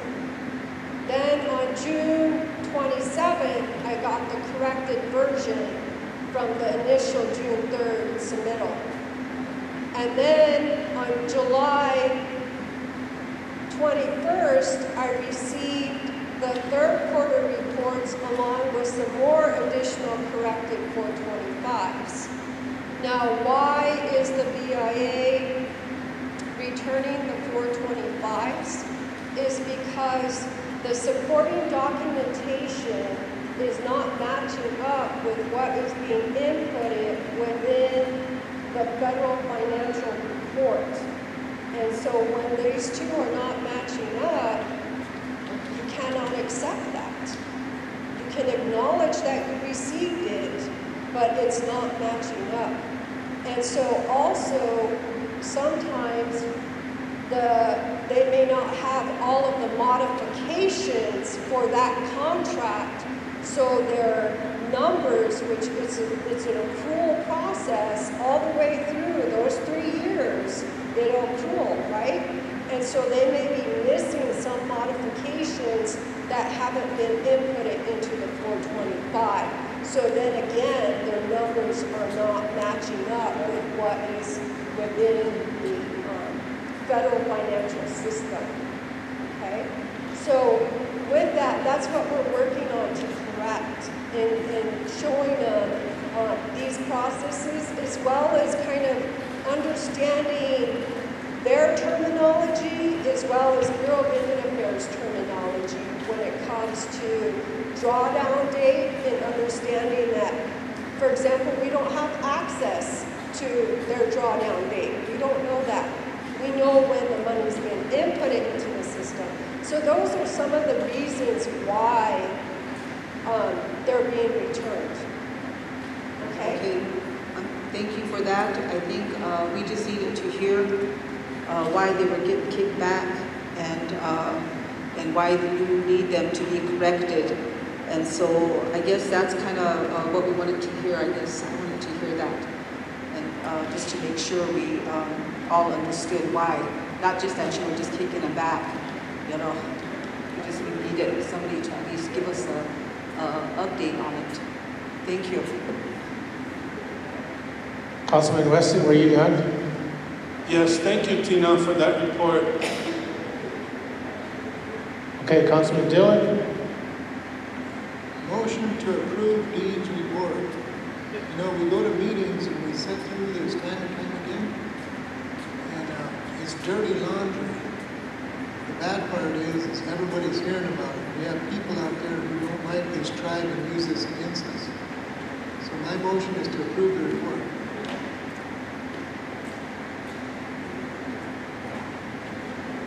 Okay. Yeah, so what, I think it's important that we're in dire straits here, right? You know, we gotta talk this out. So I'm gonna continue with the last three speakers, then we'll move on.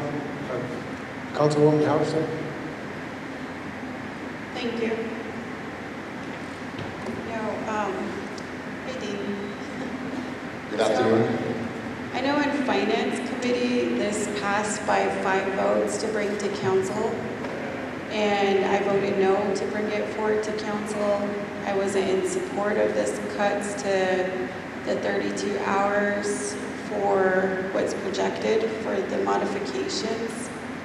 And as I'm looking through the modification that you brought forward for this 32-hour, there has to be another way where we aren't affecting our employees' hours being cut. I see on here that we have training and travel, and both of those combined are $500,000. I am pretty sure if you ask most of these IDC programs and most of these IDC 638 fundings, what they suggest that they're able to eliminate, they would do what they have to within their programs to live moderately, within, you know, work moderately without those expenses. It just seems like to me that we could, and I'm sorry that this is all on your comptroller, that you had to make these decisions for the budget modification.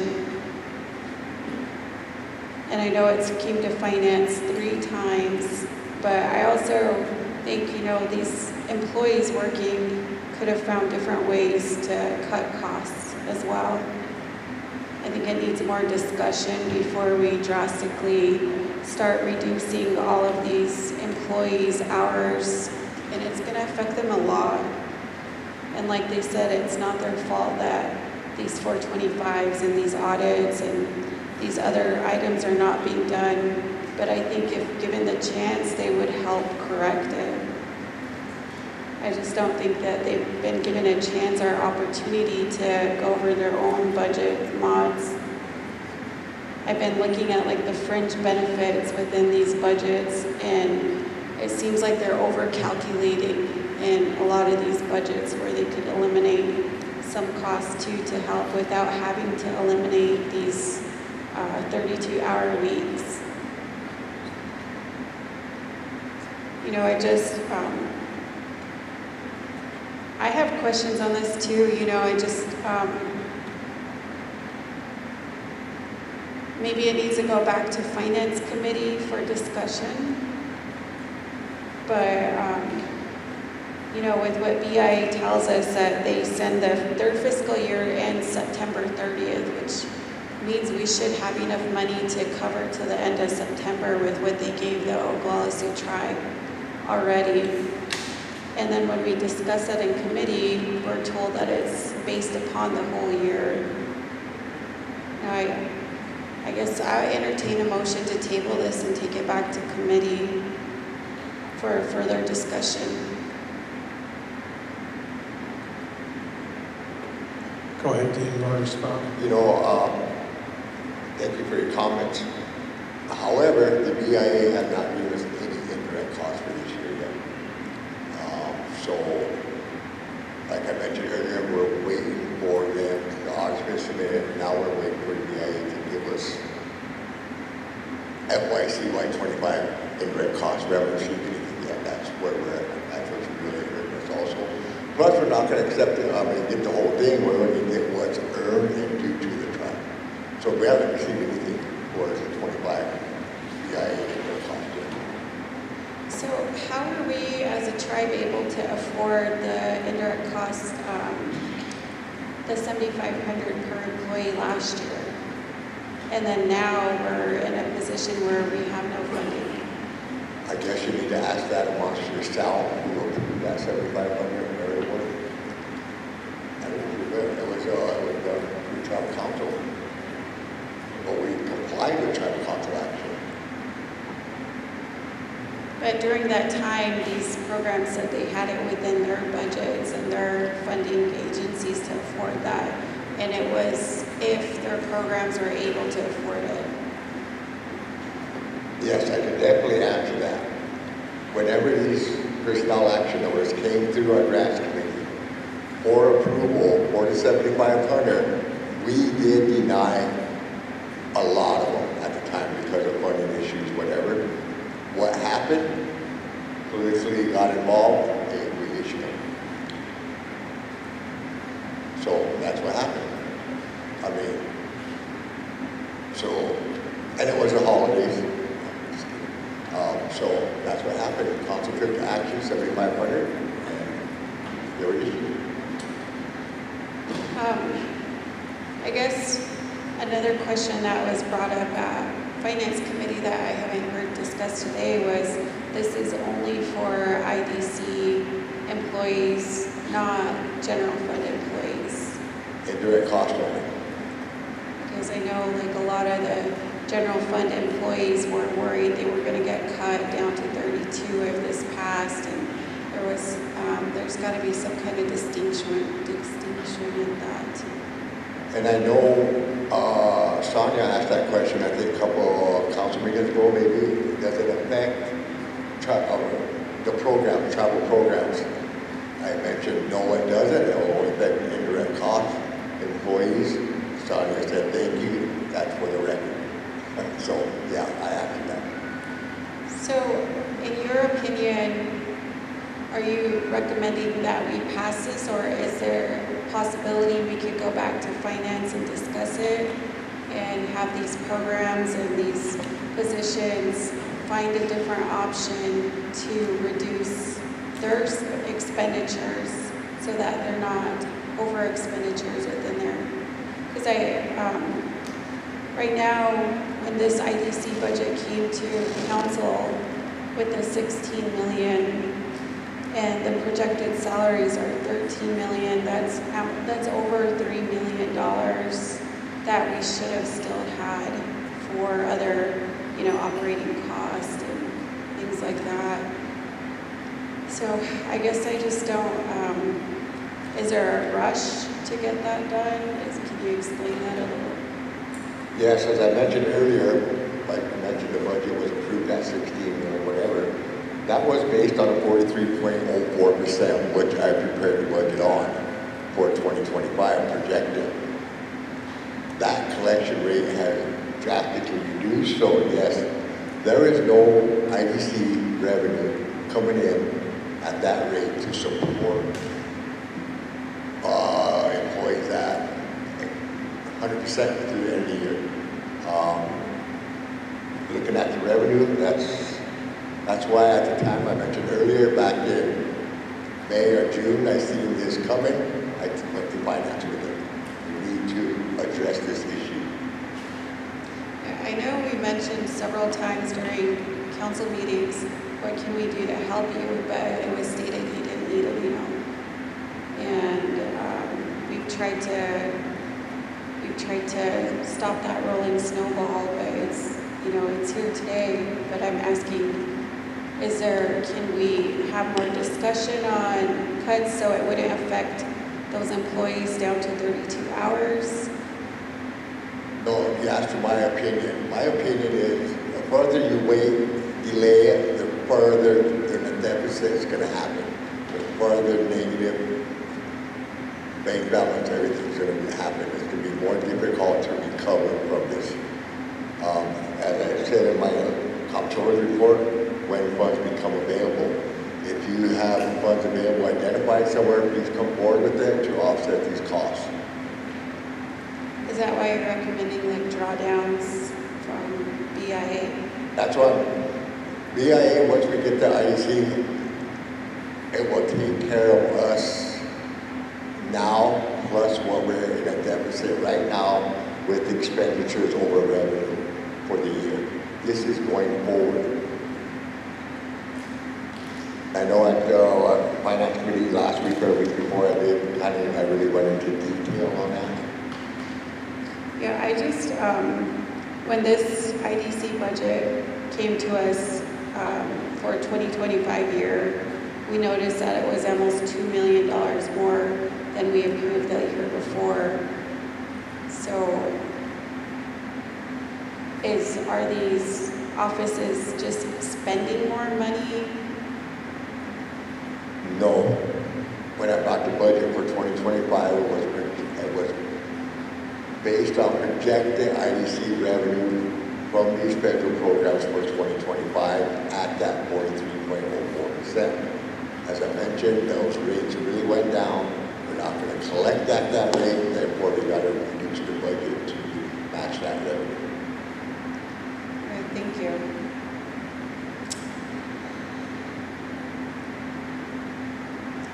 Councilman Dreamer. Thank you, Chair.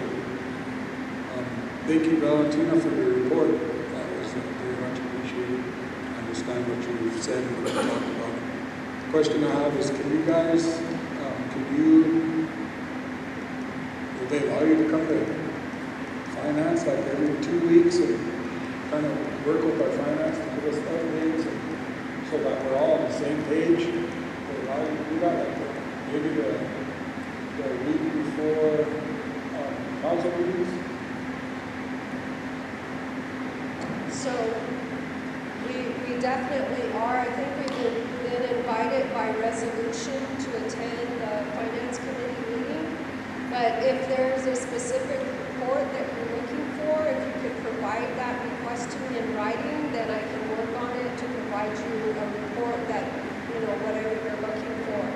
But I also want to add in that clarification, Councilwoman Weston had pointed out that some of the programs were in the red. And let me clarify that. Some of the programs, since the 425s are being completed, see that they may have carryover. So we're working with the programs to apply for extensions. And those extensions will allow for that program to expend those funds for that contract. It don't just roll over to the next contract. It has to be expended for that contract period, for that contract. So all of the reports, as long as that contract remains open, the tribe is required to report for that contract, okay? Regardless if there's no funds in it or not, they're required to report for that contract, okay? That's the federal regulations. And then the other part of it is that within that contract, those 3 years, if the tribe, if that program exceeds their budget, then the tribe becomes responsible for that excess budget, okay? Because it's within that contract and it's agreed upon within the federal regulations. So I wanted to clarify those things because those are some of the other reasons that we're looking at to help the accountants to move those 425s forward. So that being said, I would say anything that pertains to our being on sanctions, anything in that realm, like 425s, the request for assistance to train on 425s, anything that seems to be like a monkey wrench that our tribe, the Finance Committee, can work with Dean and upstairs to make sure that we're all fluidly working together and it's rolling forward. And so anything like that that you could bring to Finance on that one Thursday every month would be helpful. The other thing I wanted to ask Dean is, going to a 32-hour work week, is that going to affect our benefits in any way? That was one question I had from a regular employee? No, because the majority of the benefits for employees are paid by the program. The only thing that, right off the top of my head, if they're in a 401k and they deduct out their payroll check 2%, 5%, that's the only thing that the employee will pay. Other than all the other benefits, the health, the whatever, the program pays that for them. It's a benefit to them. Okay, lastly, I wanted to say, because, the further, like Dean said, if we keep holding off, that 32-hour work week becomes a 30-hour work week, or it becomes a 28-hour work week. The more we wait, it's just going to get worse. And if we do nothing, at the end of the year, we're going to probably owe over $1 million back to the federal government, What would that be? It's going to be difficult to cover the bank balances. Right. That's what it's going to be difficult about it.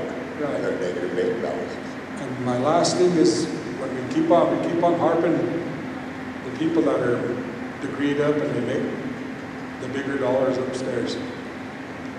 Let's put this to rest now. So I just say it was $100,000 a year an employee made upstairs. And our lowest paid might be $11 an hour downstairs or wherever they work. To say that Dean Patton or somebody that makes the higher level amounts are not affected by this, somebody making $100,000 a year for the tribe monthly will lose $1,300.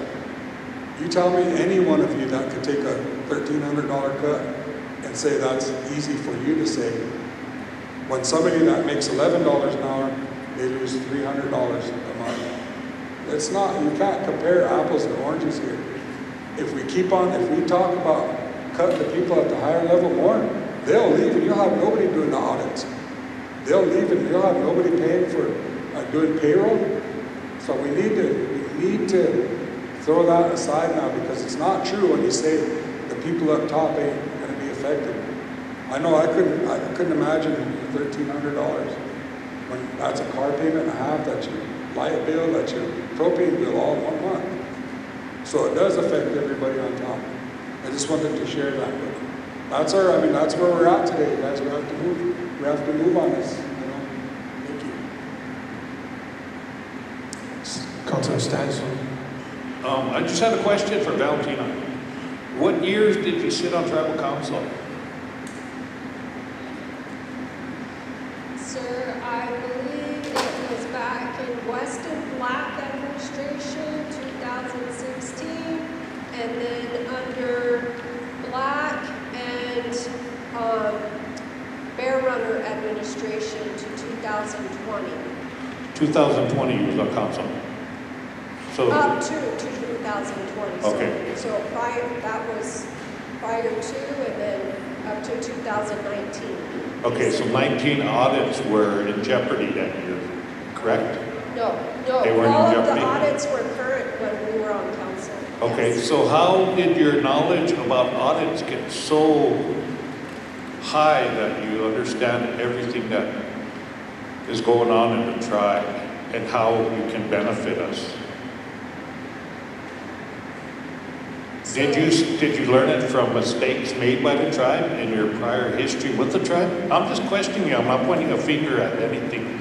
I'm just trying to understand, how this could have been remedied with people that you probably sit on council with, who should understand the same things that you understood, but you seem to retain them a lot better than prior council people.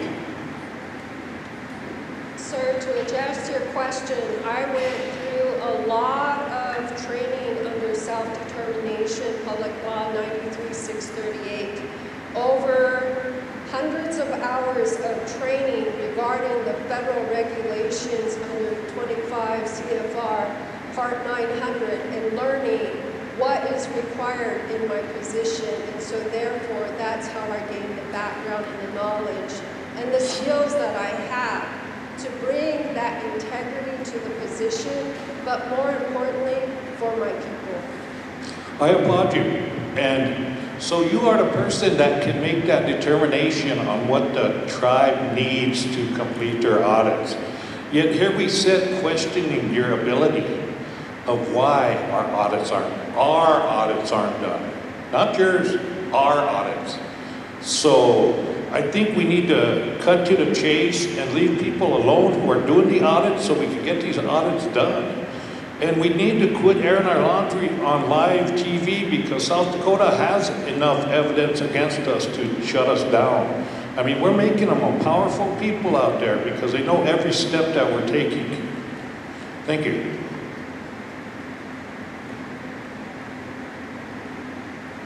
Councilwoman Sears, and then we're moving on. Yeah, you know, I think this here meeting is really important that the public understands because we have to answer to them too. We have to answer to our people out there why they are affected. That's why we wanted to have this out through council so people can hear it for themselves. You know, we have to make that tough decision into whether we're going to support that cut today or not. And it's good that the people got to hear why, because we're going to have to decide that today. Whether we like it or not, it's going to be a hard decision. But I do have a question for, you know, BIA. Gina, maybe I just, you know, you guys are hearing everything, what's going on, how it's going to affect our employees in the long run that had nothing to do with what's going on with the 425s, the narratives and things like that. You know, do we have to remain on sanction for that whole period of time? I know they're going to release a percentage of indirect cost, but is BIA willing to at least work with us and getting us off something? Is that coming from the higher ups? Who's making that decision?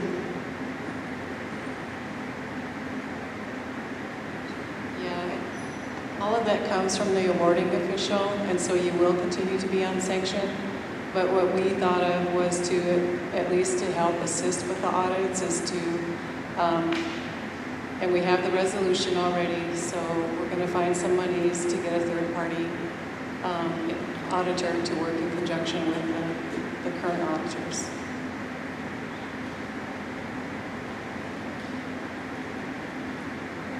And what about, you know, I know the resolution is coming forward requesting the Bureau of Indian Affairs for release of all appropriated funds for the Oglala tribe prior to the imposition of sanctions. So, you know, that's coming forward from finance, and I just kind of wanted you guys to be aware of that and how that can be addressed, or who does, you know, is there funding there that's not being released? So, to address your question, Councilwoman Sears, as I stated earlier, we worked really hard within a 6-week period to get the tribe all of their program funding. So they received what has come down. We allowed for the tribe to receive all of their, to draw down all of their funding. We didn't have them. So on sanction, what they call them is remedies now, not sanctions, but on remedy 1, the tribe would have monthly drawdowns along with the reporting. And then on sanction 2, the tribe again experiences the level of, like, there's a list of things that could happen within that. However, it is withholding the indirect cost funds, okay? And then on level 3, remedy 3, is where the government looks at pulling back those programs, retroceding those programs, okay? And in our meeting in April, there was a question I was asked, where, you know, is the tribe there? And the response was, the tribe's been there for a while because they've been behind several audits. Your first audit, and so we've been working with the tribe. tribe. We have been working with the tribe and trying to help them move forward. So it's not for the lack of working together. It's just we need to come up with a solution to help get those audits in, and so that we can get off the sanction and get off the remedy too. Okay? Thank you. Okay. Councilman spotted there, and then Councilman. Go ahead, Councilman. Okay, thank you, Chair. I have no problem with this cut that's being proposed, because I think it should always start at leadership. You know, we should be the first ones that take the hit before anybody else. So I have no problem with that. That's it. Thank you. Councilman Wilson. Thank you, Chair. You know, I just have one more comment before we move on. I agree with you, James. We at the top should take the cut. Maybe as council and all this other at the top, maybe we should get cut in half instead of cutting people at the lower end. Well, you know, my constituent over there said that we got to put this to rest. I'm not going to put this to rest because we shouldn't be in this position in the first place at all. I get it, yeah, COVID, yeah, we blame VIA COVID, but we got to take a good look at ourselves too. We really do. Stop protecting people upstairs. It's their fault, it's their fault. Let's move on. But you know, I mean, for him to say that the guys at the top get hit just as bad, I've done some math. He's only be losing $784. That's $9,000 a year. You minus that from over $100,000, that ain't that much. That ain't much at all. And it's nobody's fault but upstairs. I'll say that. I don't care if we get ridiculed for it or get mean eyes. We should be in this position at all. Sickening. Sickening. But yeah, we want to sit there and point fingers at this person, that person, BIA. Let's point the fingers right at us, council. Because we allowed it to happen. We sat here and let it go for years and years and years. Now look where we're at. Same thing with the casino.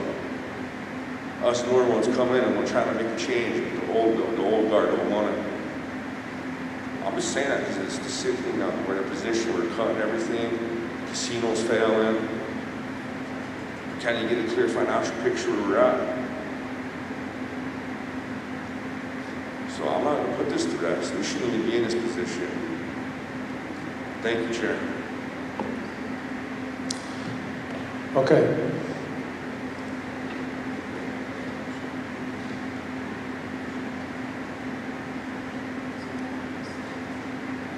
Okay, I know we have a motion to table. Was that the IDC? Withdraw? Yeah, I didn't get a second. Oh, you didn't get a second? Okay. I'll second it. Second by, to table, right? Okay, to table. Second by Councilman Roseberry. Call for the vote.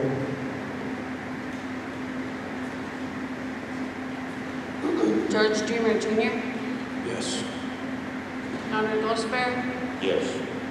Norman Standing Soldier, No. Ryan Jumpanico, Troy Little, Yes. Anna Halverson, Yes. Craig Dillon,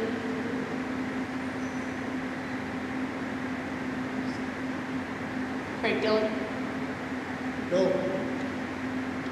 James Cross, Nope. Jeremy Rosales, No. Julian Spotted Bear, No. Tyler Linderman, No. Richard Greenwald Sr., No. Bo Little White Man, Jackie Sears,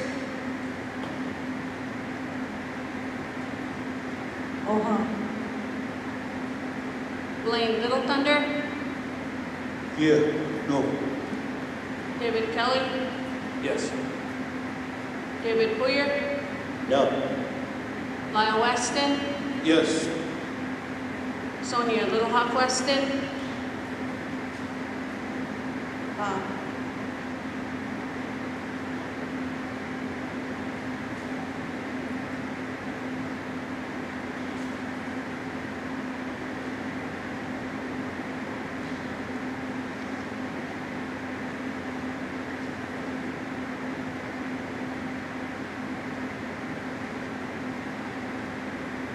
Eight yes, 9 no, 1 not voting, motion failed.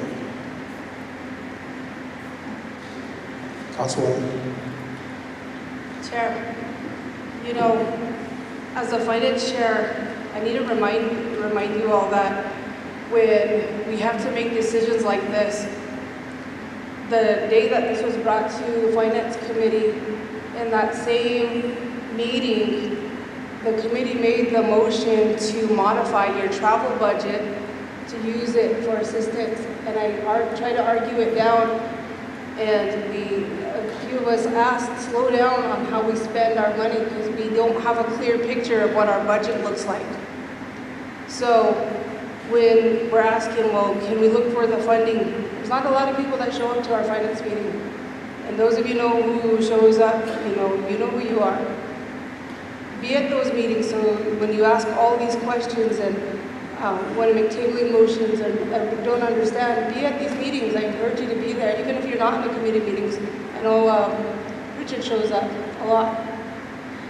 And maybe we need to have a sit down directly and specifically focusing on what our budget looks like and ask those questions. What is available and what is not available? Because I brought up to y'all, right, when you made that motion, use your travel to make up for those employees. But we already made those. Those are things that we need to think about, and that's just the reality of it. And I'm not calling anybody out, but that's the reality. And anybody can call those minutes or verbatim, because those are public meetings. But if that's what we need to do, let's have that meeting. Let's pull everything out, take a look at it, because yesterday we had a serious look at what was going on with our casino. It was an eye-opener, because we didn't get answers to questions we were asking in the past, and it was brought to light yesterday with what was going on out there. And maybe this will bring to light what's going on with our finances, so we can make decisions and start creating a contingency plan like I keep asking. Thank you. I don't know where Dean went. I need to ask Dean a question on this issue, because I'm not going to sit here and be called an embezzler, that I'm corrupt, that this council's embezzlement is the reason why we're cutting employees down. This is not because of us. This isn't our job. We're not a comptroller. As a comptroller, it was his job to make sure that these things were done. So why weren't they done?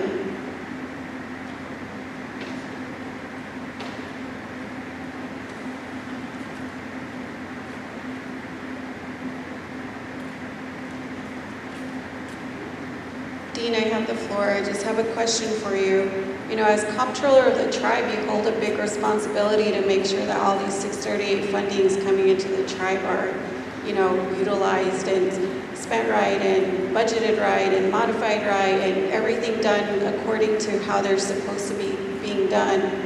And now we're in this situation where we're being called embezzlers, we're being called corrupt, we're being called a result, saying that we're the result of these actions, to where our employees are being 32 hours. And I can't stand to sit here and see that happen. Point of order. There was no accusation. I'm still talking. That's a point of order. I'm still talking, Julianne. Chair, can you bring some decorum to this meeting? I think it's... And my mic's getting cut off again. I'm not, Councilwoman, let her finish. I'm not accusing Dean of saying that. There's people out there saying that about this council, that we're the ones who caused this. You know, this has been spiraled for years and years, even before COVID. These audits weren't done even before COVID.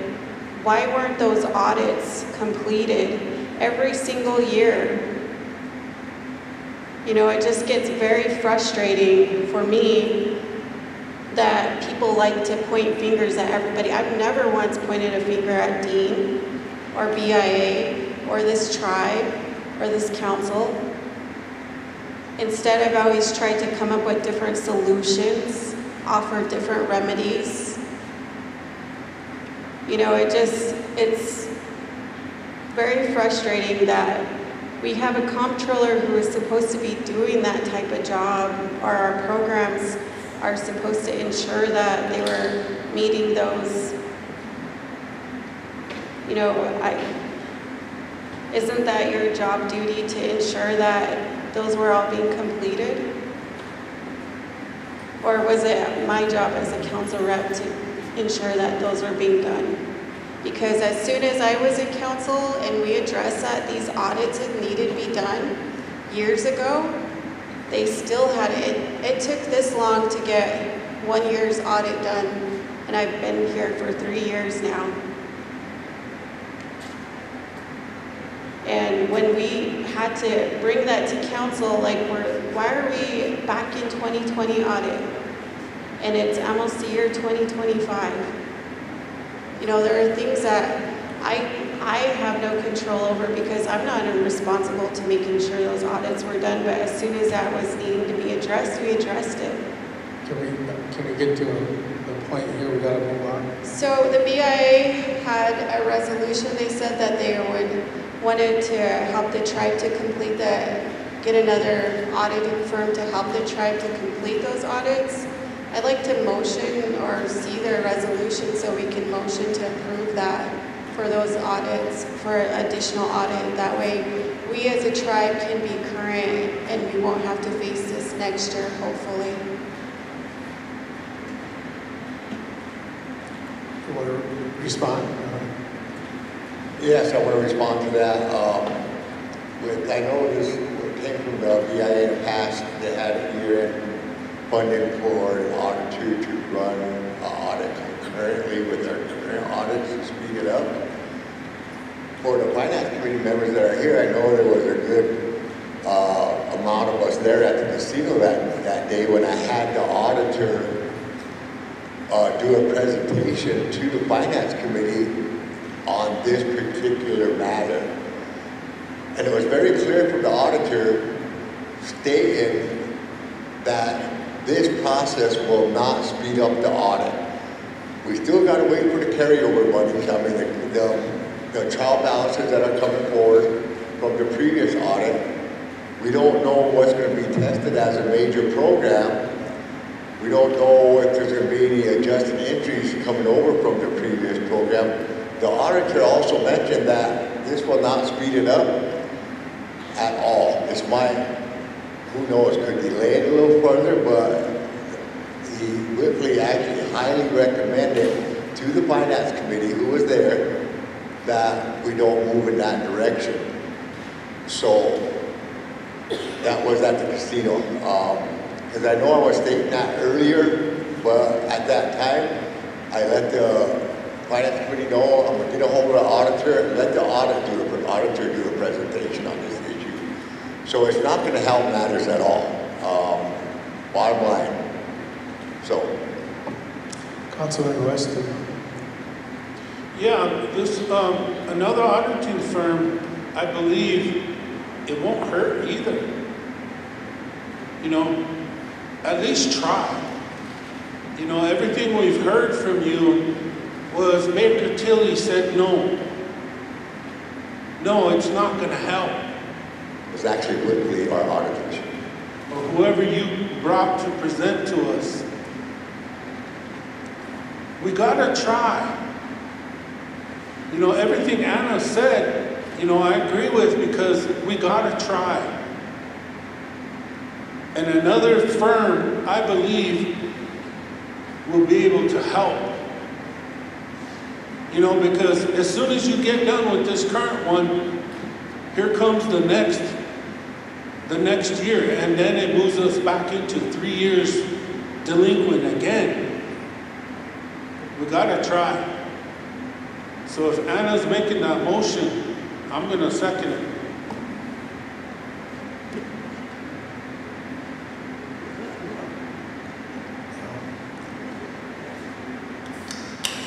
Now more questions are coming. Go ahead, Councilman Greenwald. Just real quick, if you have an audit from 21 and you haven't completed that yet, or you just completed it, or now want to do it, and you're trying to do two at the same time, if you don't have a zero balance or a balance at the end of that 1 year, you can't. All you're going to do is create a backup for the second auditor to ask them. He's trying to keep up with the other one, but at the end of the year, he has to go back and fix it to address the backup that he wasn't able to do because he didn't have a zero balance over on the other one. So it's going to create a backup. That company's going to have to come back in and redo some of the stuff to make it right because it doesn't have a starting point from the year before. We have to catch up and we have to do it the right way. Okay. Go ahead, Councilman. You know, at that meeting at the casino, Dean, when that question was asked of the auditor, and you said he didn't think we should, but he also said when the question was asked of him, can this get done with another auditor coming in? And he did agree with that. Yeah, it can get done. So you're telling us one thing, but the auditor told us another thing. So some of us were in that meeting, so we were also told that, yeah, we can, well, yeah, you can do it. So, you know, we need to understand that we're trying to get our audits done so we can get off of this sanctions and all of that.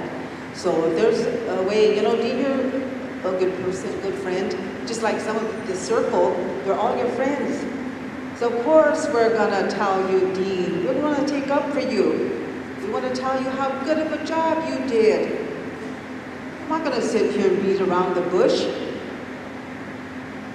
I'm not the finance chair, but I am on the finance committee, and I will speak up. Auditor never told us that we couldn't do that. He said that when he was questioned by the committee, he did agree that yes, we can. So if that's so, then, you know, let's try something to get us going here so that we can get our audits done. You know, because we're just moving along 1 year at a time. And by December, we're not going to be done. Come January, all of the IDC employees, including us, we're all going to be still on 32 hours. That's how it's going to be. BIA, our chief of staff standing over there, he was the BIA superintendent during the times when these things were given to us, and now he's our chief of staff. So he understands, and I'm hoping he understands all these programs that should be submitting 425s, 400, some of them, John. I hope you're on top of that. I hope you're getting that done. I'm sick and tired of sitting here and listening. And to me, it's just like, we just want to make sure that we sugarcoat it and smooth things over. Oh, we don't want the state to hear us. We don't want the people out there to hear us. Our people have a right to hear us. Because we're the ones making the decisions. We're the ones that have to make the decisions. When we leave this circle, our people call us. Want to know, well, how did you guys get into that mess? How come you could not avoid that? We are the tribal leaders, we're the council. You guys are in the positions that should have made sure these things got done. You guys get paid for that. So I can sit here and smooth things over and make it look like we don't want the state to hear us and outside people to hear our dirty business. Well, you know what? We represent people. We represent all 9 districts, every one of us sitting in this circle. When our people are questioning us, we better have some answers for them.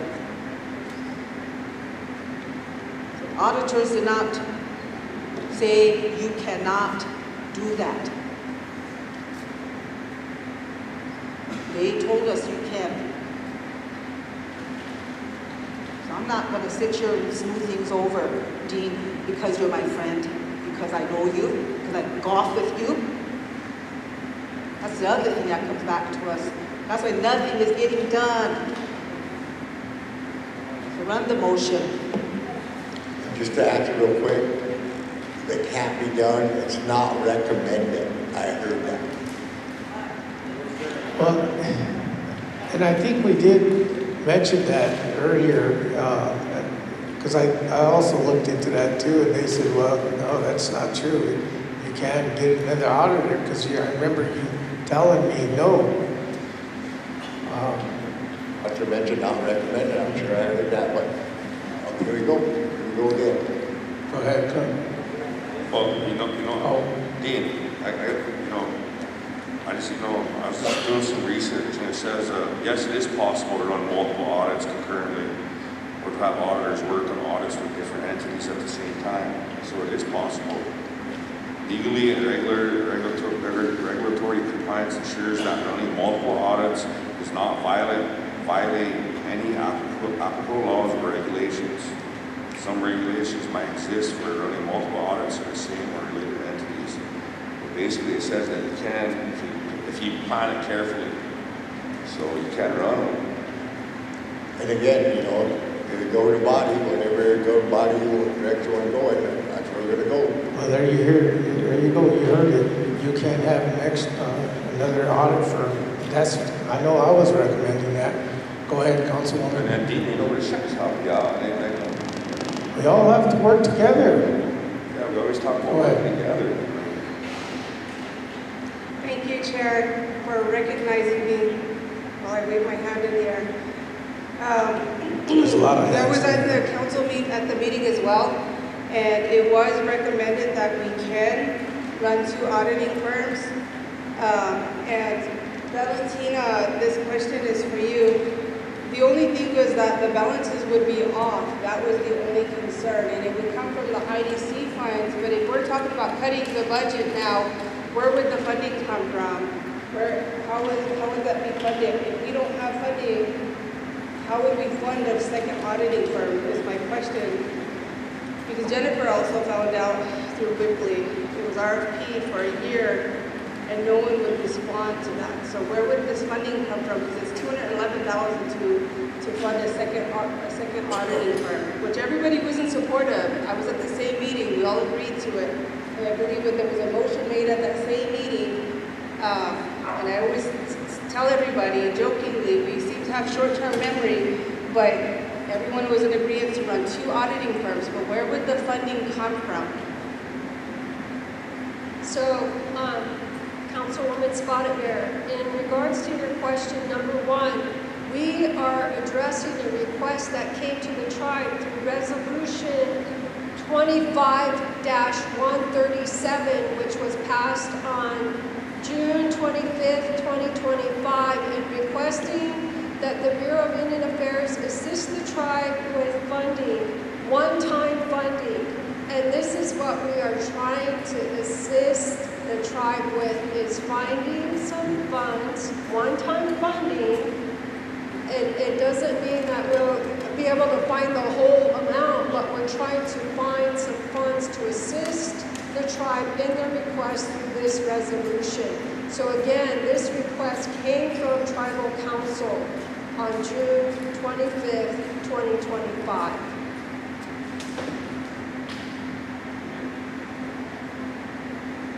So we would have to come up with the additional funding based off of what you find.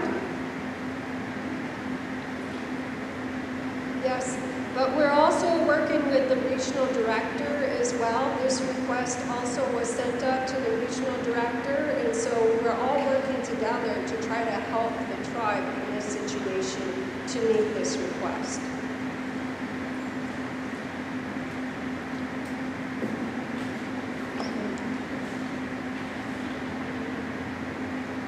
Thank you. Go ahead, I'm going to allow the Chief of Staff to say a few words. Good afternoon, everybody. You know, I seriously sense the stress in the room. And I realize where we're at with respect to our audits and things that are going on, but you folks have to make a decision. That's what it comes down to, because the longer we wait, we hold this off, that debt is only getting deeper. And this only affects 4 programs. I think folks need to understand, this is HR, this is property supply, this is payroll, this is my office. My staff are prepared. They understand that we're potentially going to go to 32 hours because I informed them. We talked about it in the meeting. They know what's going on. But we can't prolong this and discuss this because it's the same conversation that we've had today, we've had at the last 2 finance committee meetings. And I don't envy you folks, but you have to make a decision today on what we're going to do with respect to our IDC funding. Thank you. Councilor Dreamer.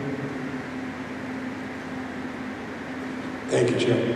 I was at that meeting, being out to the casino, when the auditor said that it can be done, but wouldn't recommend it. So it is up to this body to decide whether it wants to move forward. But to take personal punches about people golfing and make a decision like that, that's not cool either, Sonia. Even though come on, let's stick to the matter at hand. For a while, it's not cool. But the thing about it is, like what John said and others are saying, is, and this goes out to the people that are listening, if this body doesn't take action about it, it's going to build up and it's going to build up. At the end of the year, we're going to hold that out of general fund, and there goes all our heating, there goes, and it might not be all of it, but it's going to be a good chunk. So either we can sit here and roll it over, eventually it's going to have to be taken care of, and the people are the ones that are going to pay for it down the road. So those are the facts. So, Councilwoman. I just want to make sure the Chief of Staff, there was 401 reports still missing. So what are you doing about that? That's your job, to make sure that the directors are getting these reports done. Those are the narratives. So if you're saying, yeah, you guys got to pass this, you got to do this, you got to do that, well, what are you doing to make sure that those reports are getting done? I haven't seen one single thing coming back on the narratives, except for the self-determination officer giving us a report. So on our tribal side, what are you doing? Well, I'm making sure they're getting the reports done. They haven't been done. This predates me, Sonia, long before I came on board. So you can blame the last 3 chiefs of staff, whoever you want, but as of right now, and self-determination specialists can attest, we are submitting the narratives, they're catching up. We're going back to 19. That's how far back these reports haven't been submitted. So this predates me by several years, but we are getting them done. If you want a report, I'll give you guys a report at the next meeting. I'll work with Valentina to get how many, but they're submitting them to contracts, and the contract submits them to Valentina, and then she sends a read receipt back. So they are submitting them. Yeah, I think maybe an update to the finance committee, and I think that would help us too, because we had a lot more, but now there's still 401 still missing. So the way it was set up when this first started was that they wanted us to work from 25 back. So that's what we've been doing. But like I explained to you guys in finance committee a couple times, we're also dealing with several programs who have new directors that weren't here in 19, we're here in 20, and one in specifically was going through folders trying to find information from prior years that the fired or quit director before them never submitted. So we're trying, and you folks just got to bear with us. I believe me, you can talk to any of my program directors. I'm on them daily to get some of this stuff done. So we're not just sitting around. Thank you, Chief of Staff. Chairman, point of order. Let's get back on track. We're going all the way.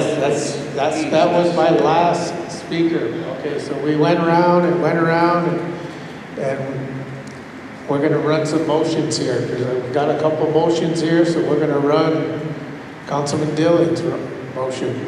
I withdraw my motion. We're just getting started. Let's finish this. Okay. So the other motion on, I believe, was Councilman Weston.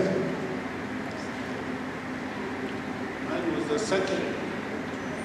Yeah, she withdrew that one. Anna, you withdrew your motion, right? No, I'm not withdrawing that motion. I'm just reaffirming Resolution 25-137 for BIA to get those a secondary audit so we can get current. Okay.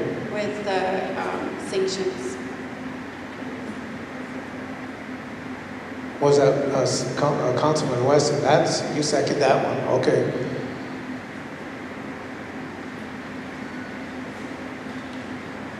Secretary, call for the vote. George Dreamer Jr., Yes. Donald Gosper, Norman Standing Soldier,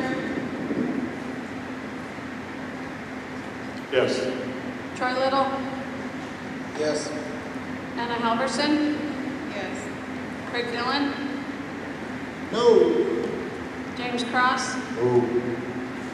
Jeremy Rosales, Yes. Jillian Spotted Bear, Yes. Tyler Lenderman, Richard Greenwald Sr., No. Bo Little White Man, Jackie Sears, Blaine Little Thunder, No. David Kelly, Yes. David Poyer,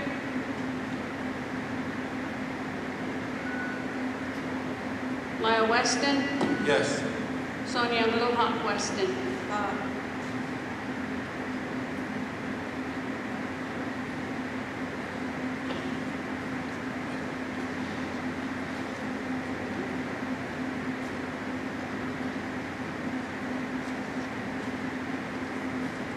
Eleven yes, 5 no, 2 not voting, motion carried.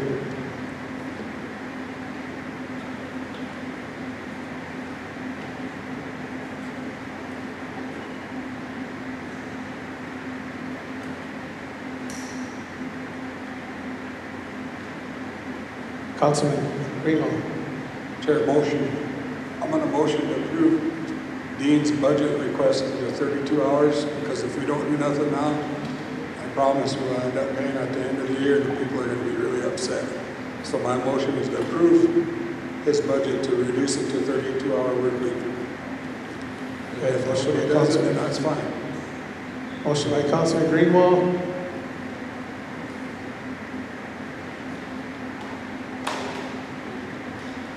Second by Councilman Cross.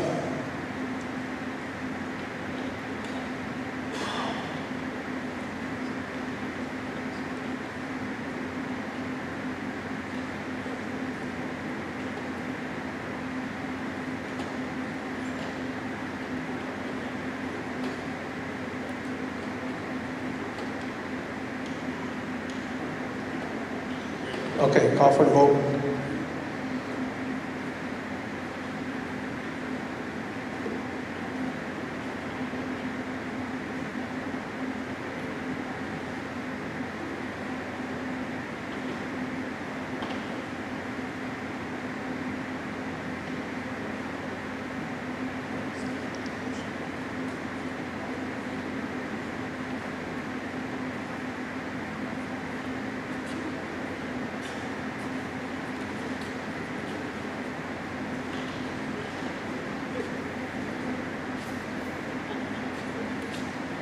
George Dreamer Jr., No. Donald Gosper, No. Norman Standing Soldier, No. Troy Little, No. Anna Halverson, No. Craig Dillon, James Cross, Yes. Jeremy Rosales, Yes. Julian Spotted Bear. Can you repeat that motion? The motion was to approve the comptroller's budget request to reduce to a 32-hour work week. Stacy, I thought we passed that budget already. That was the motion earlier. The IDC budget was part of that 32-hour work week. And you had a motion prior to this to reaffirm 25-137. Then you had another one before that, tabling the IDC budget modification. That one failed. And then before that, you had the $1,000 Irving family request. So those are the last three motions that you had.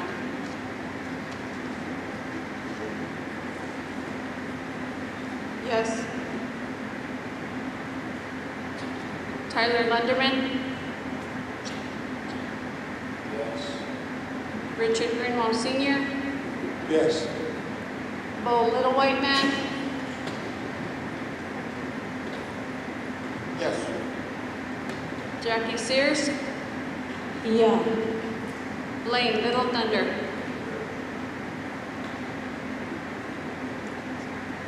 Blaine Little Thunder. Yes. David Kelly. No. David Poyer. Yes. Lyle Weston. No. Sonia Little Hawk Weston. Yeah.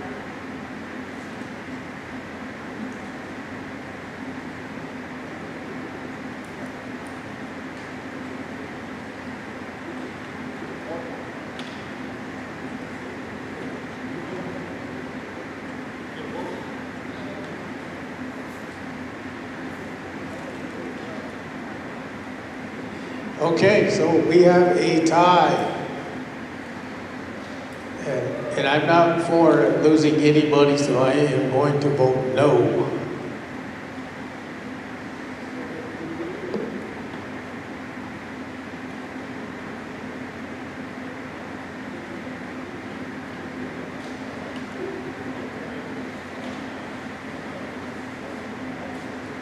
Okay, I'm gonna allow a 10-minute break here so everybody could relieve themselves, stretch out, walk around. I know we've got little tents here. Be back in 10 minutes.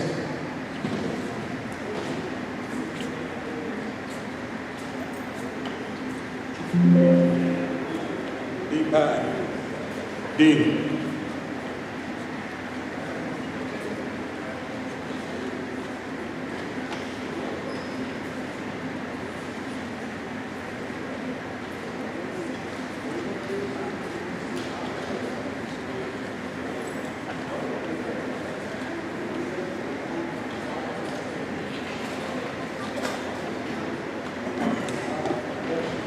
All right, we're on a 10-minute break. We'll be back.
Councilwoman Spotted. Thank you, Chair. You know, it's really hard to hear that and a surprise, especially to hear it. You know, they say when one door closes, maybe the door opens, and I really certainly hope that is the case for you, and my prayers for your journey and wherever you're going, and whoever fills your shoes has some pretty big shoes to fill, and that's a fact. I appreciate everything you do. I know I definitely come to you a lot. You're the first person I call whenever I need something, or if I have to ask for anything, because you respond in a timely manner. That's the standard I look for, and I appreciate you, Grace, and thank you for everything. So definitely don't be a stranger, and if you need anything, reach out anytime. You have my personal number, and thank you. Mr. Chair. Yes, go ahead. Caught me off surprise when she came in and told me, give me a hug. She said, goodbye. There's nothing wrong with moving to greener pastures. There's nothing wrong with that. And, you know, being a young person, there's a lot of opportunities out there. And this is, I think, my second or third term I sat with Grace as a secretary. She was professional. She was, the punctuation was good, everything, memos, letters, or minutes. I know there were some struggles at some time, but she overcame those, and I've always relied on her for everything, and up to this point, but I just wish you the best in your next move, Gracie, and I know wherever you're going to go, you're going to do good there. I know you have to look out for your family, your responsibilities, and I think I support you in what you're doing. So thank you, Grace, for everything. Would you like to say a few words? Thank you.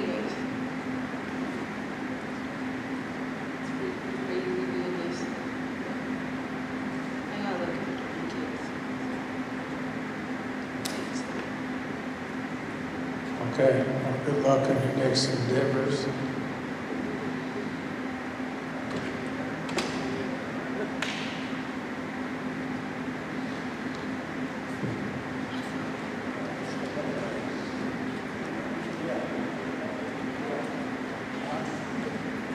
I said, Gracie, we might be joining you after that vote today.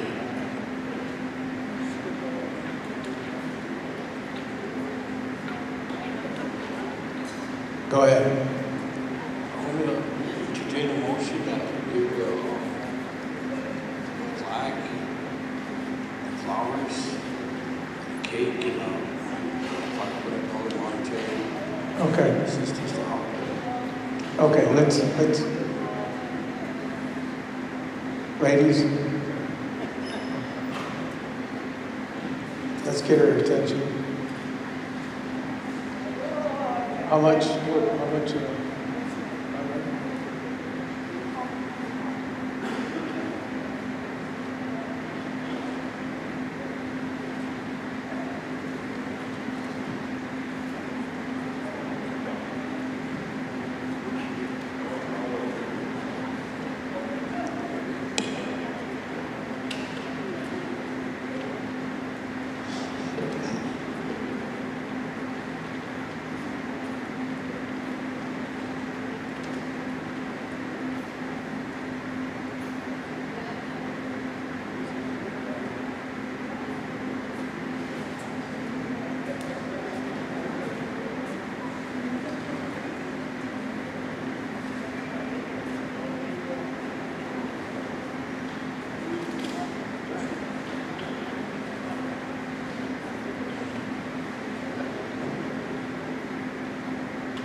Okay, so we have a motion on the floor.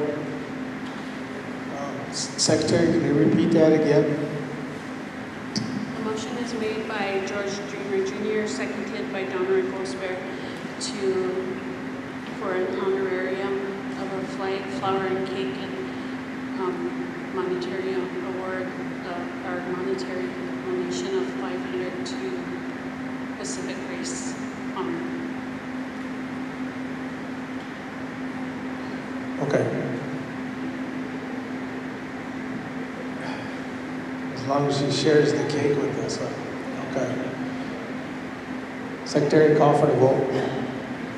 George Dreamer Jr. Yes. Honor Gosper. Yes. Norman Standing Soldier. Yes. Troy Little. Yes. Anna Halverson. Yes. Craig Dillon.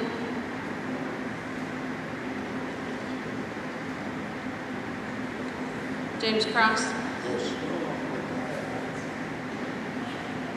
Dillian Spotted Bear. Yes.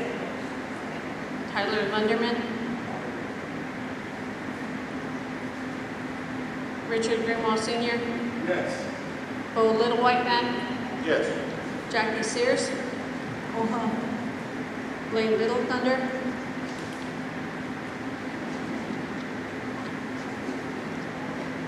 David Kelly. Yes. David Poyer. Lyle Weston. Yes. Sonia Little Hawk Weston.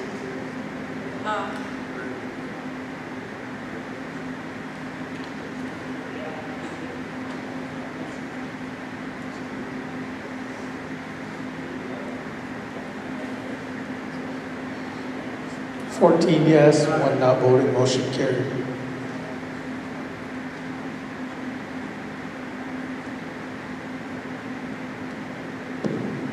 If we do contact Stacy's office, she'll get that for you. Thank you. Thank you for your service.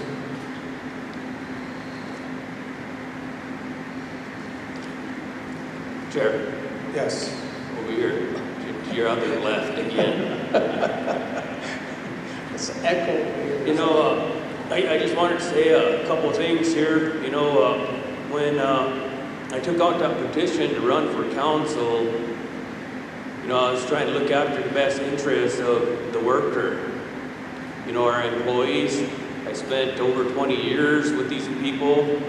I got to know quite a bit of them in that time. But when I took that oath, it was to protect and uphold the finances of this tribe. And I really kind of still take that to heart. It's actually hanging in my house on the wall, so I get to see it. With that being said, you know, I'd like to entertain a motion to terminate the comptroller due to neglect of tribal finances and placing the tribe in level 2 sanctions due to the financial audits. Okay. Got a motion by Councilman Calley, second by Councilman Weston.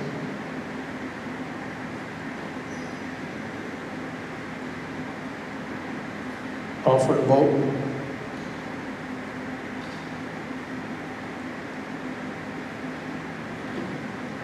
George Dreamer Jr. Yes. Donroy Gosper. Norman Standing Soldier. No. Troy Little. Yes. Anna Halverson. Yes. James Cross. No. Jillian Spotted Bear. Yes. Tyler Lunderman. Richard Greenwald Sr. No. Bo Little White Man. No. Jackie Sears. David Kelly. Yes. David Poyer. No. Lyle Weston. Yes. Sonia Little Hawk Weston.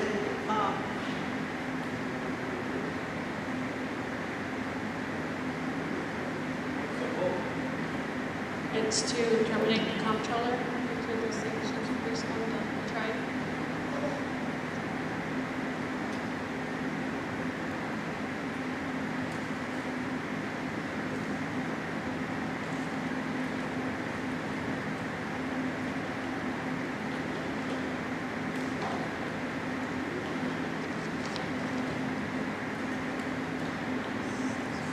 9 yes, 6 no, motion carried.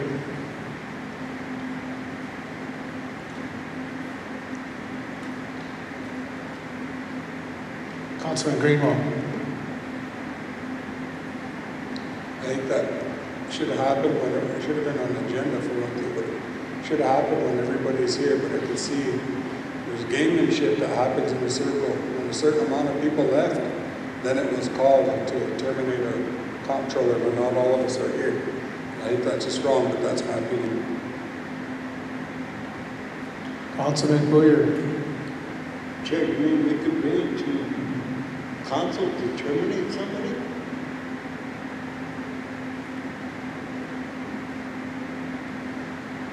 What do you mean? Well, we're violating personnel policies.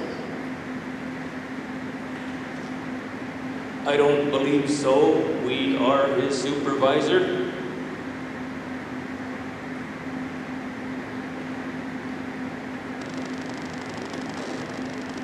That is correct.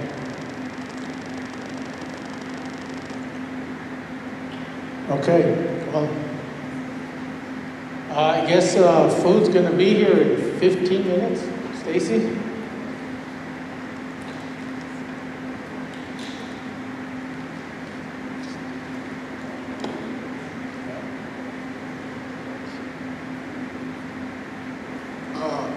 So what is our plan now?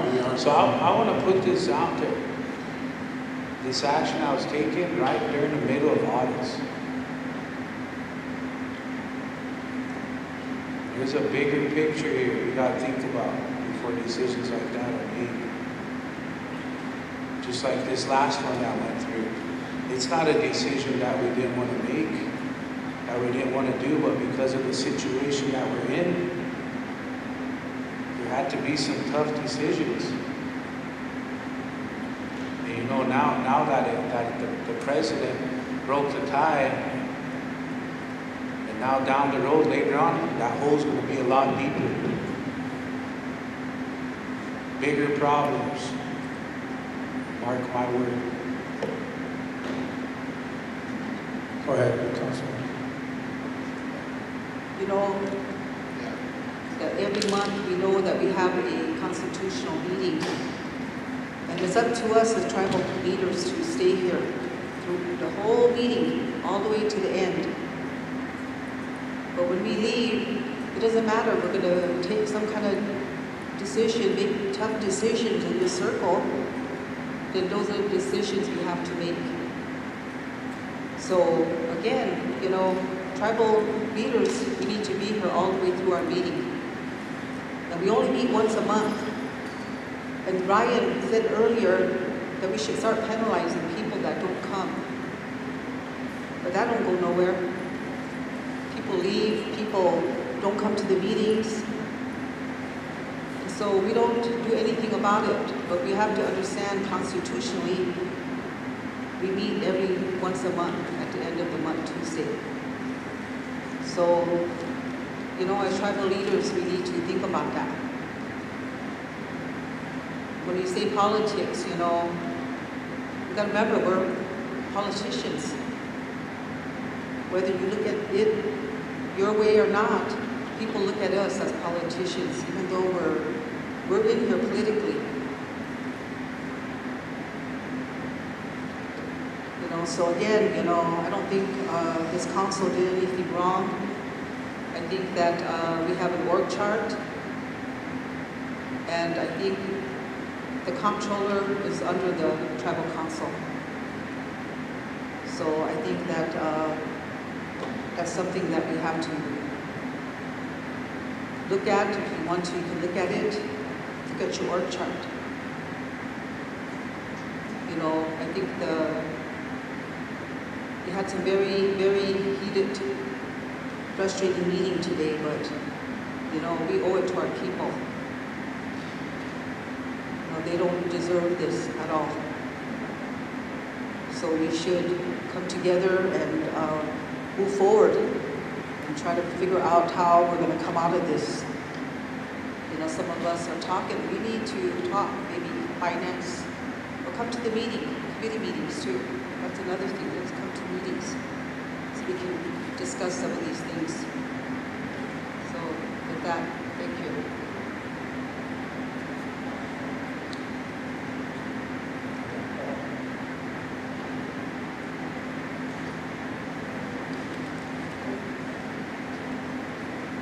Are you doing a quorum check?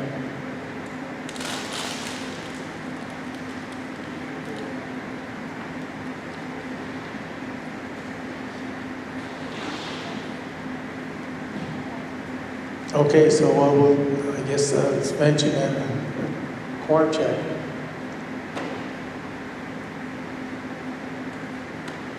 Secretary? George Dreamer Jr., Present. Donald Gosper, Here. Norman Standing Soldier,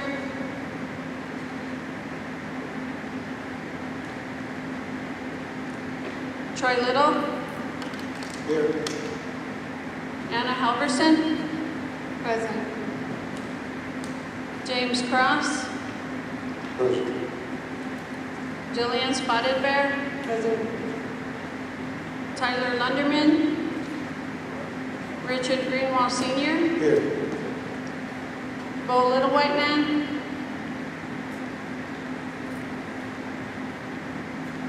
Jackie Sears, here. David Kelly, Present. David Puyer, Lyle Weston, Always here. Sonia Littlehawk Weston. Here.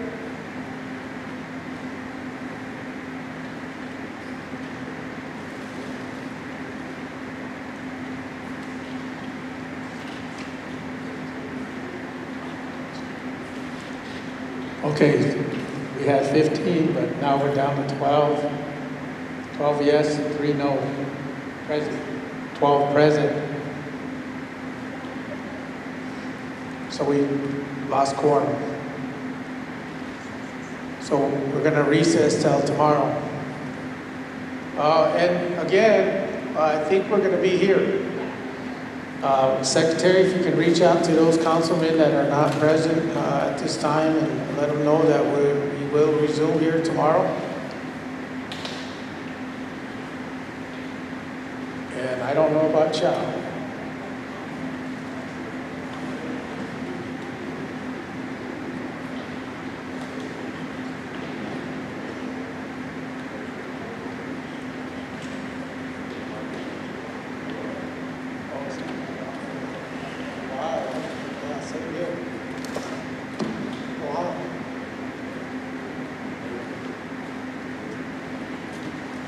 All right, so hey, we're gonna continue on tomorrow, so we'll see you guys then.